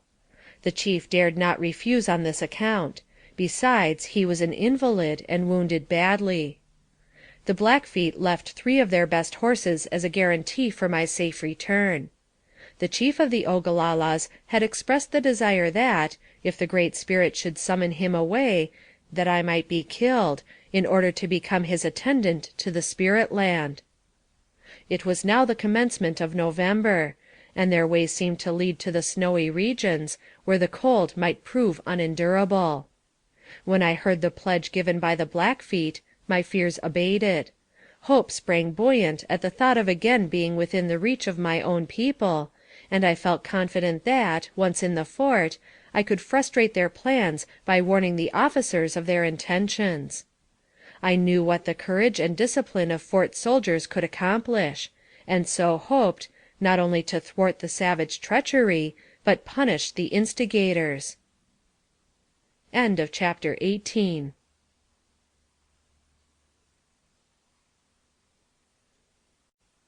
Chapter 19 of Narrative of My Captivity Among the Sioux Indians by Fanny Kelly. Indian Customs. During my forced sojourn with the Ogalallas, I had abundant opportunity to observe the manners and customs peculiar to a race of people living so near, and yet of whom so little is known by the general reader. A chapter devoted to this subject will doubtless interest all who read this narrative. Nothing can be more simple in its arrangement than an Indian camp when journeying, and especially when on the warpath. The camping ground, when practicable, is near a stream of water, and adjacent to timber. After reaching the spot selected, the ponies are unloaded by the squaws and turned loose to graze. The tents, or teepees, are put up, and wood and water brought for cooking purposes. All drudgery of this kind is performed by the squaws, an Indian brave scorning as degrading all kinds of labor not incident to the chase or the warpath. An Indian teepee is composed of several dressed skins, usually of the buffalo, sewed together and stretched over a number of poles, the larger ones containing as many as 20 of these poles, which are 15 to 20 feet long. They are of yellow pine, stripped of bark, and are used as travois in traveling. 3 poles are tied together near the top or small ends, and raised to an upright position, the bottoms being spread out as far as the fastening at the top will permit. Other poles are laid into the crotch thus formed at the top, and spread out in a circular line with the 3 first put up. This comprises the framework, and when in the position described, is ready to receive the covering, which is raised to the top by means of a rawhide rope, when, a squaw seizing each lower corner, it is rapidly brought around, and the edges fastened together with wooden pins, a squaw getting down on all fours, forming a perch upon which the tallest squaw of the family mounts, and inserts the pins as high as she can reach. A square opening in the tent serves for a door, and is entered in a stooping posture. A piece of hide hangs loosely over this opening, and is kept in position by a heavy piece of wood fastened at the bottom. When in position, the Indian teepee is of the same shape as the Sibley tent. In the middle is built a fire, where all the cooking is done, a hole at the top affording egress for the smoke. The preparation for a meal is a very simple affair. Meat was almost their only article of diet, and was generally roasted, or rather warmed through over the fire, although sometimes it was partially boiled, and always eaten without salt or bread. They have no set time for eating, will fast all of one day and perhaps eat a dozen times the next. The outer edge of the tent contains the beds of the family, which are composed of buffalo robes and blankets. These are snugly rolled up during the day and do service as seats. If there is reason to suppose an enemy near, no fire is allowed in the camp, and in that case each one satisfies appetite as best he or she can, but generally with papa, or dried buffalo meat. An Indian camp at close of day presents a most animated picture. The squaws passing to and fro, loaded with wood and water, or meat, or guiding the sledges drawn by dogs, carrying their all. Dusky warriors squatted on the ground, in groups, around fires built in the open air, smoking their pipes or repairing weapons, and recounting their exploits. Half-naked and naked children, capering about in childish glee, furnish a picture of the nomadic life of these Indians of strange interest. Not more than 10 minutes are required to set up an Indian village. When it becomes necessary to move a village, which fact is never known to the people, a crier goes through the camp shouting, "Egalakapo! Egalakapo!" when all the squaws drop whatever work they may be engaged in, and in an instant are busy as bees, taking down teepees, bringing in the ponies and dogs, and loading them, and in less than 15 minutes the cavalcade is on the march. The squaws accompany the men when they go to hunt buffalo, and as fast as the animals are killed they strip off their hides, and then cut off the meat in strips about 3 feet long, 3 to 4 inches wide, and 2 inches thick. And such is their skill that the bones will be left intact and as free from meat as though they had been boiled. The meat is then taken to camp and hung up to dry. It is most filthy, being covered with grass and the excrement of the buffalo. The medicine men treat all diseases nearly alike. The principal efforts are directed to expelling the spirit, whatever it may be, which it is expected the medicine man will soon discover, and having informed the friends what it is, he usually requires them to be in readiness to shoot it, as soon as he shall succeed in expelling it. Incantations and ceremonies are used, intended to secure the aid of the spirit or spirits the Indian worships. When he thinks he has succeeded, the medicine man gives the command, and from 2 to 6 or more guns are fired at the door of the tent to destroy the spirit as it passes out. Many of these medicine men depend wholly on conjuring, sitting by the bedside of the patient, making gestures and frightful noises, shaking rattles, and endeavoring, by all means in their power, to frighten the evil spirit. They use fumigation, and are very fond of aromatic substances, using and burning cedar and many different plants to cleanse the tent in which the sick person lies. The native plants, roots, herbs, and so forth, are used freely and are efficacious. They are very careful to conceal from each other, except a few initiated, as well as from white men, a knowledge of the plants used as medicine, probably believing that their efficacy in some measure depends on this concealment. There is a tall, branching plant, growing abundantly in the open woods and prairies near the Missouri River, which is used chiefly by the Indians as a purgative, and is Euphorbia correlata, well known to the botanist. Medicines are generally kept in bags made of the skin of some animal. All the drinks which are given to the sick to quench thirst are astringent, sometimes bitter and sometimes slightly mucilaginous. The most common is called red root, Ceanothus canadensis, a plant abounding in the western prairies, although they seem to have more faith in some ceremony.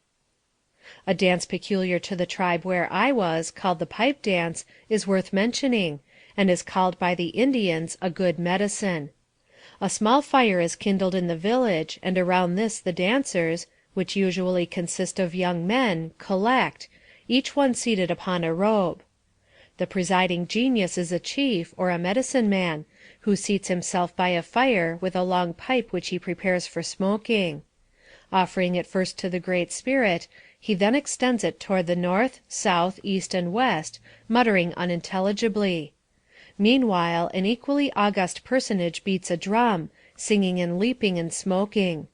The master of ceremonies sits calmly looking on, puffing away with all the vigor imaginable. The dance closes with piercing yells and barking like frightened dogs, and it lasts an hour or more. When the mother gives birth to her child, it is not uncommon for no other person to be present.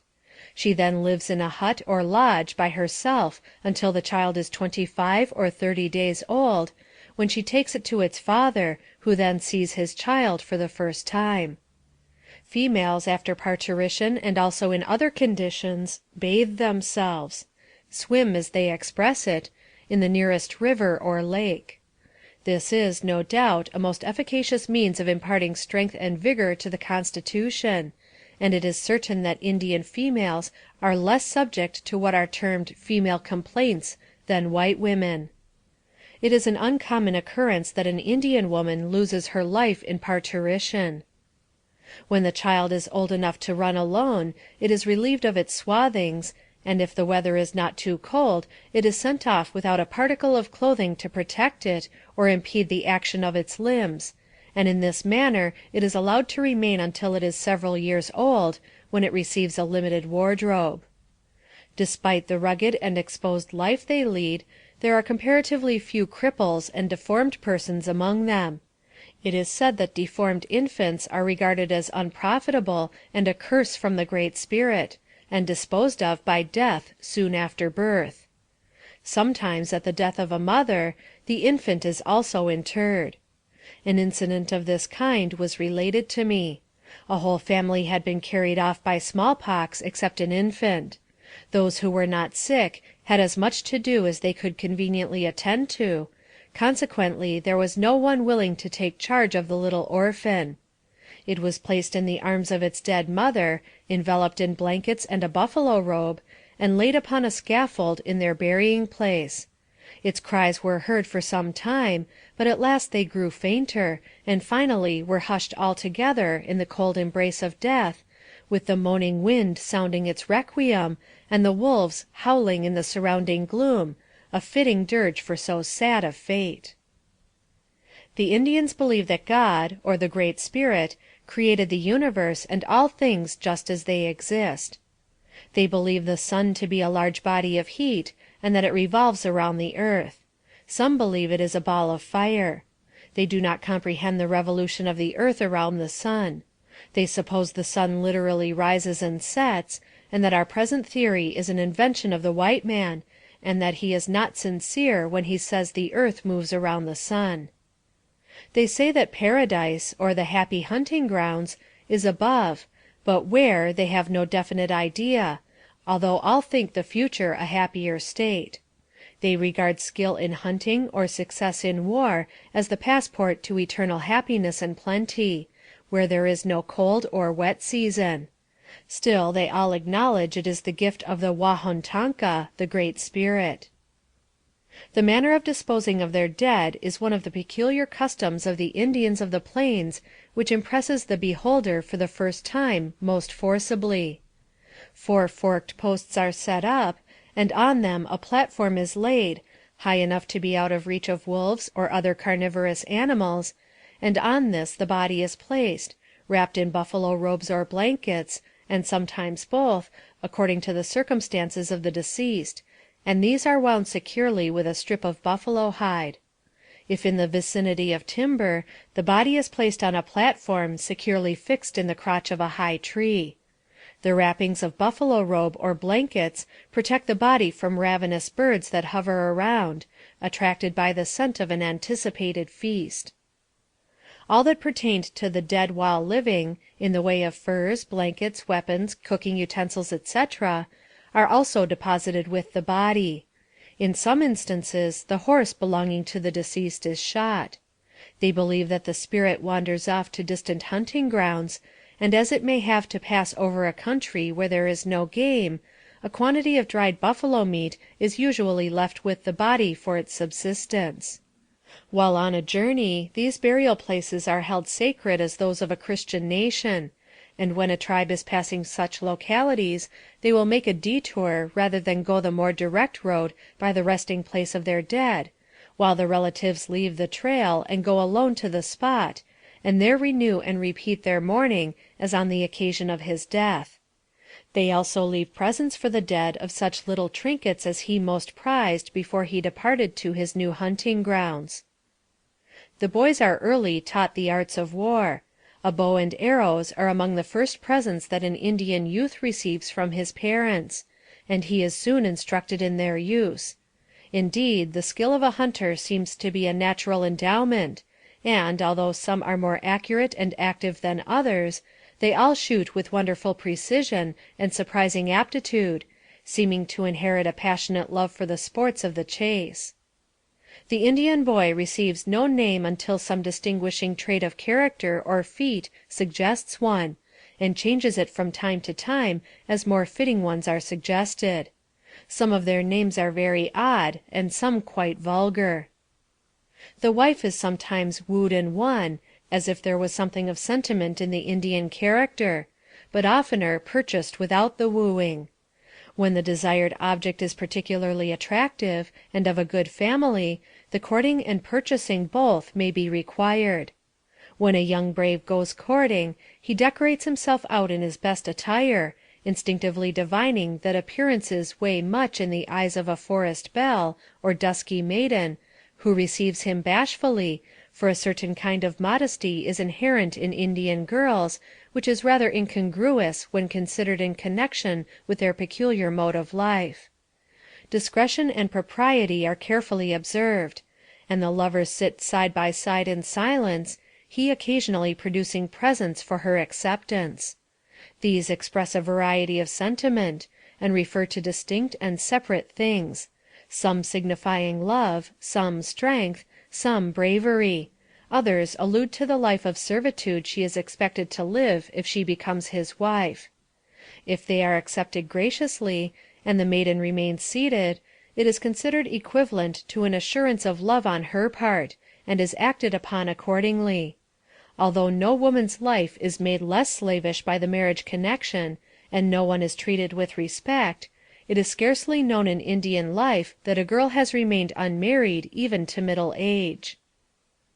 When a chief desires to multiply the number of his wives, he often marries several sisters, if they can be had, not because of any particular fancy he may have for any but the one who first captivated him, but because he thinks it more likely to have harmony in the household when they are all of one family. Not even squaws can live happily together, when each may have a part interest in the same man as their husband jointly. Polygamy is inconsistent with the female character, whether in barbarism or civilization.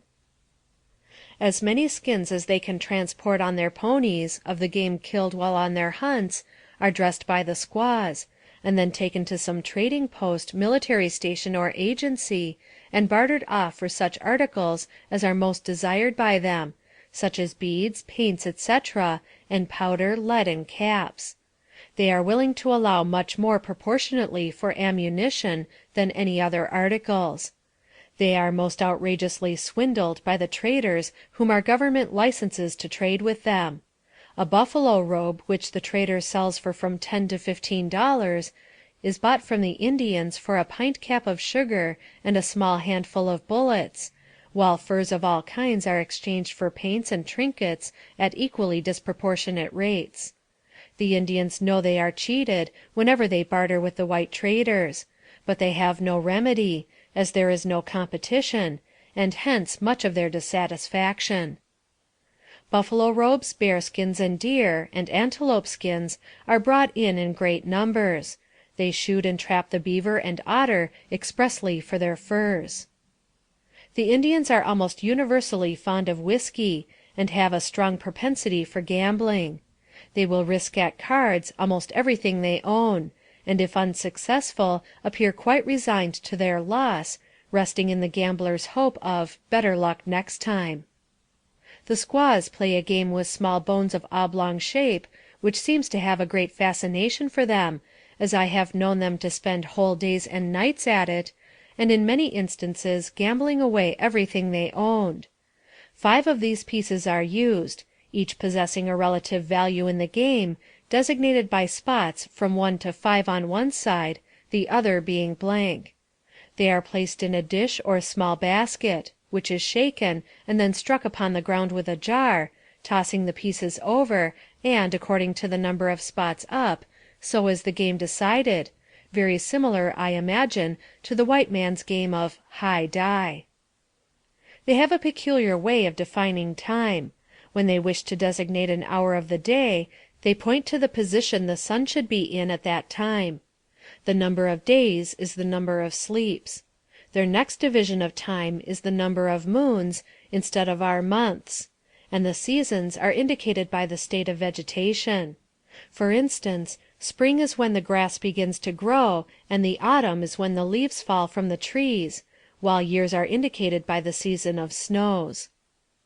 There is a language of signs common to all the tribes, by which one tribe may communicate with another without being able to speak or understand its dialect.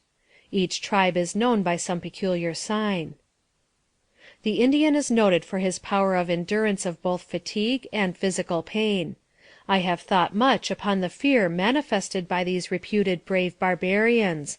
They seem to be borne down with the most tormenting fear for their personal safety at all times, at home or roaming for plunder, or when hunting, and yet courage is made a virtue among them, while cowardice is the unpardonable sin. When compelled to meet death, they seem to muster sullen, obstinate defiance of their doom that makes the most of a dreaded necessity, rather than seek a preparation to meet it with submission, which they often dissemble but never possess. Instinct, more than reason, is the guide of the red man. He repudiates improvement, and despises manual effort. For ages has his heart been embedded in moral pollution. The blanket, as worn by the Indian, is an insuperable barrier to his advance in arts or agriculture. When this is forever dispensed with, then his hands will be free to grasp the mechanic's tools or guide the plow. It is both graceful and chaste in their eyes, and to adopt the white man's dress is a great obstacle, a requirement too humiliating, for they have personal as well as national pride. No hat is worn, but the head is covered with feathers and rude ornaments. A heavy mass of wampum, often very expensive, adorns the neck. Frequently the entire rim of each ear is pierced with holes, and adorned with jewels of silver or something resembling it. The Indian does everything through motives of policy. He has none of the kindlier feelings of humanity in him. He is as devoid of gratitude as he is hypocritical and treacherous. He observes a treaty or promise only so long as it is dangerous for him to disregard it, or for his interest, in other ways, to keep it. Cruelty is inherent in them, and is early manifested in the young, torturing birds, turtles, or any little animal that may fall into their hands. They seem to delight in it, while the pleasure of the adult in torturing his prisoners is most unquestionable. They are inveterate beggars, but never give, unless with a view to receive a more valuable present in return. The white man, he has been taught, is his enemy, and he has become the most implacable enemy of the white man. His most fiendish murders of the innocent is his sweetest revenge for a wrong that has been done by another. The youth are very fond of war. They have no other ambition, and pant for the glory of battle, longing for the notes of the war song, that they may rush in and win the feathers of a brave. They listen to the stories of the old men, as they recall the stirring scenes of their youth, or sing their war songs, which form only a boasting recapitulation of their daring and bravery. They yearn for the glory of war, which is the only path to distinction. Having no arts or industrial pursuits, the tribes are fast waning from war, exposure, and disease. But few of the tribes cultivate the soil, the nature of the Indian rendering in his eyes as degrading all labor not incident to the chase or the war-path, and notwithstanding the efforts of missionaries, and the vast sums of money expended by the government to place them on reservations and teach them the art of agriculture, the attempts to civilize the Indian in that way may be considered almost a total failure. The results bear no comparison to their cost. Their ideas of the extent and power of the white race are very limited, and after I had learned the language sufficiently to converse with them, I frequently tried to explain to them the superior advantages of the white man's mode of living. They would ask me many questions as to the number of the white men on this side of the big water, and how far that extended; and on being told of 2 big oceans, they would ask if the whites owned the big country on the other side, and if there were any Indians there. Many of my statements were received with incredulity, and I was often called a liar, especially when I told of the number and rapid increase of the white race. Sometimes the older ones would get angry. The younger ones were often eager listeners, and especially in times of scarcity and hunger would they gather around me to learn about the white man, and then would I endeavor to impress them with the advantages of a fixed home and tilling the soil over their wild, roaming life. End of chapter 19.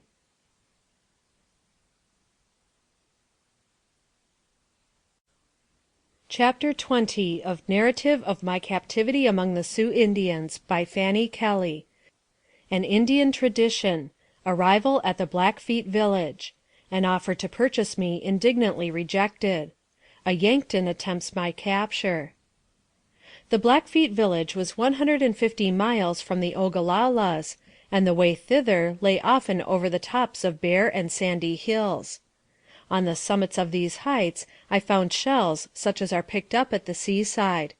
The Indians accounted for their appearance there by saying, that once a great sea rolled over the face of the country, and only one man in a boat escaped with his family. He had sailed about in the boat until the waters retired to their place, and, living there, became the father of all the Indians. These savages proved very kind to me. Though their nation is regarded by the whites as very vindictive and hostile, they showed me nothing but civility and respect. On the third morning we reached a small village, where we halted. The Indians of the village were rejoiced to see me. Among them I recognized many familiar faces, and they imparted to us their mistrust and apprehension lest I had been stolen from the Ogalallas; but the Blackfeet assured them to the contrary, and, after questioning me, they became satisfied, and gave us food, promising to send warriors to our village, and giving us another horse. The journey to the village of the Blackfeet was exceedingly wearisome, completely exhausting me by its length, and I suffered from the intense cold weather. Approaching their village, they entered it with loud demonstrations of joy, singing and whooping after the manner of their race, with noises defying description. I was received with great joy, and even marks of distinction were shown me. That night there was a feast, and everything denoted a time of rejoicing. My life now changed. Instead of waiting upon others, they waited upon me. The day of my arrival in the Blackfeet village was a sad one, indeed, being the first anniversary of my wedding. The songs and shouts of exultation of the Indians seemed like a bitter mockery of my misery and helplessness. I met in the village many warriors whom I had seen during the summer, and knew that they had participated in the battles with General Sully. They saw that something had made me sad and thoughtful, and asked what it was. I told them it was my birthday. Soon after my arrival, Ego Sagalanicha was sent to me, and inquired how I was treated, and particularly wished to know if they were respectful to me. She told me that she was sent to inquire for my safety and well-being, and that any remissness on the part of the Blackfeet would be visited with vengeance. She told me that her people mourned the captive's absence, and grieved for her presence. From others I learned the same. Next morning there was great commotion in the camp, caused by the arrival of a delegation from the Yanktons, with a handsome horse and saddle, as a present for me. The saddle was of exquisite workmanship, embroidered with beads, and richly decorated with fringe. The Yanktons desired to purchase me, offering 5 of their finest horses for me, which the Blackfeet were quite indignant at, replying that they also had fine horses, and, deeming it an insult, returned the horse and its saddle. Fearing my disappointment, they in council that night decided to present me with something as worthy as the Yanktons had sent. Accordingly, at the door of my tent next morning were 4 of their best animals. 8 beautiful robes were brought in by the young men, and given me also. The Yanktons were told to return to their tribe, and if such a message was again sent, the hatchet would be painted and given to them. This closed the negotiation, but not their efforts to obtain me. The large reward which had been offered for my recovery caused the Indians much trouble, as frequently large parties from other tribes would come in, offering to purchase me from those who held me captive. Several such instances occurred while I was with the Ogalallas, nor were the Blackfeet exempt from similar annoyances. One day, while in Tall Soldier's tepee, there was a large body of mounted warriors seen approaching the village. The women gathered around me, and told me I must stay in the tent concealed. All was excitement, and the women seemed frightened. Soon I knew that preparations were being made for a feast on a large scale. The strange warriors came into camp and held a council, at which Tall Soldier made a speech, which, from the distance, I could not understand. They then had a feast and departed. The Blackfeet gave me to understand that the visit of these Indians was on my account, as had been that of the Yanktons. Soon after, I noticed that parties of warriors would leave the camp daily, and return, bringing ammunition and goods of various kinds. I learned from the squaws and children that a party of traders from the Platte River had arrived in the neighborhood with 4 wagons, to trade with the Indians, and that they wanted to buy me, but that the Indians would not part with me. I pretended to the Indians that I did not desire to leave them, but pled that I might go with them to see the white men, which was refused, as was also a request that I might write a letter to them. Soon after, the traders were murdered, only one man escaping, which reached Fort Laramie nearly dead from hunger and exposure, having traveled the whole distance from the Missouri River on foot. I have since learned that the men were sent out by Mr. Bove, a trader, near Fort Laramie, with instructions to procure my release if it required all they possessed. Since learning these facts, I am more than ever convinced that the reluctance of the Indians to give me up grew out of their hope of capturing Fort Sully through my involuntary agency, and securing a greater booty than any ransom offered, as also of obtaining revenge for the losses inflicted upon their nation by the soldiers under General Sully. The Blackfeet appeared in every respect superior to the tribe I had left. The chief, tall soldier, displayed the manners and bearing of a natural gentleman. They kept up an air of friendliness, and communicated frequently with the whites; but in reality were ready to join any hostile expedition against them, and were with the Ogallala Sioux when our train was attacked at Box Elder. The Blackfeet seemed to be stationary in their village, only sallying out in small parties for plunder and horses; and, during that time, keeping up a succession of entertainments at the tepee of the chief, where a constant arrival of warriors and many Indians from other tribes, who were warmly welcomed, added to the excitement of the days. I sympathized with the poor wife of the chief, who was the only woman beside myself in the tent, and to whose labor all the feasts were due. She was obliged to dress the meat, make fires, carry water, and wait upon strangers, besides setting the lodge in order. These unceasing toils she performed alone, the commands of the chief forbidding me to aid her. While with the Ogallalas, I never crossed their will or offered resistance to my tasks, however heavy, having learned that obedience and cheerful industry were greatly prized; and it was, doubtless, my conciliating policy that had at last won the Indians, and made them bewail my loss so deeply. The squaws are very rebellious, often displaying ungovernable and violent temper. They consider their life a servitude, and being beaten at times like animals, and receiving no sort of sympathy, it acts upon them accordingly. The contrast between them and my patient submission had its effect upon the Indians, and caused them to miss me when separated from them. During my sojourn in this village, I received invitations to every feast, and to the different lodges. One day, when visiting one of these lodges, a package of letters was given me to read. They had been taken from Captain Fisk's train, and were touchingly beautiful.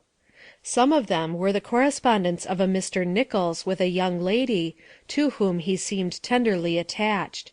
I was asked to read these letters and explain them to the Indians.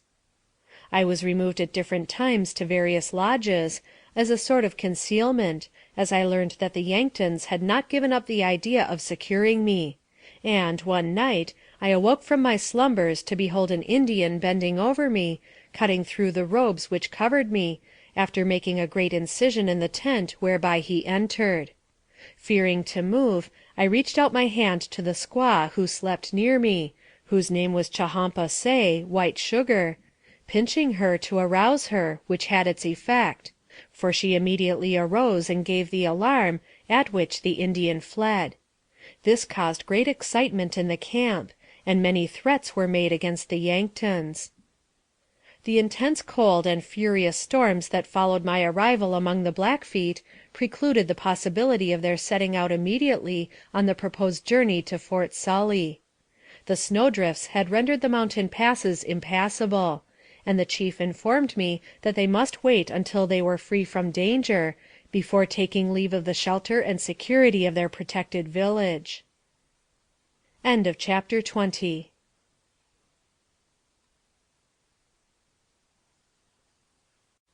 Chapter 21 of Narrative of My Captivity among the Sioux Indians by Fanny Kelly. Appearance of Jumping Bear. I prevail on him to carry a letter to the fort. A war speech. Intended treachery. Resume our journey to the fort. Singular meeting with a white man. Has Richmond fallen? Arrival at the fort. I am free. Jumping Bear, who rescued me from the revengeful arrow of the Indian whose horse the thief shot, one day presented himself to me, and reminded me of my indebtedness to him in thus preserving my life. Trembling with fear, I listened to his avowal of more than ordinary feeling, during which he assured me that I had no cause to fear him, that he had always liked the white woman, and would be more than a friend to me. I replied that I did not fear him, that I felt grateful to him for his kindness and protection, but that unless he proved his friendship for me, no persuasion could induce me to listen. Will you carry a letter to my people at the fort, delivering it into the hands of the great chief there? They will reward you for your kindness to their sister, they will give you many presents, and you will return rich. I dare not go, he replied, nor could I get back before the warriors came to our village. My people will give you a fast horse, said I, and you may return speedily. Now go and prove your friendship by taking the letter, and returning with your prizes. I assured him that the letter contained nothing that would harm him or his people, that I had written of him and his kindness, and of his good will toward them. After many and long interviews, the women of the lodge using their influence, I at last prevailed upon him to go, and invoking the bright moon as a witness to my pledge of honor and truth, he started on his journey, bearing the letter which I believed was to seal my fate for weal or woe. In the moonlight I watched his retreating form, imploring Heaven to grant the safe delivery of the little messenger upon which so much depended. Daring and venturesome deed! Should he prove false to me, and allow any one outside the fort to see the letter, my doom was inevitable.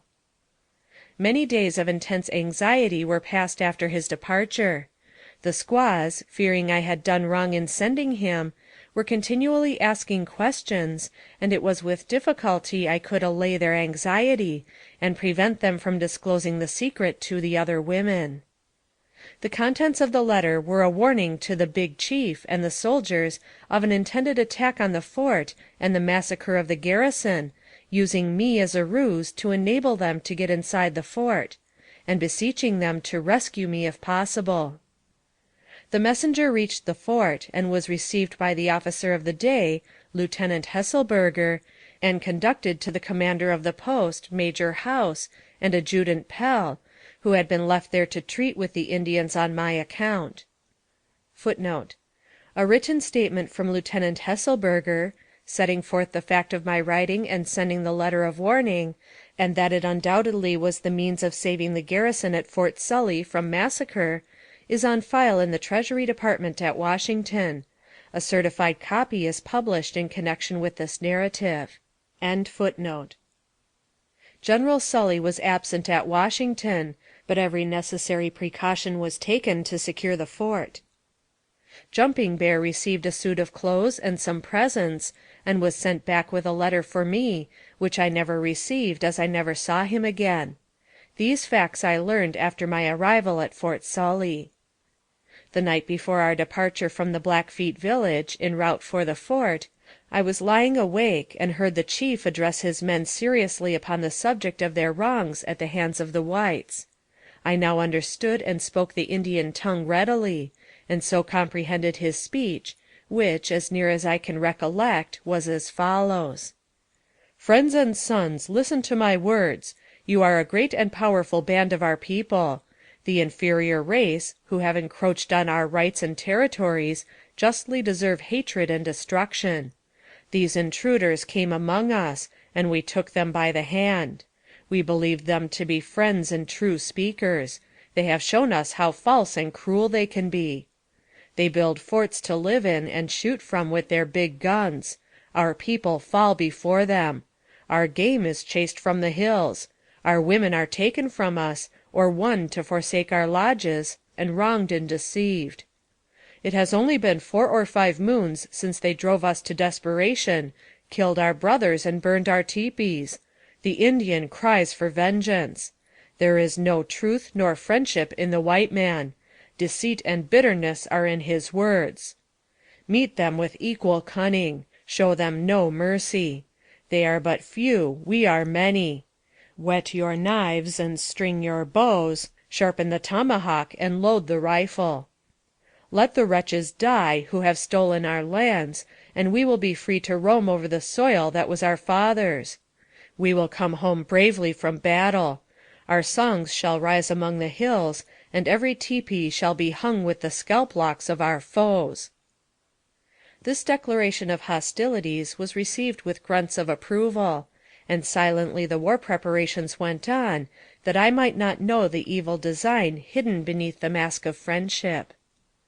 That night, as if in preparation for the work he had planned, the gracious chief beat his poor tired squaw unmercifully, because she murmured at her never-ending labor and heavy tasks.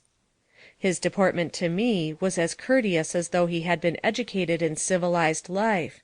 Indeed, had he not betrayed so much ignorance of the extent and power of the American nation, in his address to his band, I should have thought him an educated Indian, who had traveled among the whites. Yet in his brutal treatment of his squaw, his savage nature asserted itself, and reminded me that, although better served than formerly, I was still among savages. When morning came to my sleepless night, I arose, still dreading lest some terrible intervention should come between me and the longed-for journey to the abodes of white men. The day before leaving the Blackfeet village, I gave all my Indian trinkets to a little girl who had been my constant companion, and by her gentle and affectionate interest in the captive white woman, had created within me a feeling akin to love. She was half white, and was granddaughter of a chief called Wichinkiapa, who also treated me with kindness. The morning after the chief's address to his warriors, the savages were all ready for the road, and, mounting in haste, set up their farewell chant as they wound in a long column out of the village. I have frequently been asked, since my restoration to civilization, how I dressed while with the Indians, and whether I was clothed as the squaws were. A description of my appearance as I rode out of the Indian village that morning will satisfy curiosity on this point. My dress consisted of a narrow white cotton gown, composed of only 2 breadths, reaching below the knee and fastened at the waist with a red scarf. Moccasins, embroidered with beads and porcupine quills, covered my feet, and a robe over my shoulders completed my wardrobe. While with the Ogalallas, I wore on my arms great brass rings that had been forced on me, some of them fitting so tight that they lacerated my arms severely, leaving scars that I shall ever retain as mementos of my experience in Indian ornamentation. I was also painted as the squaws were, but never voluntarily applied the article. It was winter, and the ground was covered with snow, but so cold was the air that its surface bore the horse's feet on its hard, glittering breast, only breaking through occasionally in the deep gullies. It was 200 miles from the Blackfeet village to Fort Sully, in the middle of winter, and the weather intensely cold, from the effects of which my ill-clad body suffered severely. I was forced to walk a great part of the way, to keep from freezing. Hoping for deliverance, yet dreading lest the treacherous plans of the Indians for the capture of the fort and massacre of its garrison might prove successful, and my return to captivity inevitable, I struggled on, striving to bear with patience the mental and bodily ills from which I suffered. My great fear was that my letter had not fallen into the right hands. On our journey we came in sight of a few lodges, and in among the timber we camped for the night. While in one of the lodges, to my surprise, a gentlemanly figure approached me, dressed in modern style. It astonished me to meet this gentlemanly looking, well-mannered gentleman under such peculiar circumstances. He drew near and addressed me courteously. "This is cold weather for traveling. Do you not find it so?" he inquired. "Not when I find myself going in the right direction," I replied. I asked him if he lived in that vicinity, supposing, of course, from the presence of a white man in our camp, that we must be near some fort, trading post, or white settlement. He smiled, and said, "I am a dweller in the hills, and confess that civilized life has no charms for me. I find in freedom and nature all the elements requisite for happiness." Having been separated from the knowledge and interests of national affairs just when the struggle agitating our country was at its height, I asked the question, "Has Richmond been taken?" "No, nor never will be," was the reply. Further conversation on national affairs convinced me that he was a rank rebel. We held a long conversation on various topics. He informed me he had lived with the Indians 14 years, was born in St. Louis, had an Indian wife and several children, of whom he was very proud; and he seemed to be perfectly satisfied with his mode of living. I was very cautious in my words with him, lest he might prove a traitor; but in our conversation some Indian words escaped my lips, which, being overheard, rumor construed into mischief. What I had said was carried from lodge to lodge, increasing rather than diminishing, until it returned to the lodge where I was.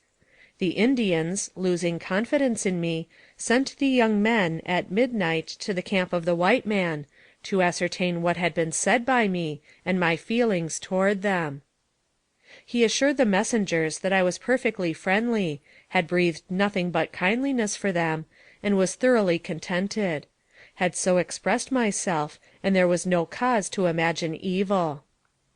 This man trafficked and traded with the Indians, disposing of his goods in St. Louis and in eastern cities, and was then on his way to his home near the mouth of the Yellowstone River. Early in the forenoon of the last day's travel, my eager and anxious eyes beheld us nearing the fort. The Indians paused and dismounted to arrange their dress and see to the condition of their arms. Their blankets and furs were adjusted; bows were strung, and the guns examined by them carefully. They then divided into squads of 50s, several of these squads remaining in ambush among the hills, for the purpose of intercepting any who might escape the anticipated massacre at the fort. The others then rode on toward the fort, bearing me with them. A painfully startling sight, the last I was destined to see, here met my gaze. One of the warriors, in passing, thrust out his hand to salute me. It was covered by one of my husband's gloves, and the sight of such a memento filled me with inexpressible dread as to his fate. Nothing in the least way connected with him had transpired to throw any light upon his whereabouts, or whether living or dead, since we had been so suddenly and cruelly separated. All was darkness and doubt concerning him. Mr. Kelly had been a Union soldier, and happening to have his discharge papers with me at the time of my capture, I had been able to secrete them ever since, treasuring them merely because they had once belonged to him and contained his name. Now, as we approached the place where his fate would be revealed to me, and, if he lived, we would meet once more, the appearance of that glove, on the savage hand, was like a touch that awakened many chords, some to thrill with hope, some to jar painfully with fear. In appearance I had suffered from my long estrangement from home life. I had been obliged to paint daily, like the rest of my companions, and narrowly escaped tattooing by pretending to faint away every time the implements for the marring operation were applied. During the journey, whenever an opportunity offered, I would use a handful of snow to cleanse my cheeks from savage adornment; and now, as we drew nearer the fort, and I could see the chiefs arranging themselves for effect, my heart beat high, and anticipation became so intense as to be painful. 8 chiefs rode in advance, one leading my horse by the bridle, and the warriors rode in the rear. The cavalcade was imposing. As we neared the fort they raised the war song, loud and wild, on the still, wintry air; and, as if in answer to its notes, the glorious flag of our country was run up, and floated bravely forth on the breeze from the tall flagstaff within the fort. My eyes caught the glad sight, and my heart gave a wild bound of joy. Something seemed to rise in my throat and choke my breathing. Everything was changed. The torture of suspense, the agony of fear, the dread of evil to come, all seemed to melt away like mist before the morning sunshine, when I beheld the precious emblem of liberty. How insignificant and contemptible in comparison were the flaunting Indian flags that had so long been displayed to me, and how my heart thrilled with a sense of safety and protection as I saw the roofs of the buildings within the fort covered by the brave men who composed that little garrison. The precious emblem of liberty, whose beloved stripes and stars floated proudly out, seemed to beckon me to freedom and security; and as the fresh breeze stirred its folds, shining in the morning light, and caused them to wave lightly to and fro, they came like a smile of love and a voice of affection, all combined, to welcome me to home and happiness once more. An Indian hanger-on of the fort had sauntered carelessly forward a few minutes previous, as if actuated by curiosity, but in reality to convey intelligence to his fellow savages of the state of the fort and its defenses. Then the gate was opened, and Major House appeared, accompanied by several officers and an interpreter, and received the chiefs who rode in advance. Meanwhile, Captain Logan, the officer of the day, a man whose kind and sympathetic nature did honor to his years and rank, approached me. My emotions were inexpressible, now that I felt myself so nearly rescued. At last they overcame me. I had borne grief and terror and privation, but the delight of being once more among my people was so overwhelming that I almost lost the power of speech or motion, and when I faintly murmured, "Am I free, indeed free?" Captain Logan's tears answered me as well as his scarcely uttered "Yes," for he realized what freedom meant to one who had tasted the bitterness of bondage and despair. As soon as the chiefs who accompanied me entered the gate of the fort, the commandant's voice thundered the order for them to be closed. The Blackfeet were shut out, and I was beyond their power to recapture. After a bondage lasting more than 5 months, during which I had endured every torture, I once more stood free, among people of my own race, all ready to assist me and restore me to my husband's arms. 3 ladies, residing at the fort, received me, and cheerfully bestowed every care and attention which could add to my comfort, and secure my recovery from the fatigues and distresses of my past experience. End of chapter 21.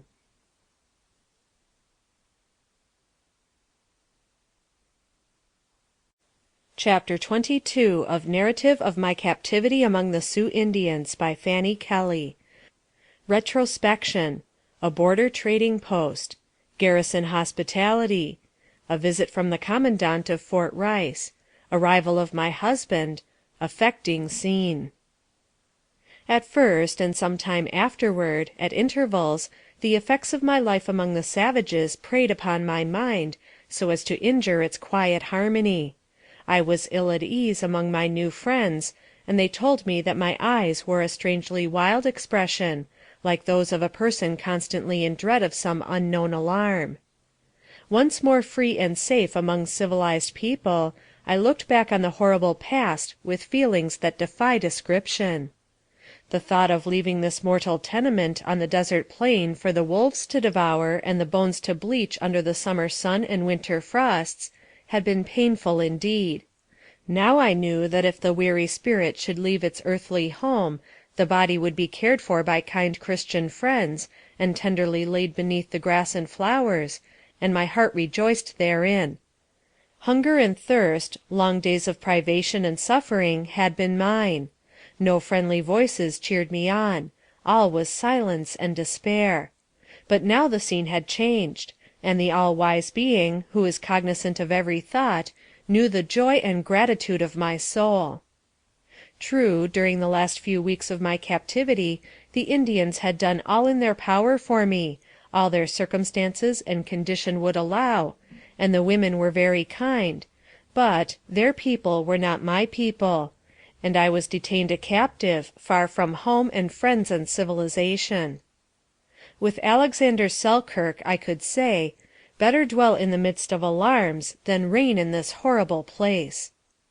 Being young and possessed of great cheerfulness and elasticity of temper, I was enabled to bear trials which seemed almost impossible for human nature to endure and live. Soon after my arrival at the fort, Captain Pell came and invited me to go to a trader's store to obtain a dress for myself. I needed it very much, having no clothing of my own to wear. A kind lady, Mrs. Davis, accompanied me, and the sight that presented itself to my wondering eyes will never be erased from memory. By the doorsteps, on the porches, and everywhere, were groups of hungry Indians of all sizes, and both sexes, claiming to be friendly. Some of them were covered with every conceivable kind of superficial clothing and adornment, and critically wanting in cleanliness, a peculiar trait among the Indians of the Northwest. There was the papoose, half-breeds of any number, a few absolutely nude, others wrapped slightly in bits of calico, a piece of buckskin, or fur. Speculators, teamsters, and interpreters mingled with the soldiers of the garrison.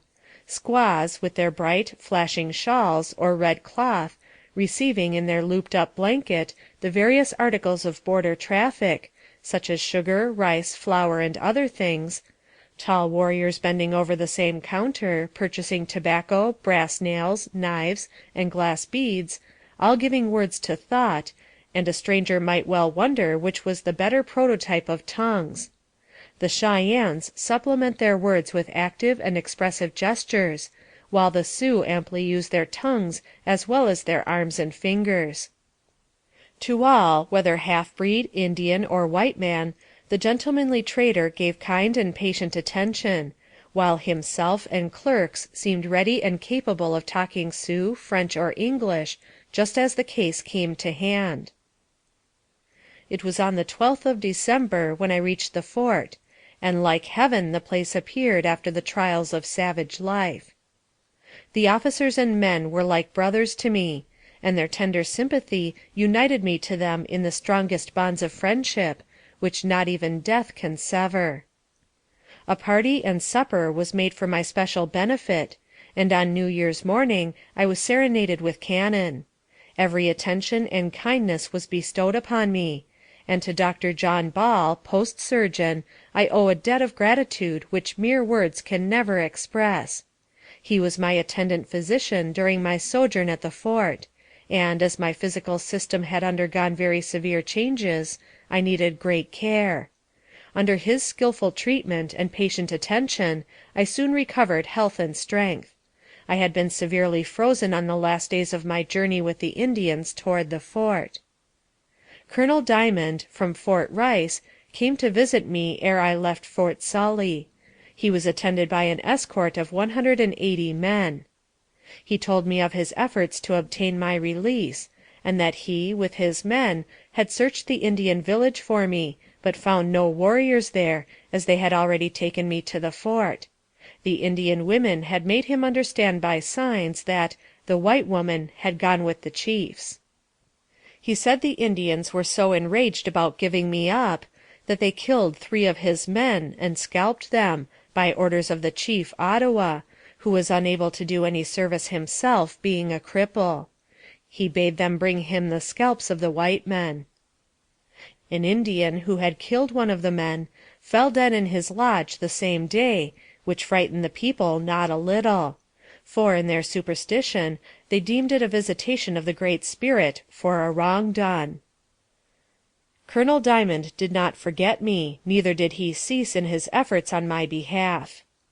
During all this time, no tidings had been received by me of my husband. But one day great commotion was occasioned in the fort by the announcement that the mail ambulance was on the way to the fort, and would reach it in a few moments. An instant after, a soldier approached me, saying, "Mrs. Kelly, I have news for you. Your husband is in the ambulance." No person can have even a faint idea of the uncontrollable emotions which swept over me like an avalanche at that important and startling news. But it was not outwardly displayed. The heartstrings were stirred to their utmost depths, but gave no sound. Trembling, quivering in their strong feeling, they told not of the deep grief and joy intermingled there. Mechanically I moved around, awaiting the presence of the beloved, and was soon folded to his breast, where he held me with a grasp as if fearful of my being torn from him again. Not an eye present but was suffused with tears. Soldiers and men, the ladies who had been friends to me, all mingled their tears and prayers. Language fails to describe our meeting. For 7 long months we had not beheld each other, and the last time was on the terrible field of slaughter and death. His personal appearance, oh, how changed! His face was very pale, and his brown hair was sprinkled with gray. His voice was alone unchanged. He called me by name, and it never sounded so sweet before. His very soul seemed imbued with sadness at our separation, and the terrible events which caused it. My first question was concerning my little Mary, for her fate had been veiled in mystery. He gave me an account of her burial, a sad and heart-rending story sufficient to chill the lightest heart, which account comprises the succeeding chapter. End of chapter 22.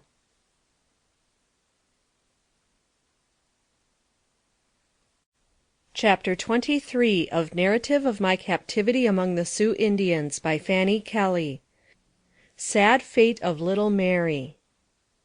The reader will please go back with me to that fearful first night of my captivity, and to the moment when I put into execution the plan for dear little Mary's escape, which I prayed might result in her restoration to our friends. It must have been something more than a vague hope of liberty to be lost or won that guided the feeble steps of the child back on the trail to a bluff overlooking the road, where, weary from the fatigue and terror of a night passed alone on the prairie, she sat, anxious but hopeful, awaiting the coming of friends. Rescue was seemingly near, now that she had reached the great road, and she knew that there would be a passing train of emigrants ere long. It was in this situation she was seen by some passing soldiers, holding out her little trembling hands with eager joy and hope, imploring them to save her.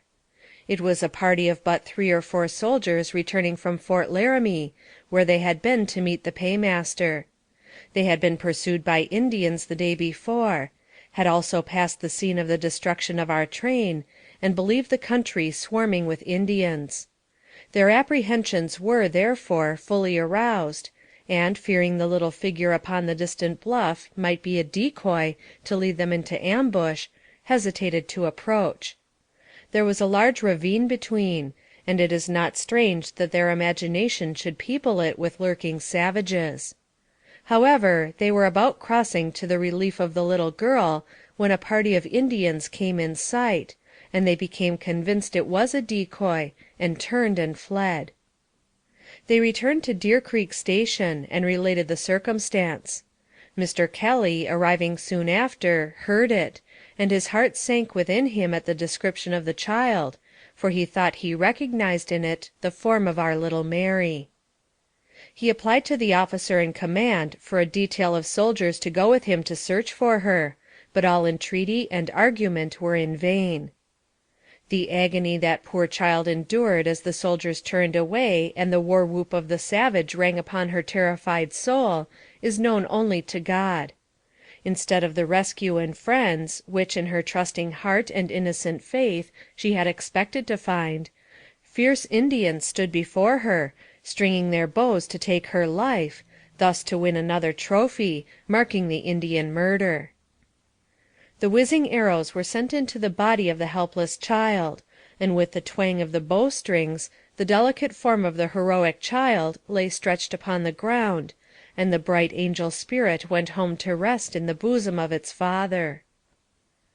On the morning of the 14th, 2 days after Mary was seen, Mr. Kelly succeeded in obtaining a squad of soldiers at the station, and went out to search for the child, and after a short march of 8 miles, they discovered the mutilated remains of the murdered girl. Mr. Kelly's grief and anguish knew no bounds. 3 arrows had pierced the body, and the tomahawk and scalping knife had done their work. When discovered, her body lay with its little hands outstretched, as if she had received, while running, the fatal arrows. Surely he who numbers the sparrows and feeds the ravens was not unmindful of her in that awful hour, but allowed the heavenly kingdom, to which her trembling soul was about to take its flight, to sweeten, with a glimpse of its beatific glory, the bitterness of death, even as the martyr Stephen, seeing the bliss above, could not be conscious of the torture below. Extracting the arrows from the wounds, and dividing her dress among the soldiers, then tenderly wrapping her in a winding sheet, Mr. Kelly had the sad satisfaction of smoothing the earth on the unconscious breast that had ceased to suffer, and when this duty was performed, they left the little grave all alone, far from the happy home of her childhood and the brothers, with whom she had played in her innocent joy. Of all strange and terrible fates, no one who had seen her gentle face in its loving sweetness, the joy and comfort of our hearts, would have predicted such a barbarous fate for her. But it was only the passage from death into life, from darkness into daylight, from doubt and fear into endless love and joy.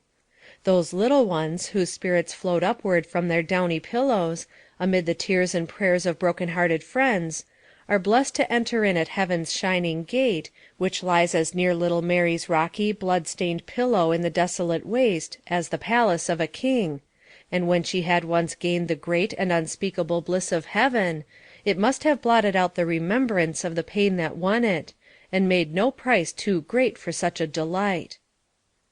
In the far-off land of Indian homes, where western winds fan hills of black, mid lovely flowers and golden scenes, they laid our loved one down to rest. Where brightest birds, with silvery wings, sing their sweet songs upon her grave, and the moonbeams soft and pearly beams with prairie grasses o'er it wave. No simple stone e'er marks the spot where Mary sleeps in dreamless sleep, but the moaning wind, with mournful sound, doth nightly o'er it vigils keep. The careless tread of savage feet and the weary travellers pass it by, nor heed they her, who came so far, in her youth and innocence to die. But her happy spirit soared away to blissful climes above. She found sweet rest and endless joy in her bright home of love. End of chapter 23.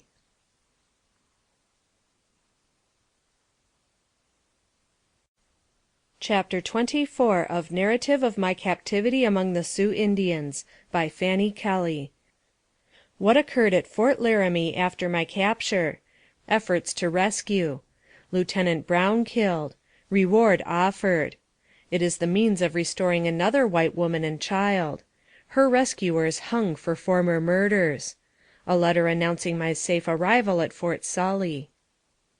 Immediately after Mr. Kelly reached Deer Creek, at the time of our capture, he telegraphed to Fort Laramie of the outbreak of the Indians, and the capture of his wife. Colonel Collins, of the 11th Ohio Cavalry, commandant of the military district, ordered 2 companies, under Captain Schumann and Captain Marshall, 2 brave and daring men, to pursue and rescue me, and chastise the savages in case of resistance.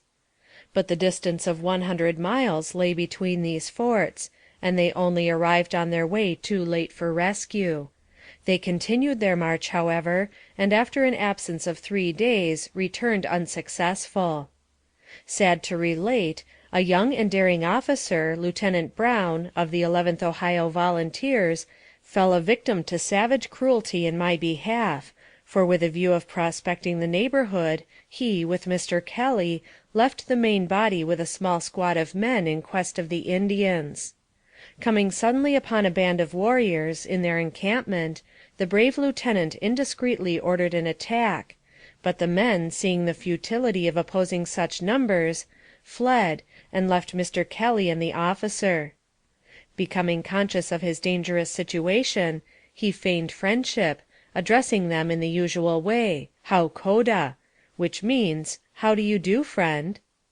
But they were not to be deceived, and sent an arrow, causing him to fall from his horse, and the effects of which caused his death a few hours afterward.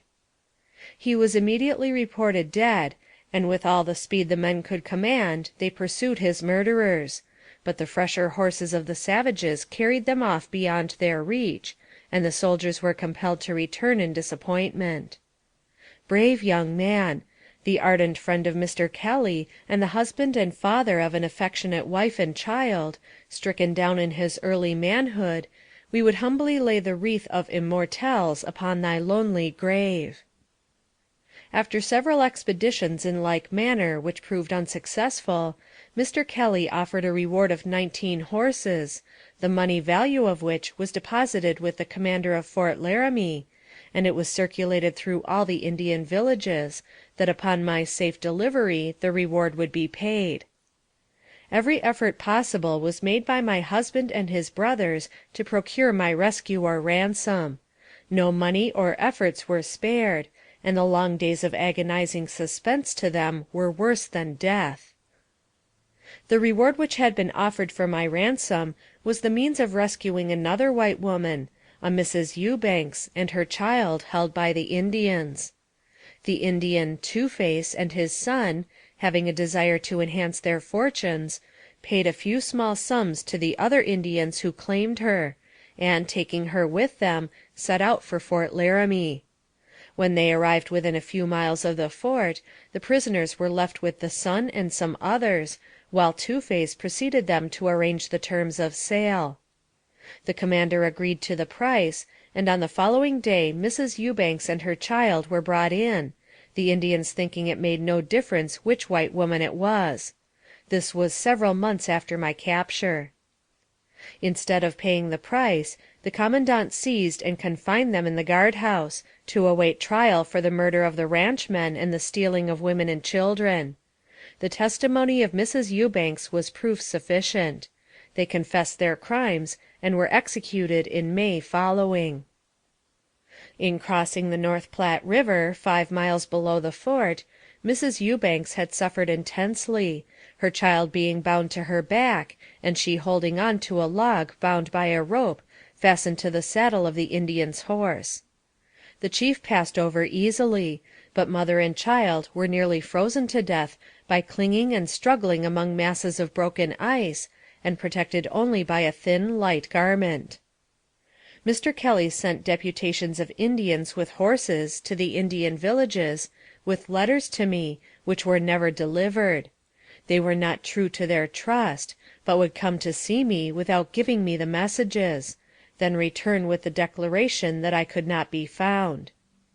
He would furnish a complete outfit for an Indian, costing about $400, and send him to find me, but the Indian cared only for the money. He would never return. Having despaired of accomplishing anything further toward my rescue at Fort Laramie, he left for Leavenworth, to obtain help from citizens there, to get permission of the commander of the division to raise an independent company for my release. There he met with his brother, General Kelly, who had just returned from the South, and had received a letter from me acquainting him with my freedom. Mr. Kelly would not at first be convinced, but, after being shown the letter, he said, "Yes, I know that is Fanny's writing, but it cannot be possible," and by daylight he was on his way to Dakota. Who can tell his varied emotions during that long and wearisome journey, when, at the end, hope held out to him the cup of joy, which, after the long suffering of months, he was about to drink? Let only those judge who have been separated from the dearest on earth, and whose fate was involved in mysterious silence more painful than if the pallid face rested beneath the coffin lid. End of chapter 24.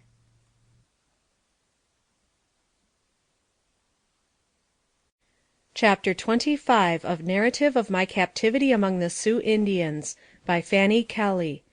Supper in honor of our reunion. Departure from Fort Sully. Incidents by the way. Arrival at Geneva. Mother and child. A happy meeting. Fort Sully was garrisoned by 3 companies of the 6th Iowa Cavalry, and I should be recreant to every sense of justice did I not more particularly express my gratitude to them all, officers and men, for the delicate, more than brotherly, kindness shown me during my stay of 2 months among them.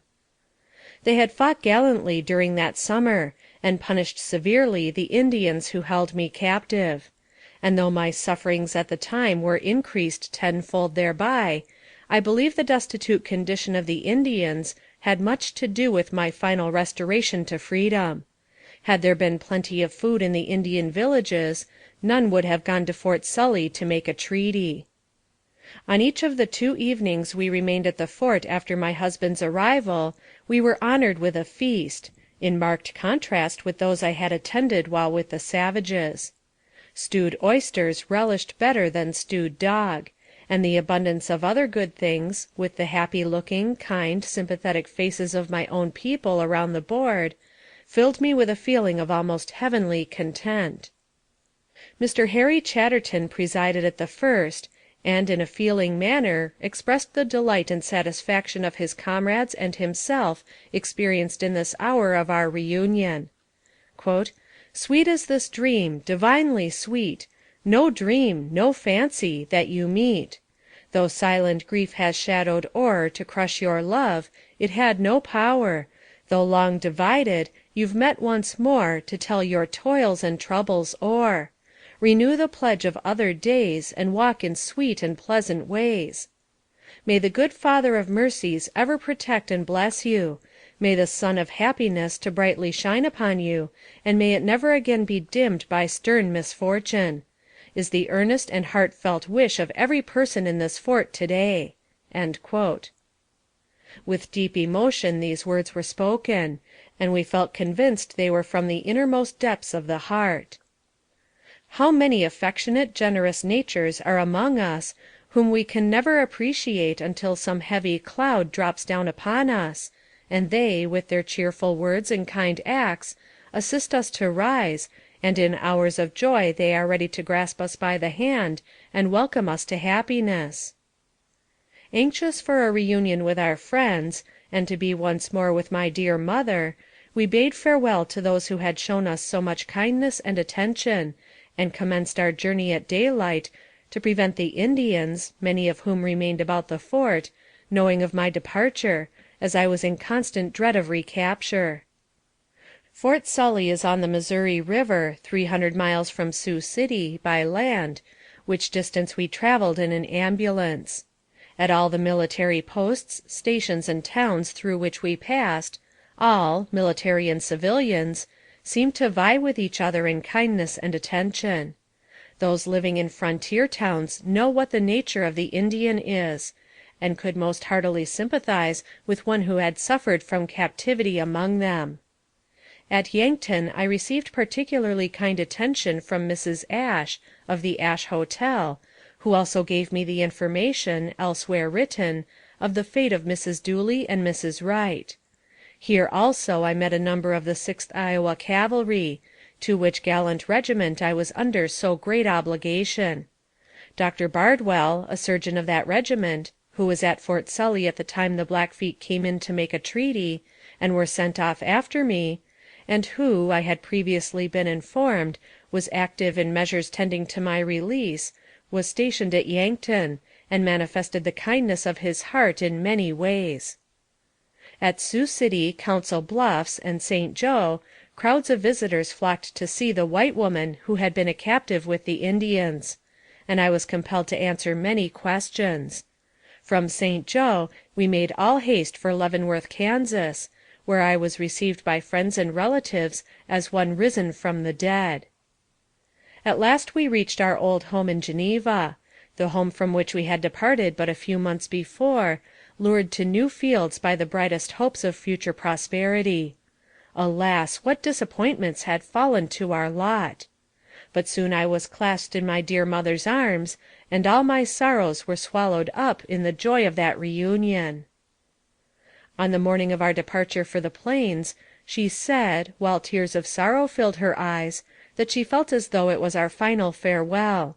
Her fears were agonizing on my behalf. She seemed to have a presentiment of evil. A dark, portentous cloud hung over my head, she felt, and would burst upon me and scatter dismay and grief, which too well was realized in the days that followed. I endeavored to cheer her with hope, and smilingly assured her that, as soon as the Pacific Railroad was completed, I should visit my home and her, and, though many miles might separate us, we still would be one in heart; and the facilities for traveling were becoming so easy and rapid, we could not be separated for any great length of time. But her sad heart refused to be comforted. A mother's unchanging love, stronger than death, faithful under every circumstance, and clinging with tenacity to the child of her affection, could not part with me without a pang of anguish, which was increased tenfold when the news of my capture reached her. Gradually she sank under this heavy affliction; health rapidly gave way, and for 3 long months she lay helpless, moaning and bewailing the loss of her children; for, scarcely had she aroused from the terrible stupor and grief which the news of my brother's death from poison, while a soldier in the Union army, had plunged her, when this new and awful sorrow came like a whirlwind upon her fainting spirit. But God is good. In his great mercy he spared us both to meet once more, and a letter from my hand, telling her of my safety, reached her in due time, and in each other's fond embrace we were once more folded. Oh, happy hour! Methinks the angels smiled in their celestial abodes when they witnessed that dear mother's joy. The reader naturally supposes that here my narrative ought to end; that, restored to husband, mother, and friends, my season of sorrow must be over. But not so. Other trials were in store for me, and, even fortified as I was by past tribulation, I sank almost despairingly under their affliction. Nor was I yet done with the Indians. Anxious to again establish a home, we left Geneva, went to Shawneetown, where we prospered; but better prospects offering farther west, we went to Ellsworth, a new town just staked out on the western line of Kansas. I was the first woman who located there. We lived in our wagon for a time, then built a hotel, and were prospering, when fears of the Indians again harassed us. The troops at Fort Harker, 4 miles east of Ellsworth, had been out, under General Hancock, in pursuit of the Indians, to punish them for murders and depredations committed along the line of the Pacific Railroad, and coming upon an Indian camp, destroyed it, inflicting a severe chastisement. This we knew would so exasperate the Indians as to render the situation of the exposed settlements one of great danger; and after my experience, a terrible dread of again falling into their hands intensified my apprehensions for our safety. The scouts, Jack Harvey and Wild Bill, were constantly on the lookout, and eagerly would we look toward the hills for any one who could give us news, and gather around them when they came from the front, with anxious faces and listening ears. Meantime, the population of Ellsworth had rapidly increased, and military companies were formed for protection. Thus we lived in a continual state of alarm, until at last one night the signal was given that the Indians were approaching, when every man flew to his post, and the women and children fled to the places of refuge that had been prepared for them, an iron-clad house and a dugout, or place underground. I fled to the latter place, where about 50 altogether had congregated, and among them were 3 young men who were the sole survivors of a large family, father, mother, and 2 sisters, murdered and horribly mutilated in the Minnesota massacres. The Indians were repulsed, but they continued to harass us and threaten the town, so that it became necessary to apply for military protection. Accordingly, a number of colored troops were sent there, which imparted a feeling of security. But Ellsworth was doomed to a more terrible scourge, if possible, than the Indians had threatened to be.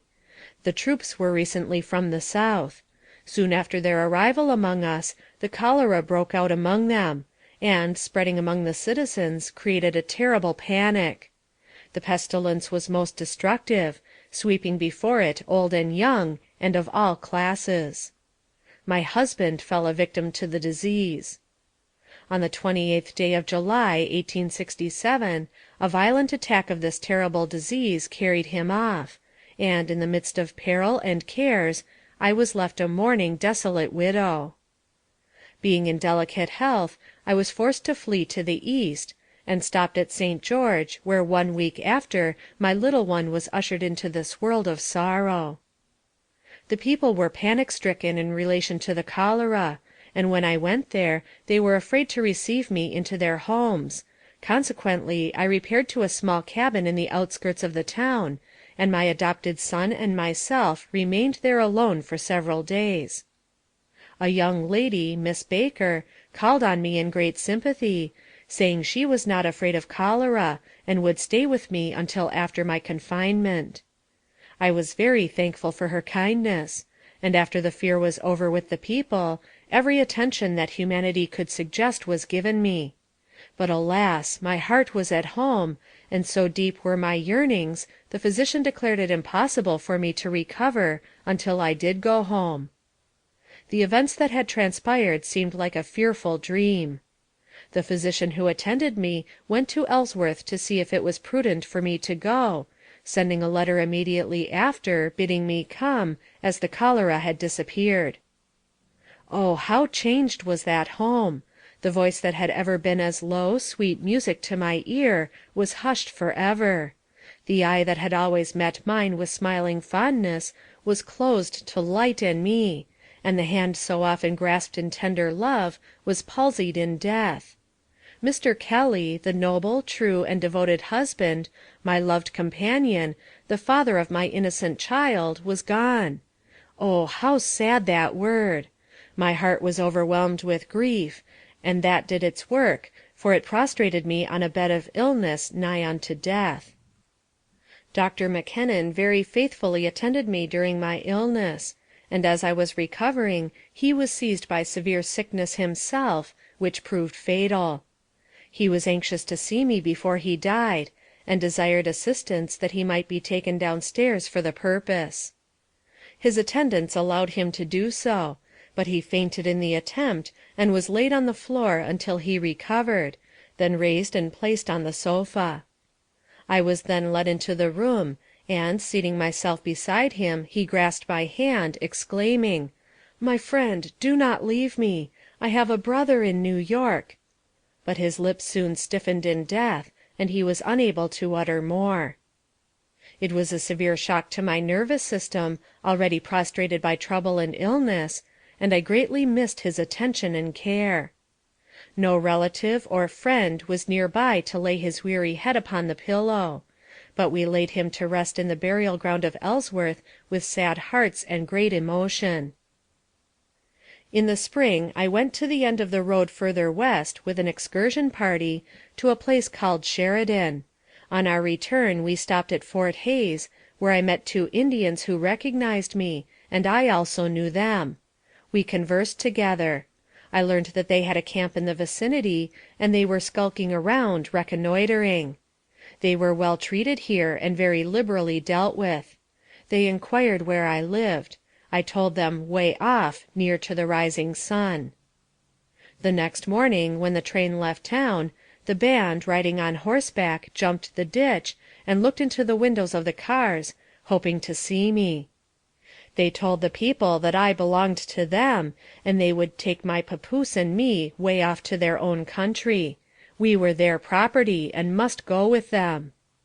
It was supposed that if I had been in the cars, the Indians would have attempted to take the train. End of chapter 25.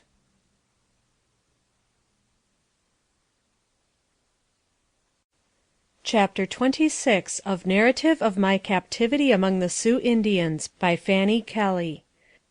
Elizabeth Blackwell. Mormon Home. A Brutal Father. The Mother and Daughters Flee to the Mountains. Death of the Mother and Sisters from Exposure. Elizabeth saved by an Indian. A White Woman tortured. Rescued Children. The Box Family. Capture of Mrs. Blynn. Some few weeks after the events just related, I received a note from a stranger, requesting me to call on her at the dwelling of a hunter, where she was stopping. Her name was Elizabeth Blackwell, and emigrated with her parents from England, who became proselytes of the ruling prophet of Salt Lake City, where they remained until Elizabeth's father took another wife. This created trouble. Words ensued, soon followed by blows, and Elizabeth, in endeavoring to protect her mother, was struck by her brute of a father with a knife, and one of her eyes destroyed. Being discouraged and broken-hearted, the wretched mother and daughters, for Elizabeth had 2 sisters, resolved to escape. They wandered away among the mountains, and, having no place of shelter, all perished with the cold, except Elizabeth, who was found by the Indians nearly frozen to death. They lifted her up and carried her to camp, where they gave her every attention requisite for restoration. She remained with the Indians until she was able to go east, where she underwent the severe operation of having both legs amputated above the knee. The treatment received from the Indians so attached her to them that she prefers to live a forest life, and when she gave me her narrative, she was on her way from the States to her Indian home. Her father soon wearied of his Mormon wife, and escaped to the Rocky Mountains, where he became a noted highwayman. Hearing of Elizabeth's residence among the Indians, he visited her and gave her a large sum of money. The fate of his family had great effect on him, and remorse drove him to desperation.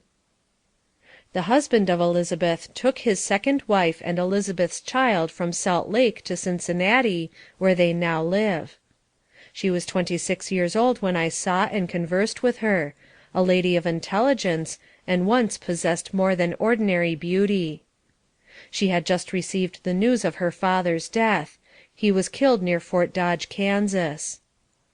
Elizabeth related to me many acts of cruelty she had witnessed among the savages, one of which was to the following effect. A woman was brought into the camp on horseback, who had been captured from a train, and an Indian who was attempting to lift her from the horse was shot in the act by her own hand. This so enraged the savages that they cut her body in gashes, filled them with powder, and then set fire to it. The sight of the woman's sufferings was too much for Elizabeth to endure, and she begged the savages to put an end to the victim at once, which accordingly was done. But although Elizabeth saw many heartless acts, many terrible scenes, still she had a kindly feeling toward the Indians, for they saved her from a horrible death by starvation and exposure, and had been very tender with her. She was somewhat embittered toward the white people on account of her sufferings and treatment. A short time after, General Sully invited me to Fort Harker to see 2 white captive children, a girl of 14 and a boy of 6. They had been captured 2 years before, and the account of their treatment given me by the girl was anything but favorable. The boy was as wild as a deer. A Sioux woman at Fort Harker had taken these children into her own family, and cared for them as a mother. She was the daughter of a white man, was born at Fort Laramie, and had married an interpreter by the name of Bradley. She was quite intelligent, having been educated by her husband. In January, 1868, 2 other children were captured in the state of Texas by the Kiowa Indians. They were girls, aged 5 and 3 years. Their parents and all the known relatives had been murdered, and the children had been recently recovered from the Indians, and were in the care of J.H. Leavenworth, United States Indian Agent. Having no knowledge of their parentage, they were named Helen and Heloise Lincoln. Another interesting family was taken from Texas by the Indians, their beautiful home destroyed, and all killed with the exception of the mother and 3 daughters. Their name was Box. The ages of the children were respectively 18, 14, and 10, and they were allowed to be together for a time, but afterward were separated. They experienced great cruelties.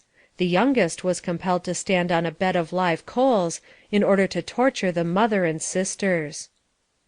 Lieutenant Hesselberger, the noble and brave officer whose name will live forever in the hearts of the captives he rescued, heard of this family, and, with a party of his brave men, went immediately to the Indian village, and offered a reward for the captives, which at first was declined, but he at length succeeded in purchasing the mother and one girl.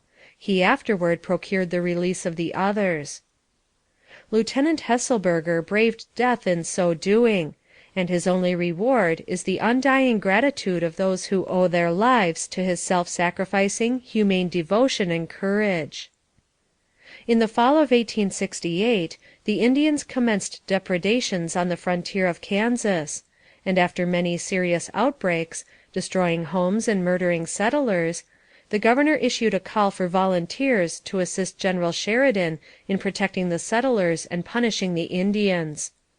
Among those who volunteered was my youngest brother and many of my old schoolmates and friends from Geneva, who related to me the following incidents, which are fully substantiated by General Sheridan and others. Mrs. Morgan, an accomplished and beautiful bride, and Miss White, an educated young lady, were both taken from their homes by the Indians. They were living on the Republican River. During their captivity they suffered much from the inclemency of the weather, and it was March before they were released by General Sheridan. The troops, the Kansas boys, were all winter among the mountains, endeavoring to protect the frontier.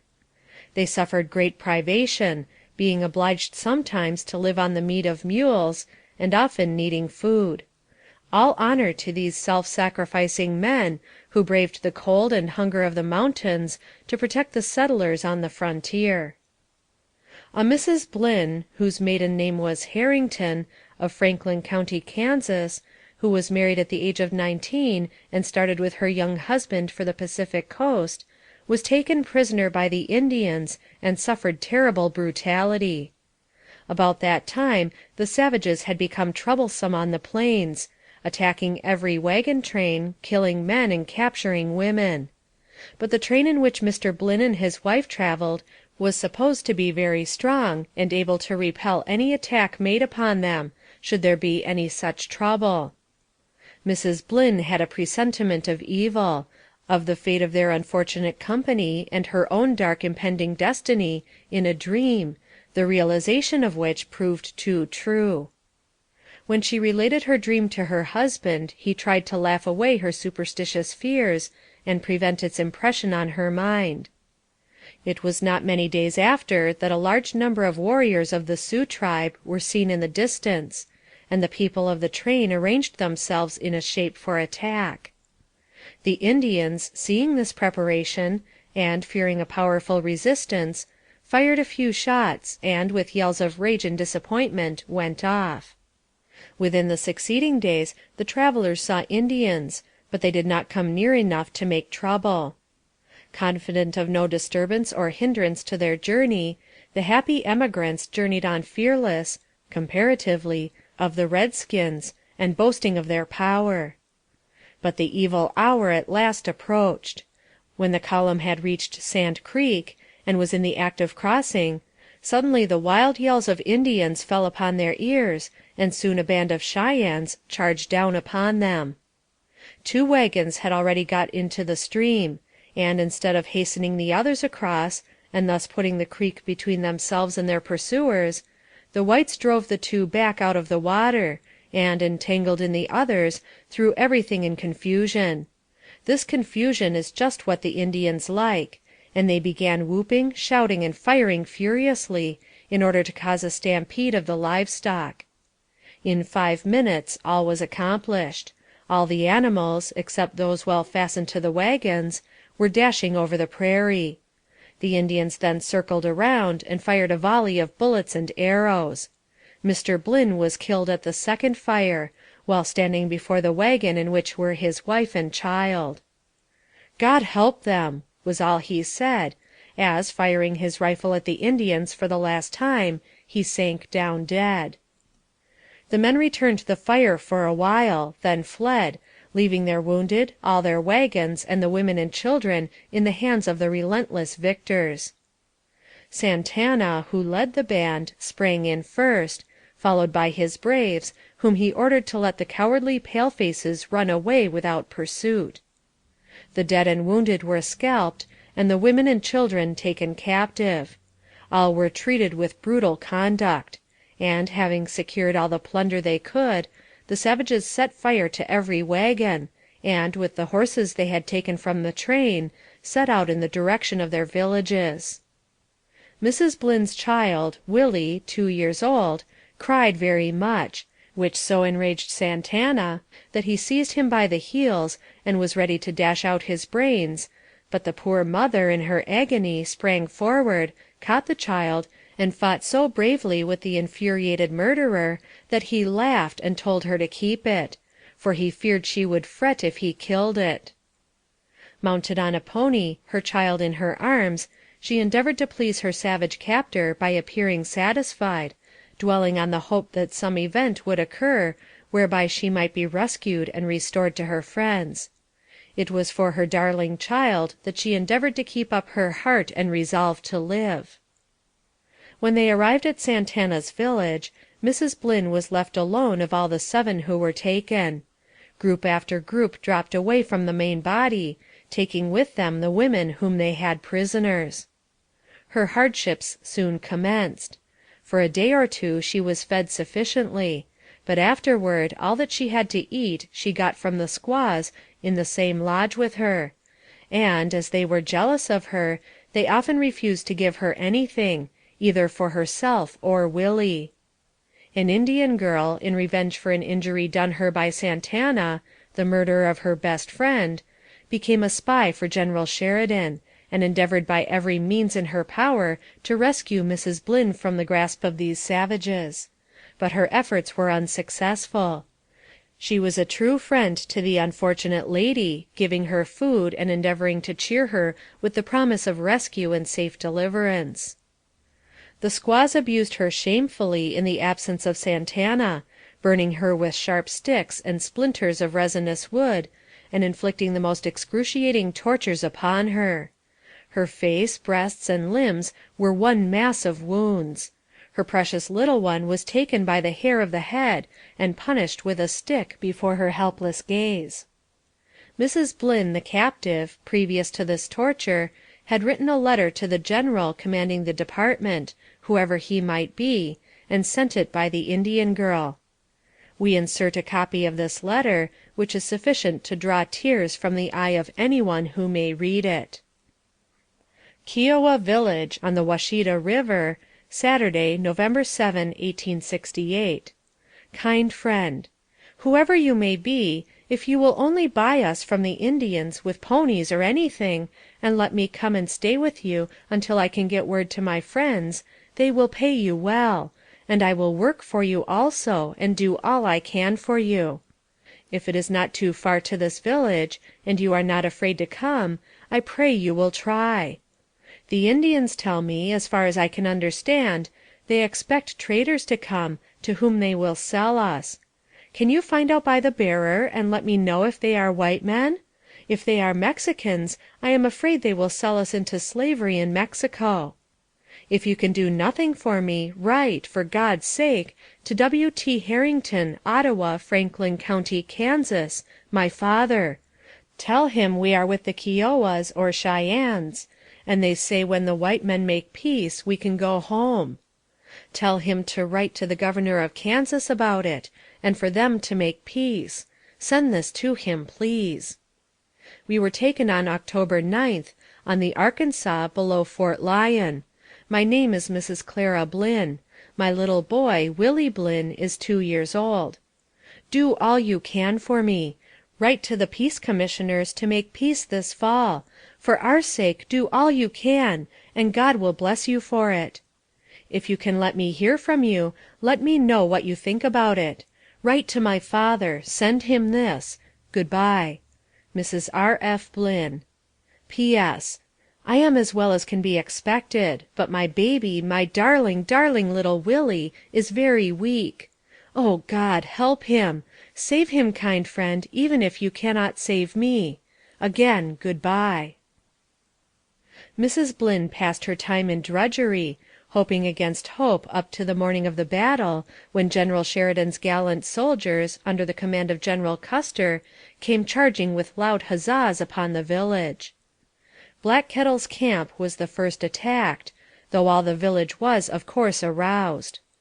The heart of Mrs. Blynn must have beat wildly, mingling with hope and dread, when she heard the noise and firing and saw the United States soldiers charging upon her captors. Springing forward, she exclaimed, "Willie, Willie, saved at last!" But the words were scarce on her lips, ere the tomahawk of the revengeful Santana was buried in her brain, and in another instant little Willie was in the grasp of the monster, and his head dashed against a tree. Then, lifeless, he was thrown upon the dying mother's breast, whose arms instinctively closed around the dead baby boy, as though she would protect him to the last moment of her life. General Sheridan and his staff, in searching for the bodies of Major Elliott and his comrades, found these among the white soldiers, and they were tenderly carried to Fort Cobb, where, in a grave outside the stockade, mother and child lie sleeping peacefully, their once bruised spirits having joined the loved husband and father, in the land where captivity is unknown. Surely, if heaven is gained by sorrows of earth, this little family will enjoy the brightest scenes of the celestial world. End of chapter 26.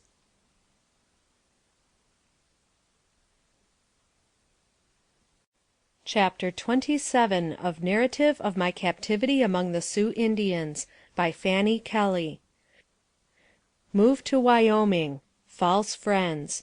The manuscript of my narrative taken by another party and published. I go to Washington. Mr. Kelly's sudden death, my own sickness, and the scourge of cholera, all coming at one time, proved disastrous to me in a pecuniary way. I was defrauded in every way, even to the robbing of my husband's body of the sum of $500 the day of his death.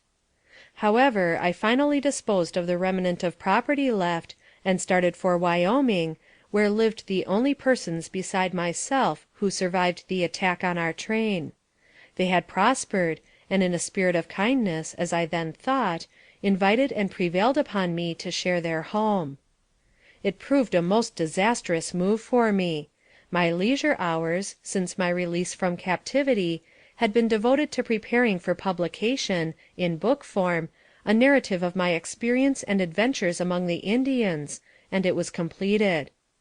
The manuscript was surreptitiously taken, and a garbled, imperfect account of my captivity issued as the experience of my false friend, who, by the aid of an Indian, escaped after a durance of only 1 day and night. I remained in Wyoming 1 year, then started for Washington, resolved to present a claim to the government for losses sustained at the hands of the Indians. I knew what difficulties beset my path, but duty to my child urged me on, and I was not without some hope of success. After learning of my captivity through Captain Fisk, President Lincoln had issued orders to the different military commanders that my freedom from the Indians must be purchased at any price, and my sad story was well known to the then existing authorities when I arrived in Washington. President Grant, learning through a friend from Colorado of my presence, sent for me and assured me of his warmest sympathy. He was cognizant of what had already transpired relative to me, and told me the papers were on file in the War Department, in charge of General Sherman. In presenting my claim, many difficulties had to be encountered, but members of Congress, realizing that some compensation was due me, and understanding the delay that would result from a direct application to the Indian Bureau, introduced a bill appropriating to me $5,000 for valuable services rendered the government in saving Captain Fisk's train from destruction, and by timely warning saving Fort Sully from pillage, and its garrison from being massacred. This was done without my having any knowledge of it until after the bill had passed both houses of Congress and become a law. During my stay in Washington, Red Cloud and a delegation of chiefs and head warriors from the different tribes of the Dakota or Sioux nation arrived. They all recognized me as once having been with their people, and seemed quite rejoiced at the meeting. Some of the good Christian people of the city extended to the Indians, through me, an invitation to attend church one Sabbath, which I made known to Red Cloud, telling him of the great organ, the fine music they would hear, and of the desire the good people had to benefit their souls. Red Cloud replied with dignity that he did not have to go to the big house to talk to the Great Spirit. He could sit in his tepee or room, and the Great Spirit would listen. The Great Spirit was not where the big music was. No, he would not go. None of the Indians accepted the invitation, but some of the squaws went, escorted to the church in elegant carriages. But they soon left in disgust. The dazzling display of fine dresses, the beautiful church, and the big music, none of these had interest for them if unaccompanied by a feast. I attended several of the councils held with the Indians. At one of them, Red Cloud addressed Secretary Cox and Commissioner Parker in a lengthy speech on the subject of his grievances, in which he referred to me as follows. Pointing me out to the Secretary and Commissioner, he said, "Look at that woman. She was captured by Silverhorn's party. I wish you to pay her what her captors owe her. I am a man true to what I say, and want to keep my promise. I speak for all my nation. The Indians robbed that lady there, and through your influence I want her to be paid out of the first money due us." Placing his finger first upon the breast of the Secretary and then of the Commissioner, as if to add emphasis to what he was about to say, he added, "Pay her out of our money. Do not give the money into any but her own hands. Then the right one will get it." In one of my interviews with the chiefs, Red Cloud, Spotted Tail, and others desired me to get up a paper setting forth my claims against their people, and they would sign it. I accordingly made out a bill of items and presented it to them, with my affidavit, and a statement setting forth the circumstances of capture and robbery, which was fully explained to them by their interpreter.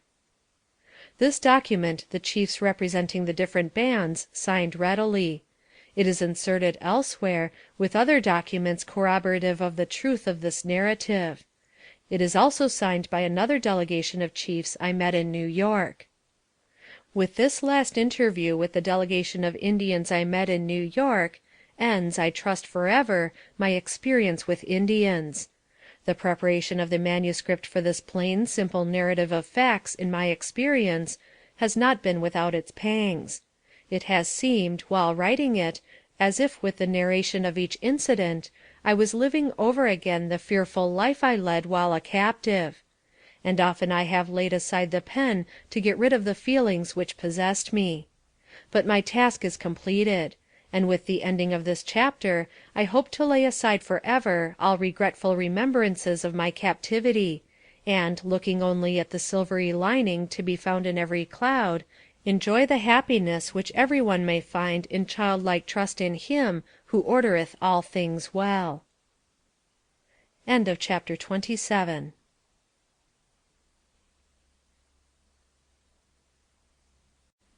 Chapter 28 of Narrative of My Captivity Among the Sioux Indians by Fanny Kelly. General Sully's Expedition. During the summer of 1864, and while I was a prisoner with the Indians, an expedition, composed of Iowa and Minnesota volunteers, with a few independent companies of Nebraska and Dakota men, with one company of friendly Indians of various tribes, started from Fort Sully, in Dakota, with a double purpose, under instructions from the War Department of escorting a large emigrant train safely through the Indian country on their way to Idaho, and, if possible, to inflict such punishment on the hostile bands they might meet as would make them willing to sue for peace. The expedition was commanded by General Alfred Sully, of the United States Army, a brave, skillful officer, and veteran Indian fighter, having spent the best part of 25 years' service on the frontier. He was a captain of infantry under General Harney in his memorable campaign of 1857, and was present at the battle of Ash Hollow, where Harney surprised a large band of Indians, with their families, who were slaughtered indiscriminately, inflicting such punishment as made the name of General Harney a terror to the Indians, and at the same time brought upon his head the execration of thin-skinned philanthropists, who thought savages, the noble red men of their imagination, should be conquered only by the sugar plum and rosewater policy. For many interesting particulars of this expedition, and its bearing upon some of the incidents of my captivity and final ransom, I am indebted to the correspondence of one who was a member of the expedition, written to his family during its progress.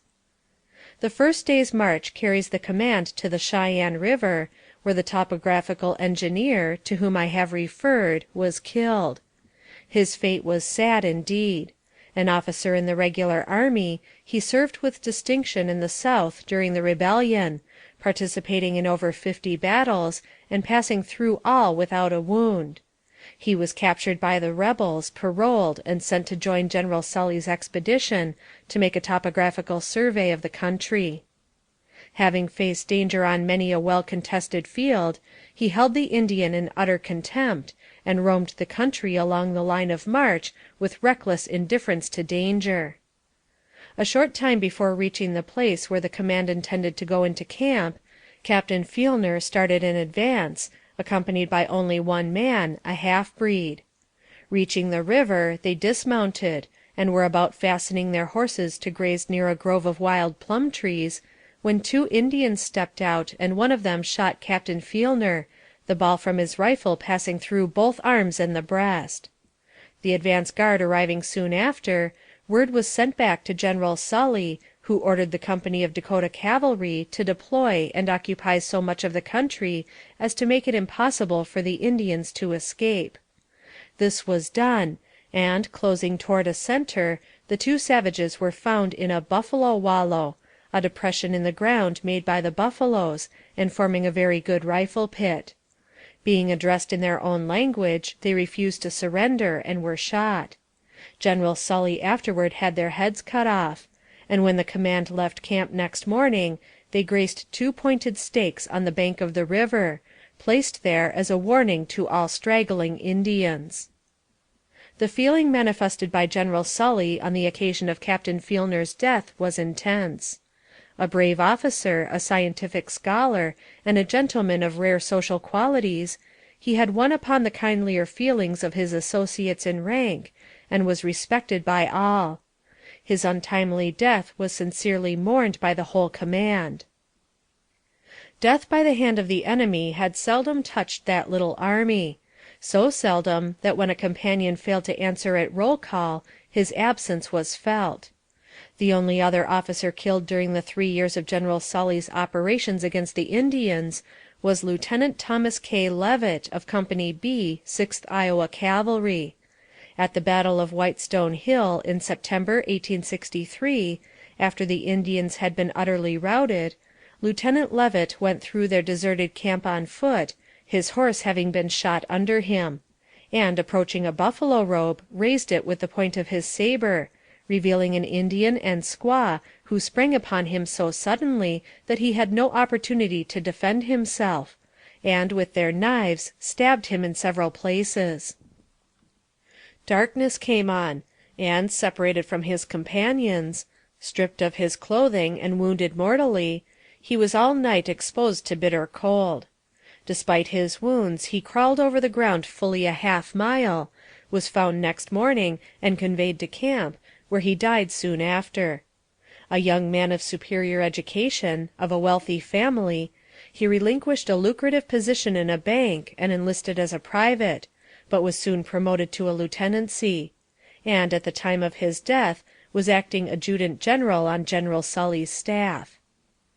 The emigrant train to be escorted by General Sully's command came across from Minnesota, and were met at a point on the Missouri River about 400 miles above Sioux City. Here the whole party crossed to the west bank of the Missouri, where they went into camp, and remained long enough to recruit their jaded animals, preparatory to a long and fatiguing march into an almost unknown wilderness, jealously guarded by a savage foe. During this halt, Fort Rice, now one of the most important fortifications on the Missouri River, was built, and, when the march was resumed, a considerable portion of the command was left to garrison it. Here also General Sully learned that all the tribes of the Sioux nation had congregated in the vicinity of Knife River, determined to resist his passage through their country, and confident that superior numbers would enable them to annihilate the whole expedition, and gain a rich booty in horses and goods, to say nothing of the hundreds of scalp locks they hoped to win as trophies of their prowess.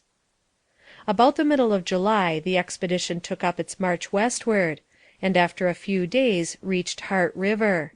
Meantime, information had been received, from Indians employed as scouts, that the enemy had gathered in strong force at a place called Taka-a-Kuta, or Deer Woods, about 80 miles to the northwest, and that distance out of the proposed route of the expedition. Accordingly, General Sully ordered the emigrant train and heavy army wagons corralled, rifle pits were dug, and as the emigrants were generally well armed, it was deemed necessary to leave only a small force of cavalry to protect them in case of attack.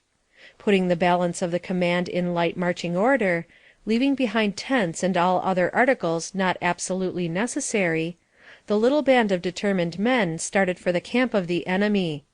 Although the Indians were aware of the contemplated attack, such was the celerity of General Sully's movements, he came within sight of their camp at least 24 hours sooner than they had thought it possible the distance could be accomplished, taking the Indians by surprise, they not having time, as is their custom, to remove their property and women and children beyond the reach of danger. I was present with this body of Indians when the white soldiers, my countrymen, came in sight. Alternating between hope and fear, my feelings can be better imagined than described. I hoped for deliverance, yet feared disaster and death to that little army.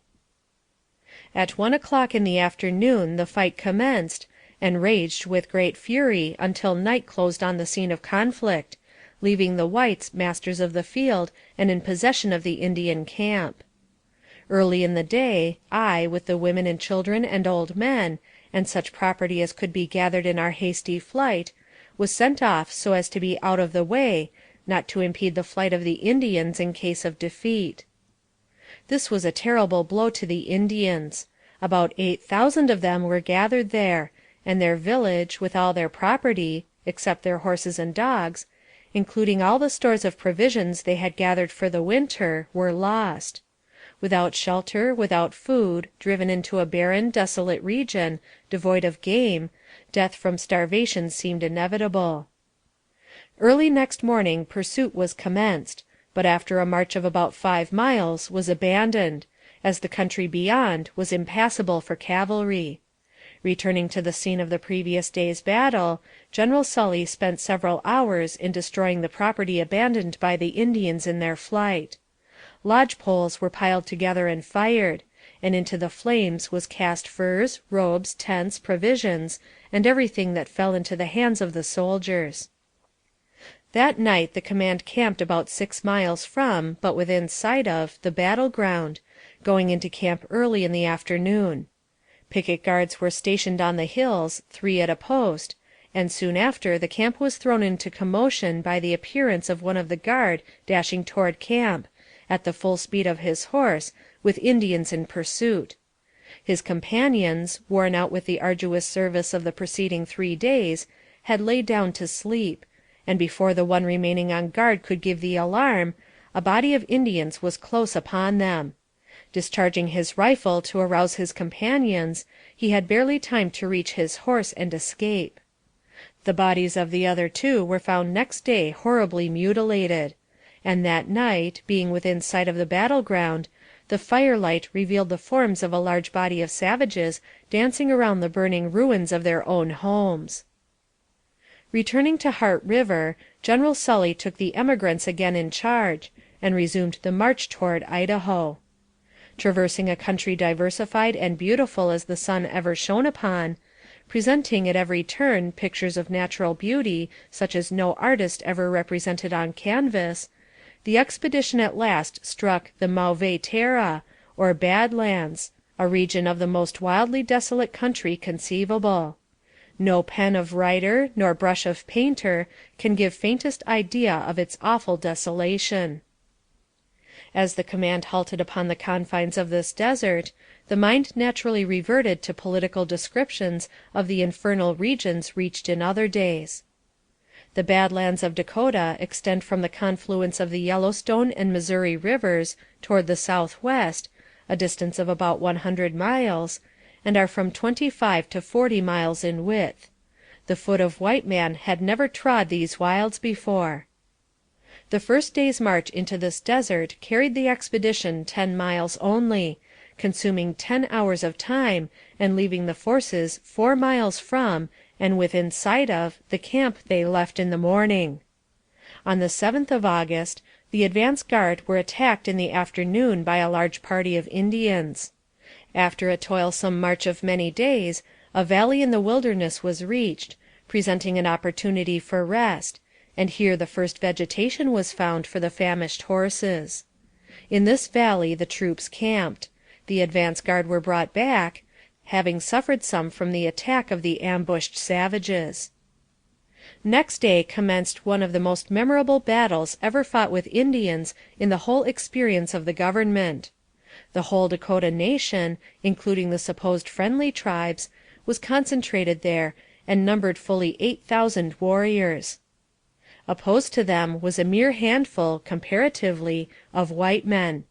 But they were led by one skilled in war, and who knew the foe he had to contend against. For 3 days the fight raged, and finally, on the night of the 3rd day, and after a toilsome march of 10 days through the Bad Lands, the command reached a broad, open country, where the savages made a final, desperate stand to drive the invaders back. They were the wild Dakotians, who had seen but little of the white settlements, and had a contemptuous opinion. But a new lesson was to be learned, and it cost them dearly. They had seen guns large and small, but the little mountain howitzers, from which shells were sent among them, they could not comprehend, and asked the Indian scouts accompanying the expedition if all the wagons shot twice. Terrible punishment was inflicted upon the Indians in that 3 days' fight. At the close of the 2nd day, the brigade wagon master reported that he had discovered the tracks of a white woman, and believed the Indians held one captive. This was the first intimation General Sully received of my captivity, and, not having received from the western posts any report of captures by Indians, thought it must be some half-breed woman who wore the footgear of civilization. But the sympathetic nature of that brave, noble general was stirred to its depths when his Indian scouts brought in the report that they had talked with the hostile foe, and they had tauntingly said, "We have a white woman captive." The Indians were badly whipped, and having accomplished that portion of his mission, General Sully went on with his emigrant train to the Yellowstone River, and beyond that there were long, toilsome marches, but no battles. Early in October the command arrived opposite Fort Rice and went into camp. The tents of the little band of white warriors were hardly pitched before word came that Captain Fisk, with a large party of emigrants and a small escort of soldiers, had been attacked by a large party of Indians, had corralled their train and could not move, but were on the defensive, and were confident of holding out until relief should come. They were distant about 180 miles, and the sympathetic nature of the veteran, while it condemned the action of his junior officer, thrilled with an earnest desire to save the women and children of that apparently doomed train. A detail of men from each company of the command was made, and Captain Fisk and his train of emigrants rescued from their perilous situation. Here was received proof positive of the fact that a white woman was held captive by the Indians, and while every man would have been willing to risk his life for her rescue, and many applications were made to the general for permission to go out on expedition for that purpose, he had already adopted such measures as must secure her release. Friendly Indians who had accompanied the expedition were sent out to visit the various tribes, to assure them of an earnest desire on the part of the whites for peace, and invite them to meet at Fort Sully to make a treaty. The result was that about the latter part of October the vicinity of the fort presented an unusual appearance of animation. Several bands had come in anticipation of the big feast that had hitherto preceded all talks. Their disappointment may be imagined when they were told that no talk would be had, nor any feast given, until they brought in the white woman. Their protestations that she was not their captive, and that they could not get her from the band who held her, were of no avail, and at length Tall Soldier, who was thought to be friendly, called for volunteers to go with him for the white woman. About 100 Indians responded, and the assurance was given that they would get the captive, if even at the expense of a fight with those they went to take her from. Weeks of painful suspense passed, and then came a letter from the captive woman brought by an Indian, in which warning was given of an intent to capture the fort and murder the garrison. The warning was acted upon, and when on the 12th day of December a large body of Indians appeared on the bluffs overlooking the fort, that little band of not more than 200 men was prepared to give them a warm reception should they come with hostile intent. Not only were arms in prime condition, but every heart beat with high resolve. When the cavalcade drew up in front of the fort, and the captive woman, with about 12 of her immediate savage attendants, had passed through the gates, they were ordered closed, shutting out the main body, and leaving them exposed to a raking fire from the guns in the bastions. But no attack was made. The Indians seemed to know that the little band of soldiers were prepared, and went quietly into camp on an island opposite the fort. Next day a council was held, and the terms of the captives' surrender agreed upon. 3 unserviceable horses, to replace ponies left with the Ogalallas by the Blackfeet, as a pledge for the captives' return, also $50 worth of presents, some provisions, and a promise of a treaty when General Sully should return. The Indians remained about the fort nearly 2 weeks, and during that time efforts were made to induce the captive woman to leave the fort and visit them at their lodges, doubtless with the design of recapturing her. After making the captive some presents, they bade adieu. 2 months later they returned, apparently very much disappointed when they found the captive had left for her home. They were soon again upon the war-path. End of chapter 28.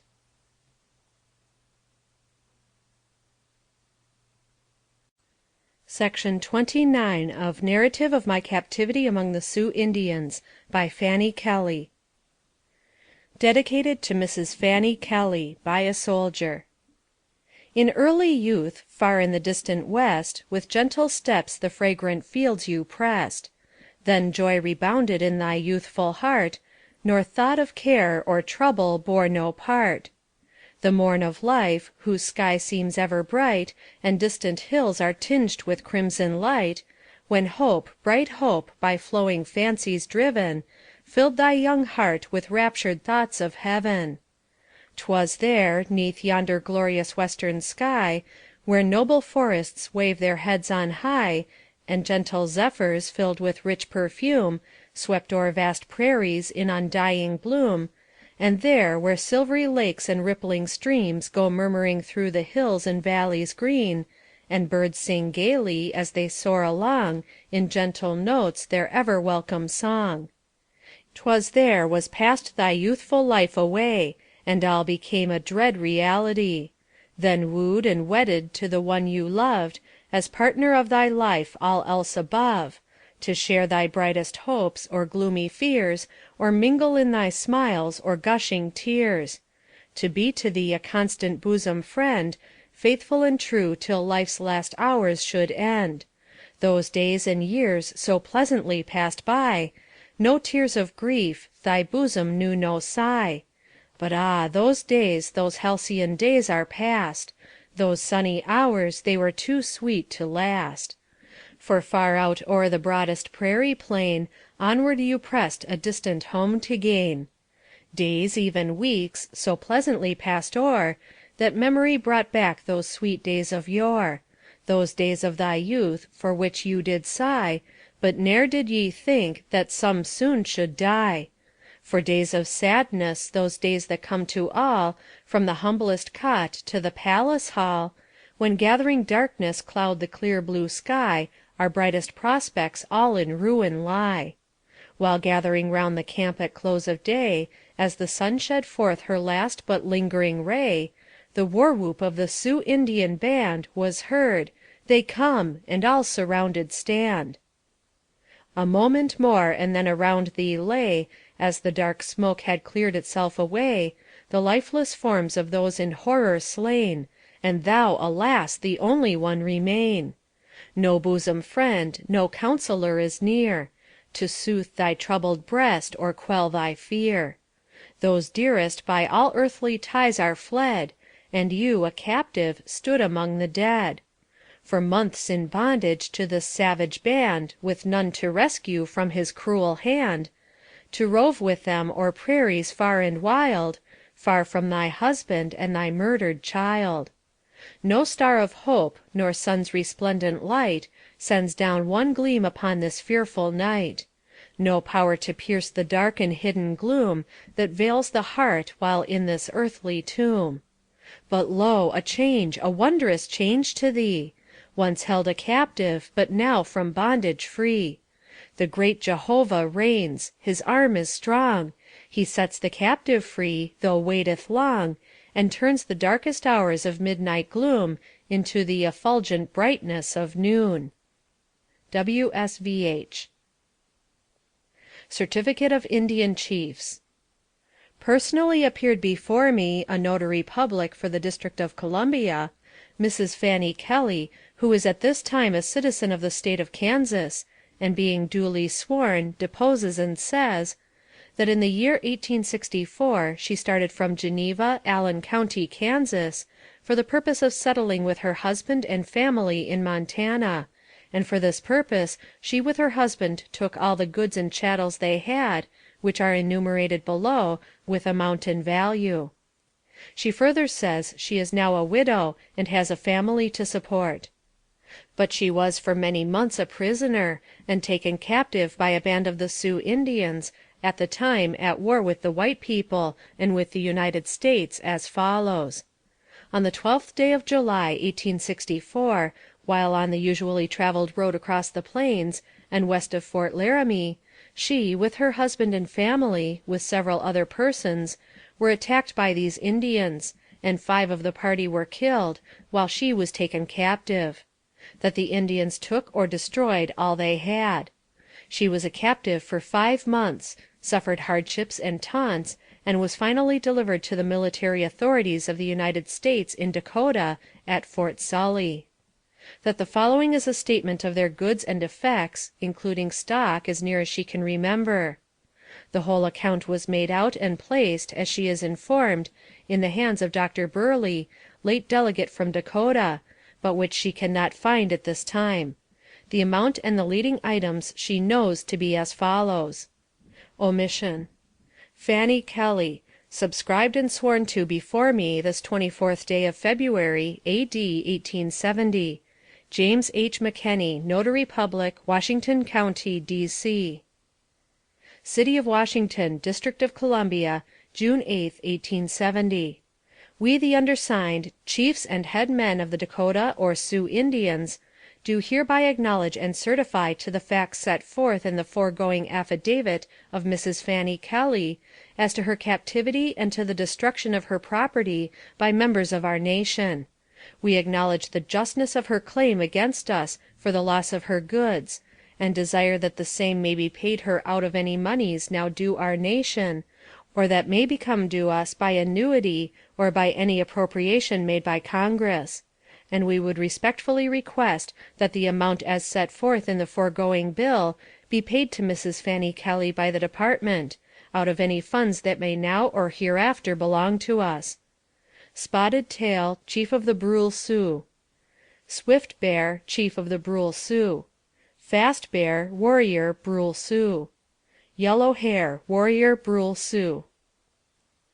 I certify that I was present when the above statement was signed by said Brule Sioux chiefs and warriors, and that the same was fully explained to them before they subscribed to same by the interpreter.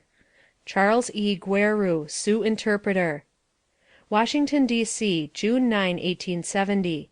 Witnessed by DeWitt C. Poole, Captain U.S. Army, and agent for Sioux Indians. Red Cloud, Red Dog, Rocky Bear, Long Wolf, Sword, Setting Bear, Little Bear, Yellow. I certify that I was present when the above statement was signed by the Ogallala chiefs and warriors, and that the same was fully explained to them before they subscribed to the same by the interpreter. John Richard. Witness, Jules Coffey. Washington, D.C., June 11, 1870. Little Swan, Pretty Bear, Black Tomahawk, Red Feather. I certify on honor that I was present when the above statement was signed by the said chiefs and warriors of the Minniconyon and Souse Arcs bands of Sioux Indians, and that the same was fully explained to them by Basil Clemens, Interpreter. Witness, F.D. Curtis. George M. Randall, Captain and Brevet Major, U.S.A., Indian Agent. New York, July 14, 1870. Certified copies of my correspondence with Captain Fisk.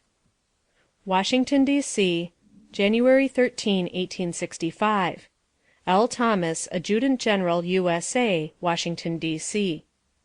General: We made our start from Fort Ridgely, where I had received the kindest attentions and important favors from the officers in charge, on the afternoon of the 15th of July. The Truce, a Captive White Woman. Soon there was a gathering of what appeared to be all the Indians about, on an eminence of prairie 1 mile away, and in full sight of the camp.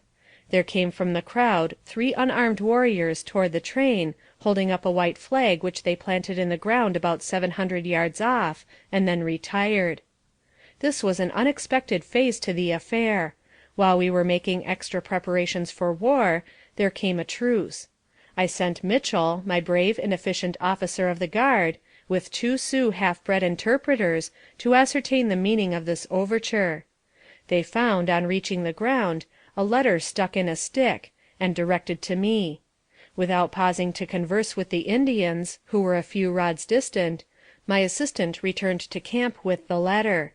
That letter appeared to have been written by a white woman, a captive in the hands of the Indians, and read as follows: Macatunke says he will not fight wagons, for they have been fighting 2 days. They had many killed by the goods they brought into camp. They tell me what to write. I do not understand them. I was taken by them July 12. They say for the soldiers to give 40 head of cattle. Hehuta Lunka says he fights not, but they have been fighting. Be kind to them, and try to free me, for mercy's sake. I was taken by them July 12. Signed, Mrs. Kelly. Buy me if you can, and you will be satisfied. They have killed many whites. Help me if you can. Unkapapas, they put words in, and I have to obey. They say for the wagons they are fighting for them to go on. But I fear the result of this battle. The Lord have mercy on you. Do not move. I replied to this letter as follows: Mrs. Kelly, if you are really a white woman captive in the hands of these Indians, I shall be glad to buy you and restore you to your friends, and if a few unarmed Indians will deliver you at the place where your letter was received, I will send there for them 3 good American horses, and take you to our camp. I cannot allow any party of Indians, few or many, to come to my train or camp while in this country. Tell them I shall move when I get ready, and halt as long as I think proper. I want no advice or favor from the Indians who attacked, but am prepared to fight them as long as they choose to make war. I do not, in the least, fear the result of this battle. Hoping that you may be handed to us at once for the offer I have made, I am truly, (Signed) James L. Fisk, Captain Commanding. The above letter was sent back by the Indian messenger, and we awaited the result. In the afternoon we received the following reply: I am truly a white woman, and now in sight of your camp, but they will not let me go. They say they will not fight, but don't trust them. They say, how d'ye do? They say they want you to give them sugar, coffee, flour, gunpowder, but give them nothing till you can see me for yourself, but induce them, taking me first. They want 4 wagons, and they will stop fighting. They want 40 cattle to eat. I have to write what they tell me. They want you to come here, you know better than that. His name Chatvanco, and the other's name Porcupine. Read to yourself. Some of them speak English. They say this is their ground. They say, go home and come back no more. The Fort Laramie soldiers have been after me, but they, the Indians, run so. And they say they want knives and axes and arrow iron to shoot buffalo. Tell them to wait and go to town, and they can get them. I would give them anything for liberty. Induce them to show me before you give anything. They are very anxious for you to move now. Do not, I implore you, for your life's sake. Fanny Kelly. My residence formerly Geneva, Allen County, Kansas. I returned by the Indian the following reply.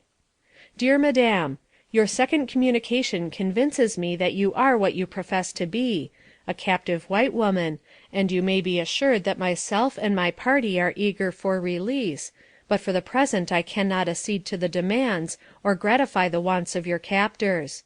We are sent on an important trust and mission, by order of the great war chief at Washington, westward to the mountain region, with a small party of well-armed and determined men, feeling entirely capable of defending ourselves. But we are not a war party, and our train is not intended for war purposes. Powder and shot we have, but no presents for the hostile Indians. I am an officer of the government, but am not authorized, by my instructions, to give anything but destruction to Indians who try to stop me on my march. However, I will, for your release, give 3 of my own horses, some flour, sugar, and coffee, or a load of supplies.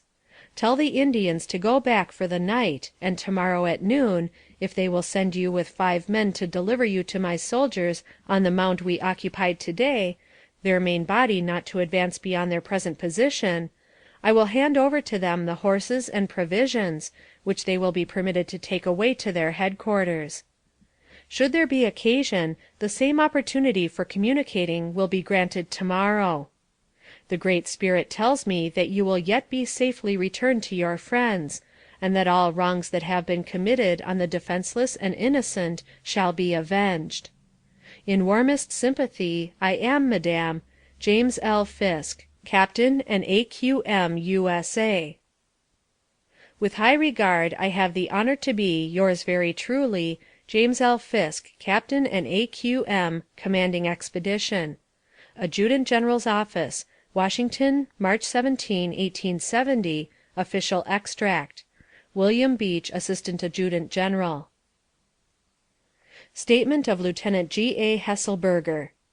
Washington, D.C., February 16, 1870. To the Honorable James Harlan, Chairman, Committee of Indian Affairs, U.S. Senate. Sir: I have the honor to make the following statement in relation to the captivity and release of Mrs. Fanny Kelly.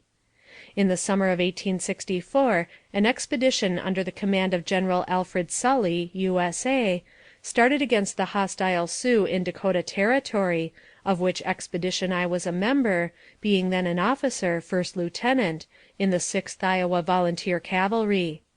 Whilst on the expedition, we ascertained that Mrs. Fanny Kelly was a prisoner of the Indians that we were then engaged against. After the command returned to Fort Rice, in Dakota Territory, news was received from Captain Fisk, an officer of the Engineer Department, U.S.A., that he was surrounded, and his train corralled by the same Indians that we had been fighting. I, with others, saw Fisk, and was personally told by him that he had received notes and letters of warning from Mrs. Kelly, telling him that he must not break his train, and that the Indians intended to fall upon the 2 portions if he did, and to massacre his guard and the emigrants and children with him. In the fall, after the expedition had been abandoned, the troops were scattered at different posts along the Missouri River, I with my company being left at Fort Sully, Dakota Territory. About the latter part of November, an Indian came inside the post.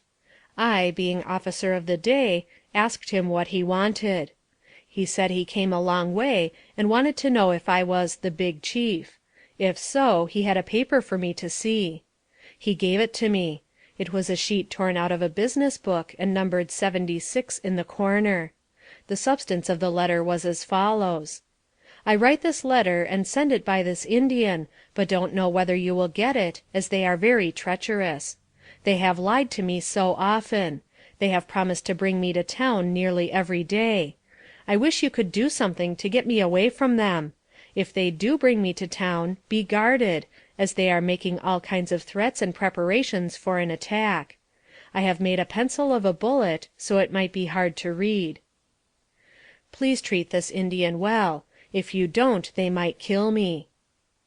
After having the Indian remain for a few days, and giving him plenty to eat, he was sent on his return with a letter to Mrs. Kelly.